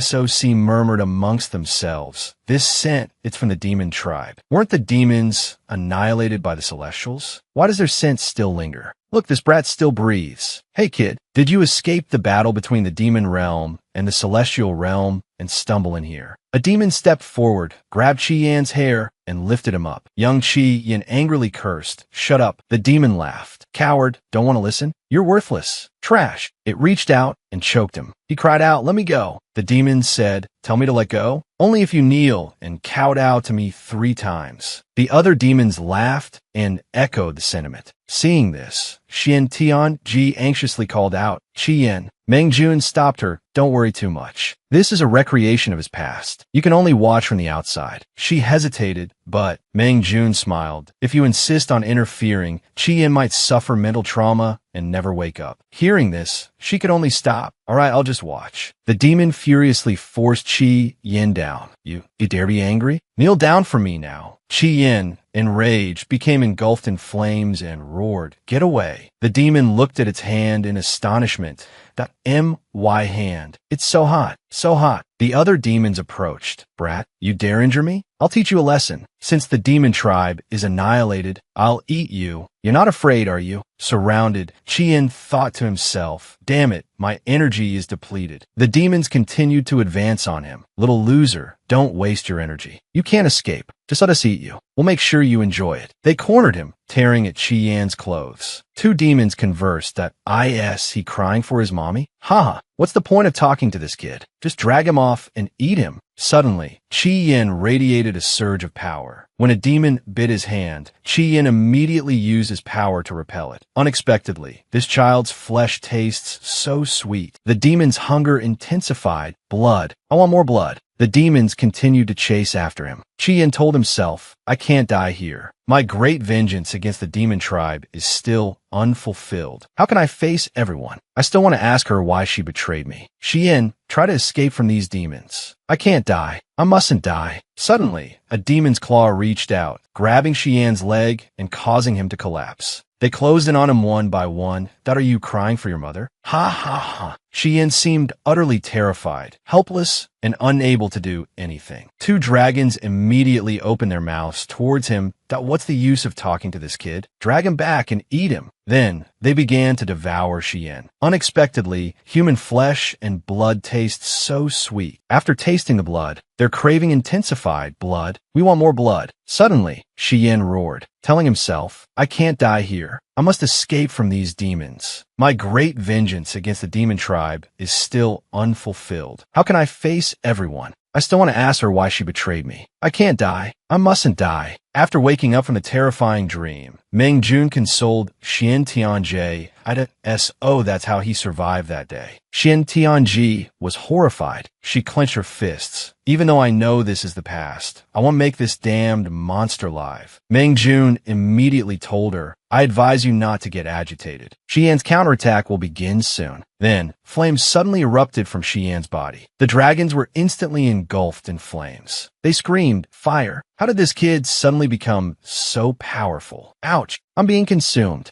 Save me. Xian Tianjie, witnessing this scene, asked Meng Jun what's happening. Meng Jun coldly replied. Xian offered his flesh and blood to the mountain, to these monsters, in exchange for their flesh and blood for him to use. He must have thought of this in that life or death moment. The leader of the demons today is truly not simple. Xian Tianjie wondered, what was the result of such a sacrifice? Meng Jun smirked. Let's just say, if Xian were to die on the mountain, it would be incredibly painful. Sacrificing his flesh and blood would also be incredibly painful. Therefore, Xian won the battle on the mountain. Xian made a name for himself. From now on, ordinary demons won't dare approach him. Hearing this, Xian Tianjie was deeply worried. Then, she softly sighed. Meng Jun said, Fairy, there's no need to be so distressed. After this dream fragment ends, the separation will seem brief. The next dream fragment will come soon. Then, Meng Jun pointed toward Xian, who was sitting on the ground, leaning against a tree. Fairy, look. Xian can't even sleep. He's always vigilant, never relaxing for a moment. Life and death hang in the balance every second. Of course, no one dares to relax. Suddenly, Xian Tianjie heard a voice. Help. Can anyone help me? She said. It's a little girl's voice. Then, large, pot-bellied demons captured a fairy and carried her away. They laughed loudly. Ha ha! Seeking help on this mountain? You're so foolish. A smaller demon trailing behind chimed in. If you scream again, you'll only attract more monsters to eat you. Suddenly, as it walked, it tripped over a tree root. The larger demon turned around angrily. Oh, who dared to trip me? Who dared to touch me? The smaller demon immediately pulled the larger demon back and said, Boss, he looks like a demon. Let's get out of here. Boss, I don't want to die. He's too ferocious. This huge, ferocious demon is showing off. A remnant of the demon race. Why be afraid? Watch me smash his brain to pieces. Suddenly, Xian opened her eyes and spoke coldly. A moment later, a surge of power shot straight towards the demon, knocking it to the ground. Xian remained seated, leaning coldly against the tree trunk and uttering a single hum. The two smaller demons, seeing their leader defeated, immediately ran away. We apologize for disturbing your rest. We'll leave right away. The rescued fairy spoke softly, thanking Xian that you're amazing. Thank you for helping me. It must be fate. Shall we travel together? My name is Xiao Xian, a little fairy descended from the heavens. I'm undergoing a mortal trial. What about you? Hearing this, Xian frowned slightly. Her demonic aura flared, tendrils of dark energy emerging from her body menacingly. She said coldly, a celestial being? Get out of here before I kill you. Xiao Xian gasped. A moment later, she started to leave the mountain. I'll just tell others I'm in the Du SOC mountains. After being ignored, Xiao Xian departed with a cold laugh. Ignoring me, are you? Fine then. Don't even think about leaving Du SOC mountain for the rest of your life. Then she exclaimed softly, I'm dirty. I need to go bathe. Suddenly, Xian called out, wait. Xiao Xian immediately smiled and said, oh, finally interested in me. Xian then asked, tell me how to get out of Du SOC mountain. Xiao Xian crossed her arms and smiled. Actually, the method is very simple. Within 1,000 miles, there's a place called the City of 10 Deaths. It's a place you can enter but never leave. There are 37 million demons imprisoned within Du SOC mountain, each one incredibly ferocious. If you eliminate all 37 million demons, the true master of Du SOC mountain will appear and let you leave. So, little brother, do you want to cooperate with me? Xian coldly replied, how do I know you're not lying to me? Xiao Xian leaned down and lifted Xian's chin that a girl's lips only deceive her enemies and her lovers. Which one do you think you are? Xian coldly replied, being this close to me, do you feel like you're in danger? Xian Tianjie, observing the scene from afar, was furious. She's just a 9-year-old child. How can that girl tease her like that? Meng Jun, standing beside her, softly said, hitting the mark, the little fairy is jealous. Xian Tianjie, feeling guilty, immediately replied, I'm not jealous. Xiao Xian then said, little brother, although I'm a celestial fairy, I've never participated in the war between gods and demons. Why do you hate me so much? Cooperate with me, and we can leave this place together. Xian immediately extended her demonic tendrils, her anger evident. I can still leave here after killing you. Xiao Xian chuckled softly. What a grumpy little demon. I'm going to cleanse myself of this blood now. You can think it over carefully. I'll wait for you at the gates of the city of 10 deaths. Xian Tianji asked Meng Jun. So, will Xian go to the city of 10 deaths? Meng Jun replied, of course she will. Xian Tianji then asked, can she really kill so many demons? Meng Jun looked up at the sky and replied, yes, 37 million demons. Not one less. Later, at the city of 10 deaths, Xian arrived as promised. What others couldn't accomplish in a lifetime, she achieved in a mere 6 years. This was because within the city of 10 deaths, she slaughtered without ceasing, not even for a second. Xian Tianji felt immense pity. Looking at Xian's wounded form, she seemed to want to reach out and soothe her. How tiring it must be to survive against 37 million demons. How painful it must be for healed wounds to be torn open again. Xian.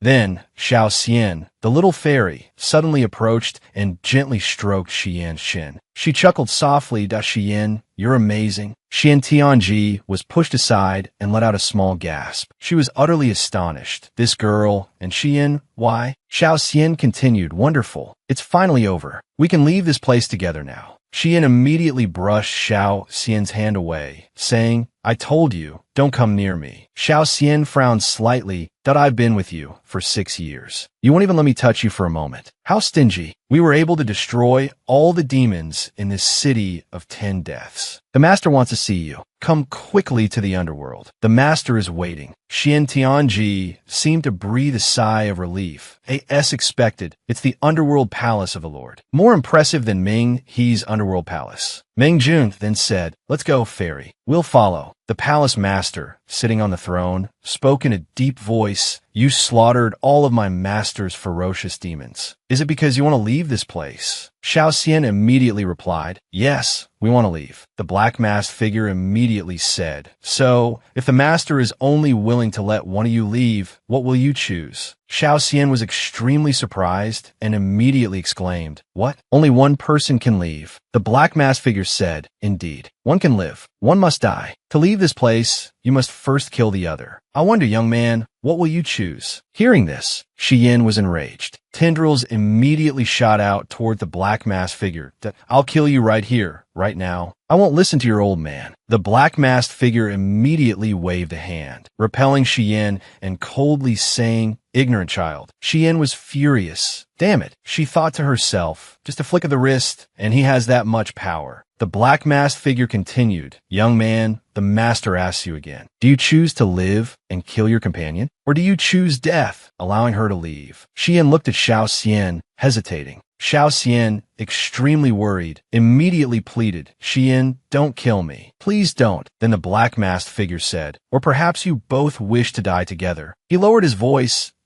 Why patience has limits? You must make your choice quickly. Xian Tianji, standing to the side, asked Meng Jun, is this the outcome you wanted to see? Meng Jun replied, indeed. I've always been curious about Xian's choice, but that fellow never said. I came personally to see it firsthand. Xian stood up and said to Xiao Xian, I'll stay and fight. You leave quickly. Xiao Xian was extremely worried. Huh? Are you choosing death so I can leave? Xian said loudly in anger. How could that be? I, Xian, have never been threatened by anything, and he won't let both of us leave together, so I'll force my way out. You'll be a burden if you stay. Wait for me outside. The black masked figure sitting on the throne chuckled softly. Why now? You should have realized the master's power. Yet you still wish to be stubborn. Xian replied, that's right. After all, the stronger the enemy, the less bored I become. Then Xian coldly said to Xiao Xian, don't waste time here. Leave now. Xiao Xian, extremely worried, grabbed Xian's AR-M-N-O. Xian Tianji, standing to the side, was furious. This woman is infuriating me. Then, suddenly, the woman smirked. She lightly touched her chest. Scarlet inflammation. Yes, but there's clearly a simpler method right in front of me. Why bother with such roundabout complications? Just kill you. Then I won't need to leave this place. Xian was utterly shocked. Xiao Xian chuckled. Tio think that after 6 years, you haven't changed a bit. You're still so naive. No wonder you were betrayed by that little girl back then. Your heart, that is still far too weak. Xian Tianji, furious, immediately asked Meng Jun, I never betrayed Shi Yin. What's she talking about? Meng Jun replied, it's just a reenactment of the past. There's no need for you to be angry, little fairy. Shi Yin, stabbed by Xiao Xian, was injured. The black masked figure immediately extended a hand and said in a deep voice, it seems the outcome has been decided. Young lady, you may leave. Xiao Xian chuckled. Many thanks. Shi Yin seemed to collapse. According to what you said, I should just kill you right now, shouldn't I? As Xiao Xian departed, she left behind these words. That's how it is in this world. You are the only one who will never betray yourself. The more compassion you have for others, the more enemies you will have in the future. Hearing this, Xian clenched her fist. Xiao Xian continued, only when you are strong enough can you set the rules for this world. It's a pity that by the time you understand this, it's already too late. Meng Jun, standing to the side, said, I truly never expected that. Shi Yin, after killing 37,000 demons, you would be injured by a woman. Xian Tianji added, that's because Shi Yin was never a bloodthirsty killer. Then, a series of large chains suddenly shot out. Xiao Xian chuckled. It seems even these demonic hands are stronger than before. That's right, Shi Yin. As long as you have no weaknesses, no one will be able to hurt you in the future. The large chains immediately lunged toward Xiao Xian. Kill her. Then Shi Yin said, now that the result is clear, you must let me go. The black-masked figure chuckled. What a splendid performance. This king will not break his promise. Then, the door opened. He continued, step out of this door, and you will immediately leave Mount Du Soc. Shi Yin coldly walked towards the door. The man softly said, I truly look forward to your future, young man. Xian Tianji suddenly pointed at herself and said, wait a minute, are you trying to peek into my future? Meng Jun tilted his chin thoughtfully.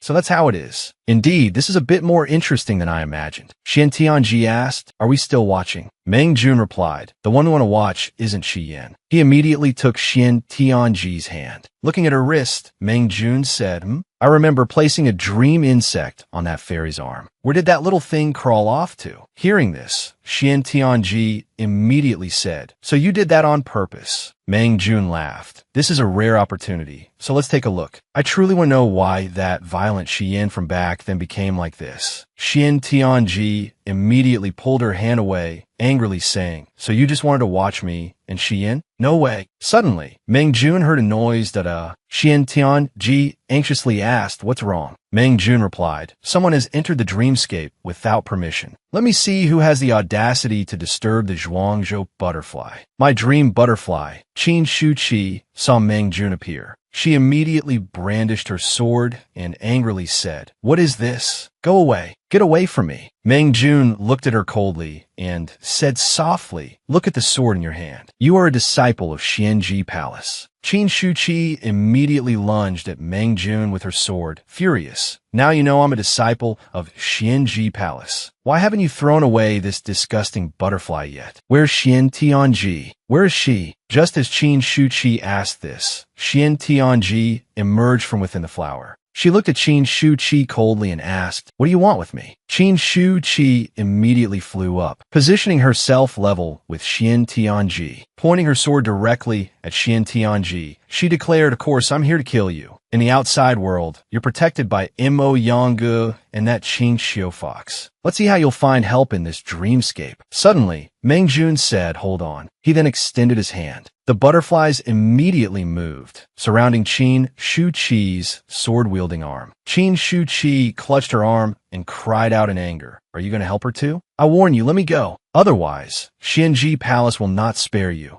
Meng Jun said coldly, truly foolish. Even the old palace master of Xianji Palace shows me some respect. I never expected a little brat like you to be so ignorant and arrogant. He then cast a spell. If you dare speak to me like that again, I won't hesitate to break your arm. Qin Shuqi clutched her arm in pain, her grip loosening and dropping her sword. Immediately, she pleaded, I apologize, Senior. This junior had eyes but couldn't see Mount Tai. I beg Senior to forgive my transgression and pardon this junior. But inwardly, Qin Shuqi seethed with anger, thinking, just you wait. I won't let you. and Xian Tianji go. Meng Jun looked coldly at her kneeling on the ground and said, "You've destroyed many of my dream butterflies. How will you compensate?" Qin Shu Qi hurriedly clasped her hands and said, "It was this junior's recklessness. This junior will obey senior's orders." Meng Jun replied, "Then stay here. Use your flesh and blood to nourish the dream insect larvae until they emerge from their cocoons and transform into butterflies. Then you may leave. Do you agree?" Qin Shu Qi immediately bowed. This junior is willing. This junior will do everything in her power to atone for her mistakes. However, senior, Qin Shu Qi continued, this junior and Xian Tianji still have some personal grievances to settle. I wonder if senior. Meng Jun coldly interrupted, "I will not interfere in your personal matters, but you are not allowed to destroy anything here." Qin Shu Qi immediately clasped her hands. This junior will remember. Thank you, senior, for your understanding. Xian Tianji then said, I say, Qin Shu Qi, why are you always like a dog-skin plaster, clinging to me and refusing to let go? Qin Shu Qi immediately cast a spell, and swords flew towards Xian Tianji. Just die, and I'll let you go. Xian Tianji immediately created a shield of light, blocking the swords. She chuckled softly. It seems that after all these years, your swordsmanship hasn't improved much. She then waved her hand, that if you want to kill me, you'll need to practice a lot more. Try my swordsmanship. Immediately, the swords turned and pointed towards Qin Shu Qi. She cried out in pain. Meng Jun stood to the side, yawning boredly to a one-sided beating. How dull. Qin Shu Qi wiped the blood from her mouth with a cold laugh. Ha. You think it ends like this? Xian Tianji, startled, let out a surprise sound. Suddenly, a light enveloped her. Was that just a trick? Whose skills haven't improved? Let me test your secret techniques. Xian Tianji. Qin Shu Qi declared. Then she was enveloped in light. Meng Jun, watching from the side, covered his mouth with his fan, silently assessing the situation. This reversal is rather interesting. I wonder if the fairy can withstand this blow. Qin Shu Qi was determined. This attack has consumed 10 parts of my strength. It will definitely turn Xian Tianji to dust. Suddenly, Xian Tianji appeared behind her, laughing coldly. Your strength is indeed not bad. It's a pity your speed is still lacking. Xian Tianji immediately grabbed Qin Shu Qi's neck. That I'm so angry. You actually escaped. She sneered. I escaped unharmed. Are you very angry? Qin Shu Qi gritted her teeth, thinking, damn it, I lost to her again. Suddenly, a dark figure appeared. Xian Tianji thought, what is that? How can it move so fast? Could it be that man-eating monster? What does it want to do? Qin Shu Qi seized the moment Xian Tianji was distracted. She immediately stabbed Xian Tianji in the abdomen with a knife. Now's my chance. Morong, seeing Su Mo Yang approach, immediately pointed towards Xian Tianji, who was cultivating. Brother, come quickly. Xian is injured. Su Mo Yang's eyebrows furrowed in worry. Something dangerous must have happened. We must quickly call her back. We can't let her be trapped in the dream forever. Su Mo Yang hurried towards Xian Tianji, reaching out and asking softly, Xian, can you hear me? Inside the dream, Qin Shu Qi laughed coldly. Ha, distracted while your enemy is in your grasp? Can't take it anymore. The injured Xian Tianji gritted her teeth that you're courting death. She then kicked Qin Shu Qi away with a powerful blow. Qin Shu Qi clutched her chest. Damn it, didn't she lose all her spiritual power? How could she still be so strong? She looked towards Meng Jun, who was still holding his own. It seems Meng Jun can still hold on for a while longer. I have to deal with this trouble first. I'm warning you, even in the Qin Tianji heavenly realm, you can't be killed, Xian Tianji said angrily. But if you push me too far, I'll make you wish you were dead. Qin Shu Qi, held by the throat, remained unafraid. She scoffed, go ahead and kill me if you have the guts. Xian Tianji raised her knife furiously. You think I don't dare? A few bolts of lightning punishment? I can endure it. Qin Shu Qi panicked inwardly. Damn it, she's crazy. Does Xian Tianji really want to kill me? I don't want to die, and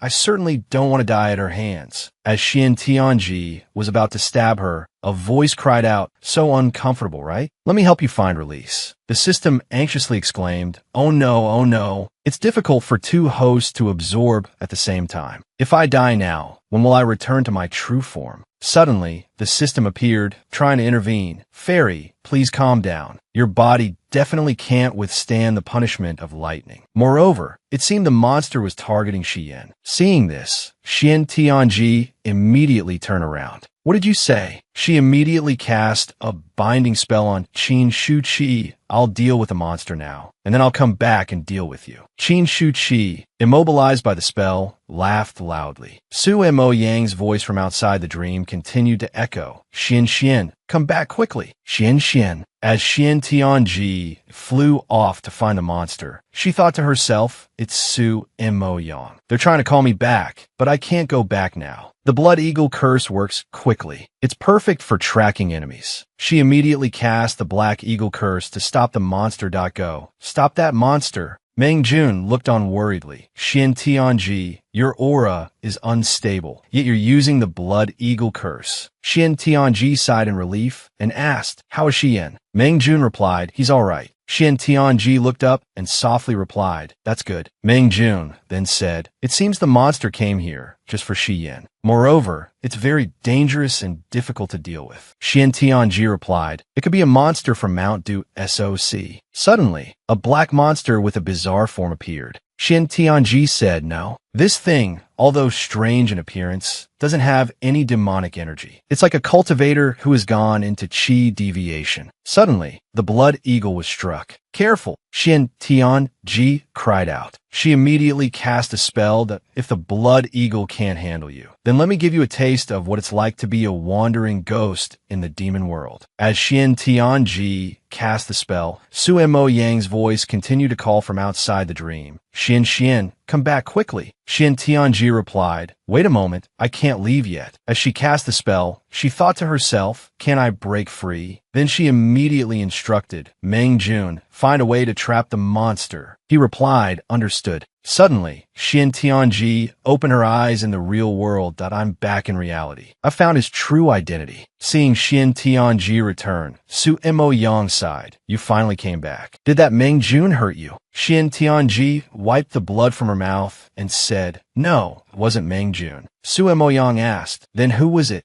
Morong was sitting nearby, casting a healing spell. She said angrily, Xian, don't move. I'll heal you right here. Xian Tianji thanked her softly. Thank you, Morong. She worried to herself. If I say I was injured by Qin Shu Qi, Su Mo Yang will definitely press me for details. But the urgent matter now is to find that man-eating monster. I absolutely can't let him harm Xian. Xian Tianji then said to Su Mo Yang, Uncle Mo Yang, I saw that monster enter the dream as well. Su Mo Yang asked worriedly, what? Was he the one who injured you? Xian Tianji thought to herself, fortunately, it's just a minor external injury. Then she honestly replied, his primordial spirit is currently trapped in the dream by Meng Jun. We can take this opportunity to find his real body. Su Mo Yang said seriously, that's a good idea. But Jinlin City is so large. How are we going to find him? Xian Tianji thought for a moment. Uncle Mo Yang, what if that monster also heard your requiem music, and that's why he entered the dream? Su Mo Yang chuckled and said, that's a possibility. The requiem music is effective within a 1-mile radius. If that's truly the case, then the monster's body must be nearby. Hearing this, Xian Tianji immediately said, that's good. Now, let's split up and search. Murong worriedly said, no. Leave the search for the monster's real body to us. You should go back and rest. You may not be worried about your own body, but I am. Su Mo Yang agreed. That's right, Xian. Your wounds have just healed. You should return to the inn and rest. Leave this man-eating monster to us. Xian Tianji quickly waved her hand and said, I'm fine, really. Uncle, see? It doesn't even hurt anymore. Su Mo Yang immediately said, no way. Absolutely not. I won't let you put yourself in danger again. Wang arrived right after. Wang barked once and immediately ran to pick up Xian Tianji. Xian Tianji cried out anxiously, I don't need to go back. Wang, put me down. Su Mo Yang said, I'll take Xian back to the inn and watch over her carefully. Without my order, she's not allowed to leave the room. Then, Su Mo Yang turned to Murong and said, let's go. We'll split up and search. Murong seemed incredibly angry, thinking, how dare you injure my master? I'll grind you to dust. Xian Tianji, being carried by Wang, was furious. She shouted, Wang, put me down. I have something very important to do. Do you only listen to Mo Yang Gij and not me? Mo Wang Wang immediately whimpered and shook his head, howling loudly. Xian Tianji lowered her voice. Are you also afraid that I'll get hurt? Do you feel bad for me? Then she patted its head and said, Thank you, Wang Wang. Hearing this, it immediately barked. Xian Tianji then said, But I can't rest now. I still have to save someone very important. He's currently trapped in a dream. Wait a minute. Qin Shuqi also entered the dream just now. Could she have also heard the requiem music? I cast an immobilization spell on her earlier, which might still be active. That means her real body is still in Qing Xin, and the distance from that alley to Qing Xin should be exactly 1 mile. Then, she immediately cast a spell to open the exit door. She thought to herself, this noise should wake up those who were sleeping. Those who were sleeping heard the sound and immediately opened their doors to look outside. What was that sound just now? It's late at night. Nothing bad happened, right? Did the man-eating monster come? Hey, look at that young girl. Looking at these people, Xian Tianji thought, most of the people I met today are here. If they can wake up, it means they're probably not suspicious. Then, everyone asked Xian Tianji, what's wrong, young lady? Is everything all right? Xian Tianji ran towards them, smiling. Haha, scared you to death. Wang Wang, let's run. Don't let them catch us. Hearing this, Wang Wang immediately barked and ran after her. It was just a prank. That was a scare. Well, it's good that nothing's wrong. Let's go back to sleep. Then, Xian Tianji said to Wang Wang, let's go, Wang Wang. Let's go back to our room and see. Wang Wang obediently barked in response. Back in the room, Xian Tianji observed Qin Shuqi's real-world condition. As expected, those who enter the dream don't wake up easily. Besides Qin Shuqi, the only person who didn't come out to investigate the noise was Ming Suangvin. Xian Tianji poked her head out and said to Wang Wang, you stand guard outside for me. Wang Wang obediently barked. Xian Tianji immediately began to cast a spell. I need to add a barrier for safety. In my dream, I remember Shuiyang once injured that man-eater's shoulder. Once I check, I'll know if it's him or not. Then, Xian Tianji crawled towards Ming Songvin's table and said, I'm sorry, Yvine. It's been so long, and I still can't let go of that suspicious person. I hope he's just sleeping too deeply. Before she could finish, Ming Suangvin suddenly woke up and stretched. How did I fall asleep in Qing Xin? Xian Tianji silently exclaimed, he's awake. Seeing Xian Tianji fall, Ming Songvin immediately said, I'm sorry, Xian. I accidentally bumped into you. Xian Tianji quickly shook her head and, oh, it's okay. She thought to herself, why did he wake up? He probably won't suspect anything. Then Ming Songvin suddenly said gravely, remembering something, why was Xian so close to me? Xian Tianji stammered, She thought, I was just about to check, but he woke up. Isn't that too much of a coincidence? But I have to check to be sure. Then she released a bug on a Ming Songvin and said, I just wanted to catch the bug on Uncle Avin's clothes. Hearing this, Ming Songvin exclaimed, a bug. Get off quickly. Hurry up, Xian Tianji thought with a smile. His fear of bugs hasn't changed a bit. I was waiting for this. Then, she suddenly pulled Ming Songvin's clothes open. She was extremely puzzled. There's no scar. Ming Songvin hurriedly cried, Xian, don't look. Close your eyes. Xian Tianji quickly covered her eyes and said, I didn't see anything. She thought to herself, did I pull the wrong side? Ming Songvin blushed, quickly pulled his clothes back on, and said, it's late, Xian. You should rest. I'll go now. But suddenly, Xian Tianji tugged on his sleeve and said, but Uncle Avine, I haven't caught the bug yet. Let Xian catch it. Then she pulled open the other side of his clothes. Still no scar. Xian Tianji thought, still nothing. Could it be that I'm being too suspicious? Ming Songvin angrily covered himself with his clothes and said, Xian, stop playing around. You're a girl. You can't just undress men like that. Don't do that again, understand? Xian Tianji immediately replied, I understand. She thought, why do I feel like I'm molesting an innocent man? Ming Songvin hurriedly left. I'm going now. Xian Tianji quickly ran after him and said, wait, Uncle Avine. I haven't removed the barrier on the door yet. Ming Songvin walked into the barrier and let out a small cry of pain.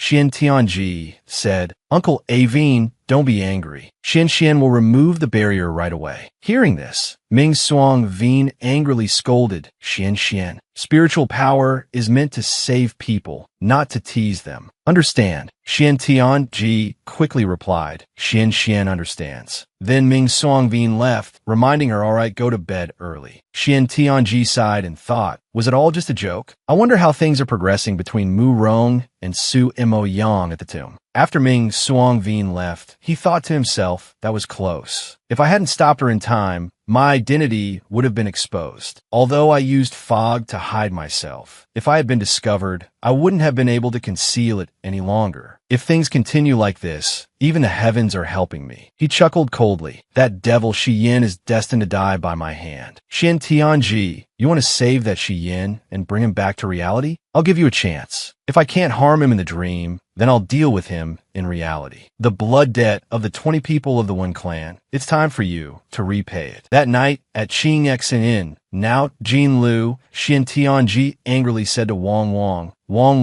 I told you to guard the door. How dare you open the barrier of Xianji Palace? Wang whimpered slightly. After that, Xian Tianji immediately cast a spell. But do you think you can trap me? Suddenly, a purple stream of magic entered the doorway. Xian Tianji cried out. So it's Meng Jun. Wang, now extremely angry, growled a few times. Xian Tianji hurriedly soothed it, saying, Wang, don't be rash. He's not a bad person. Meng Jun chuckled. Have you discovered the true identity of the man-eating monster yet? Xian Tianji looked up at Meng Jun and replied, not yet. Why are you here? Did something happen? Meng Jun then said, that demon destroyed a great tree at the foot of the mountain. So I've decided to capture it and offer its blood as a sacrifice. Hearing this, Xian Tianji became worried. The great tree was destroyed? Is she in all right? Meng Jun reassured her, don't worry, your beloved is fine. It's just unexpected that the great tree I painstakingly cared for was destroyed in an instant. Xian Tianji, hearing this, consoled him, don't grieve. I think I can save the great tree. Meng Jun's eyes lit up. Are you serious? Xian Tianji thought for a moment and replied, although it will take a lot of my power, I think I can do it. But in return, you must return Shi Yin to me. Meng Jun gave a cold laugh. Fairy, are you threatening me? Xian Tianji immediately said, no, I'm just giving you a choice. You said you were entrusted with a task. To put it bluntly, you and Shi Yin don't have any relationship. Now the person who asked you to handle this matter is still asleep. Do you really want your great tree to be destroyed just because of a promise? Meng Jun, hearing this, stroked his chin and chuckled to himself, thinking she's not wrong. I can't let the great tree be destroyed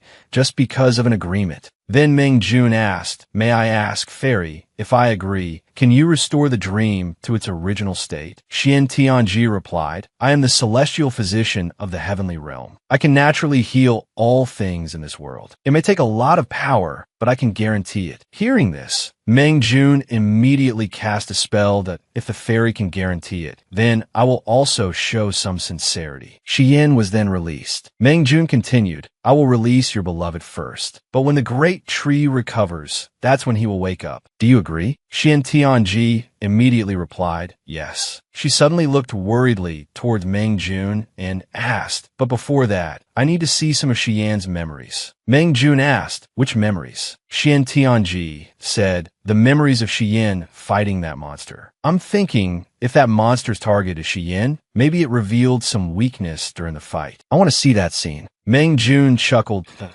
oh, it's that simple. I was also present at the scene. This is what happened. Immediately, Meng Jun cast a spell, conjuring the scene. A young boy, captured by the monster, cried out, help, save me. Xian Tianji thought to herself, as expected, that child mistook Shi Yin for the monster and hurt him. Then Shi Yin attacked. The black monster cried out, why did you stop? I want to kill that annoying little thing. Then, let's have a proper fight. Shi Yin raged. That despicable Xian Tianji then said, this sound isn't very clear. I have to listen carefully to distinguish it. The black monster continued. To think that the dignified leader of the demon clan would show compassion for a demon. How hypocritical. After seeing that Shi Yin still didn't attack, the monster continued, if you won't do it, I will help you reveal your true form. The little boy immediately cried out, save me. It hurts. Then, countless tentacles appeared on Xian. He said angrily, so you're looking for death. The tentacles lunged towards the black monster. Xian Tianji wondered, strange. This monster wants to run away. Didn't it want to fight Xian? Meng Jun then said, it must be because this demon knows it can't win against Xian, so it deliberately provoked him like that. Hearing this, Xian Tianji immediately thought, deliberately provoked him? No wonder the people of Xianji Palace were so quick. This monster actually wanted to use someone else's hand to kill. Suddenly, Meng Jun exclaimed, immortal, look. Xian Tianji immediately looked up and exclaimed, this demon was so close to Xian before running away. Meng Jun then said, at that time, I thought he wanted to attack Xian, so I quickly stopped him. Now it seems like he intentionally took a strand of Xian's hair. Xian Tianji then said, that demon first injured Xian and now took a strand of his hair. What is it trying to do? Meng Jun frowned and said, I don't know, but I'm sure it's nothing good. Then a red aura spread out. Seeing this, Xian Tianji said, this is Xian's demonic aura. She thought to herself, oh no, I forgot Jinlin City has a barrier. Xian can't enter. Then, she immediately started casting a spell. I have to stop his demonic aura first. Suddenly, the system appeared and said, immortal, your spiritual power is very low right now. You can't suppress Xian's demonic aura. Doing so is just a waste of spiritual power. Xian Tianji ignored it and said, I know, but his demonic aura has already leaked out. It must be dispersed quickly. Otherwise, if the heavenly realm detects it, we'll be in danger. Suddenly, Meng Jun waved his hand and cast a spell. A golden aura surrounded Xian. Seeing this, Xian Tianji's eyes widened, and she turned to look at Meng Jun. Meng Jun, who was covered in light, said, don't worry, immortal. I've only temporarily drawn Xian into a dreamscape. It's similar to you using your spiritual power to suppress his demonic aura. I promised you, and I will definitely keep my word. Hearing this, Xian Tianji broke out in a cold sweat. Then I'll have to trouble you. Wait for me to send a secret message to Muro. Then, we'll enter the dreamscape together to save the great tree. Meng Jun nodded and said, thank you, immortal. The system popped up and reminded Xian Tianji, immortal, don't be reckless anymore. Xian Tianji started casting a spell and said, all right, let's go, Muro. Can you hear me? Murong, on the other side, heard Xian Tianji's voice and replied, Master Xian? Xian Tianji then said, listen, that man-eating demon took Xian's flesh and blood and a strand of his hair. I don't know what it's planning, but I'm sure it's some kind of scheme to frame him. You must help me keep an eye on Su Mo Yang. Don't let him fall into the demon's trap in a moment of weakness. Upon hearing this, Murong immediately replied, I'll go find him right away. Xian Tianji reminded, please be careful, Murong. I need to help Meng Jun save the great tree. If anything happens, return to Qing Xin and use your true form to call me back. Murong responded affirmatively. Then Xian Tianji suddenly remembered. That's right. Meng Jun promised that if I save the great tree, he'll return Xian. Hearing this, Murong clenched her fists angrily, gritting her teeth that it's because of Xian again. She thought to herself, / are you really willing to risk your life for that demon? / No, I have to stop her. Murong was about to fly back when she suddenly heard a strange sound. She turned around. What was that sound? The smell of blood is so strong. What happened? Su Mo Yang was standing in front of a door. From inside came a cries, my daughter. My daughter is dead. Murong rushed over and asked, what happened? Su Mo Yang said indifferently, look right in front of you. Murong saw a woman holding a little girl who appeared to be dead. Murong was shocked. How? How could this be? The woman cried in anguish, clutching the child. Open your eyes and look at me. Look at me. How am I supposed to live now? My daughter. Su Mo Yang exclaimed angrily. This is the second time tonight that a heart has been ripped out. There's no hope of survival. There's no demonic aura, but it's the demon Xian's doing. Murong quickly interjected, calm down. Xian Tianji just sent me a secret message. She said the demon took Xian's blood and hair. This is probably a trap he's setting. Su Mo Yang said coldly and angrily, you're still trying to defend him? He pointed at the deceased girl that I saw with my own eyes, a red-haired, black-clothed demon with Xian's aura come here. Because of what you said, I hesitated, and this is the terrible result. Even if that demon is trying to frame him, the root cause is still that demon. Su Mo Yang prepared to cast a spell. Seeing this, Murong immediately cried out, what are you doing? Su Mo Yang said coldly, this time, I won't be fooled by you. I'm going to set up a formation to summon a celestial lord to slay the demon Xian. Su Mo Yang began casting the spell. Disciple of Xianji Palace, I implore the celestial lord to descend and eradicate this evil, protecting all beings. Morong shouted to stop him. No, you can't let someone from the celestial realm descend. But she couldn't stop Su Mo Yang's powerful spell. You're crazy. If you force your way into the formation, you'll die. Are you really willing to do this for that demon? Seeing Murong rush into the formation, Su Mo Yang tried to dissuade her. Murong replied, no, I'm doing this for Xian Tianji, my master. What does that demon have to do with me? Su Mo Yang said, Xian Tianji is only temporarily deceived by that demon. Once the celestial realm eliminates Xian, she'll come to her senses. Not only that, but also for... Su Mo Yang asked for what? Murong hesitated. I can't say. Su Mo Yang said, if you can't say it, then don't interfere. Murong was thrown back by the formation. Clutching her chest, she thought this is bad. Su Mo Yang is too obsessed with eliminating Xian. I should find Master Xian Tianji first. Su Mo Yang continued to cast the formation, but no one appeared. She secretly wondered why the celestial realm hadn't responded for so long. Meanwhile, in the celestial realm,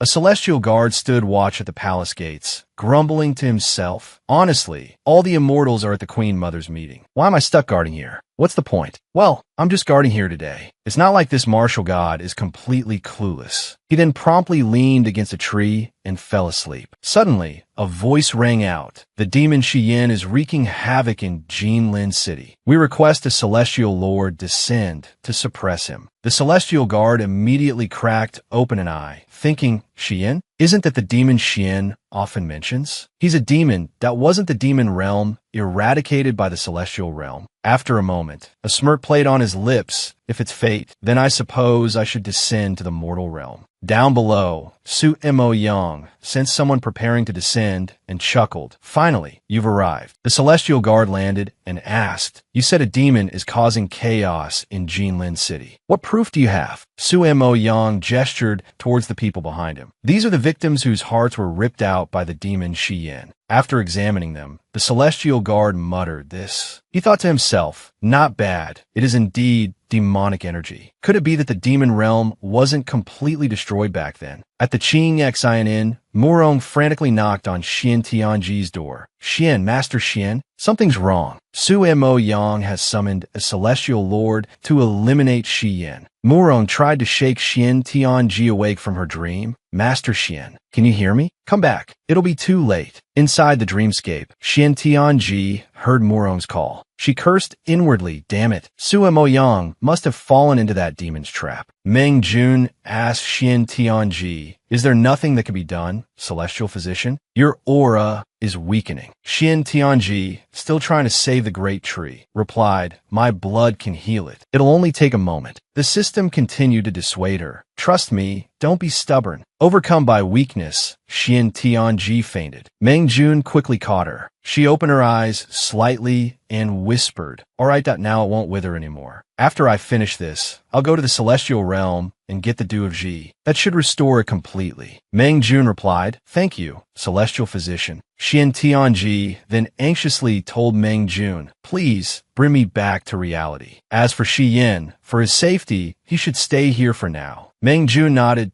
Don't worry, celestial physician. I will take good care of him. Murong, hearing the commotion, cried out, oh no, a celestial lord has truly descended. Master Xian, come back quickly. Suddenly, Xian Tianji coughed up blood. Murong cried out in alarm. Master Xian, you're coughing up blood. Xian Tianji wiped the blood away. Don't panic. Stay here. I'll go see which celestial lord has descended. This episode concludes here. If you enjoyed it, please give it a like and share. It motivates me to create more videos. Remember to subscribe to watch the next episodes. Have an energetic day.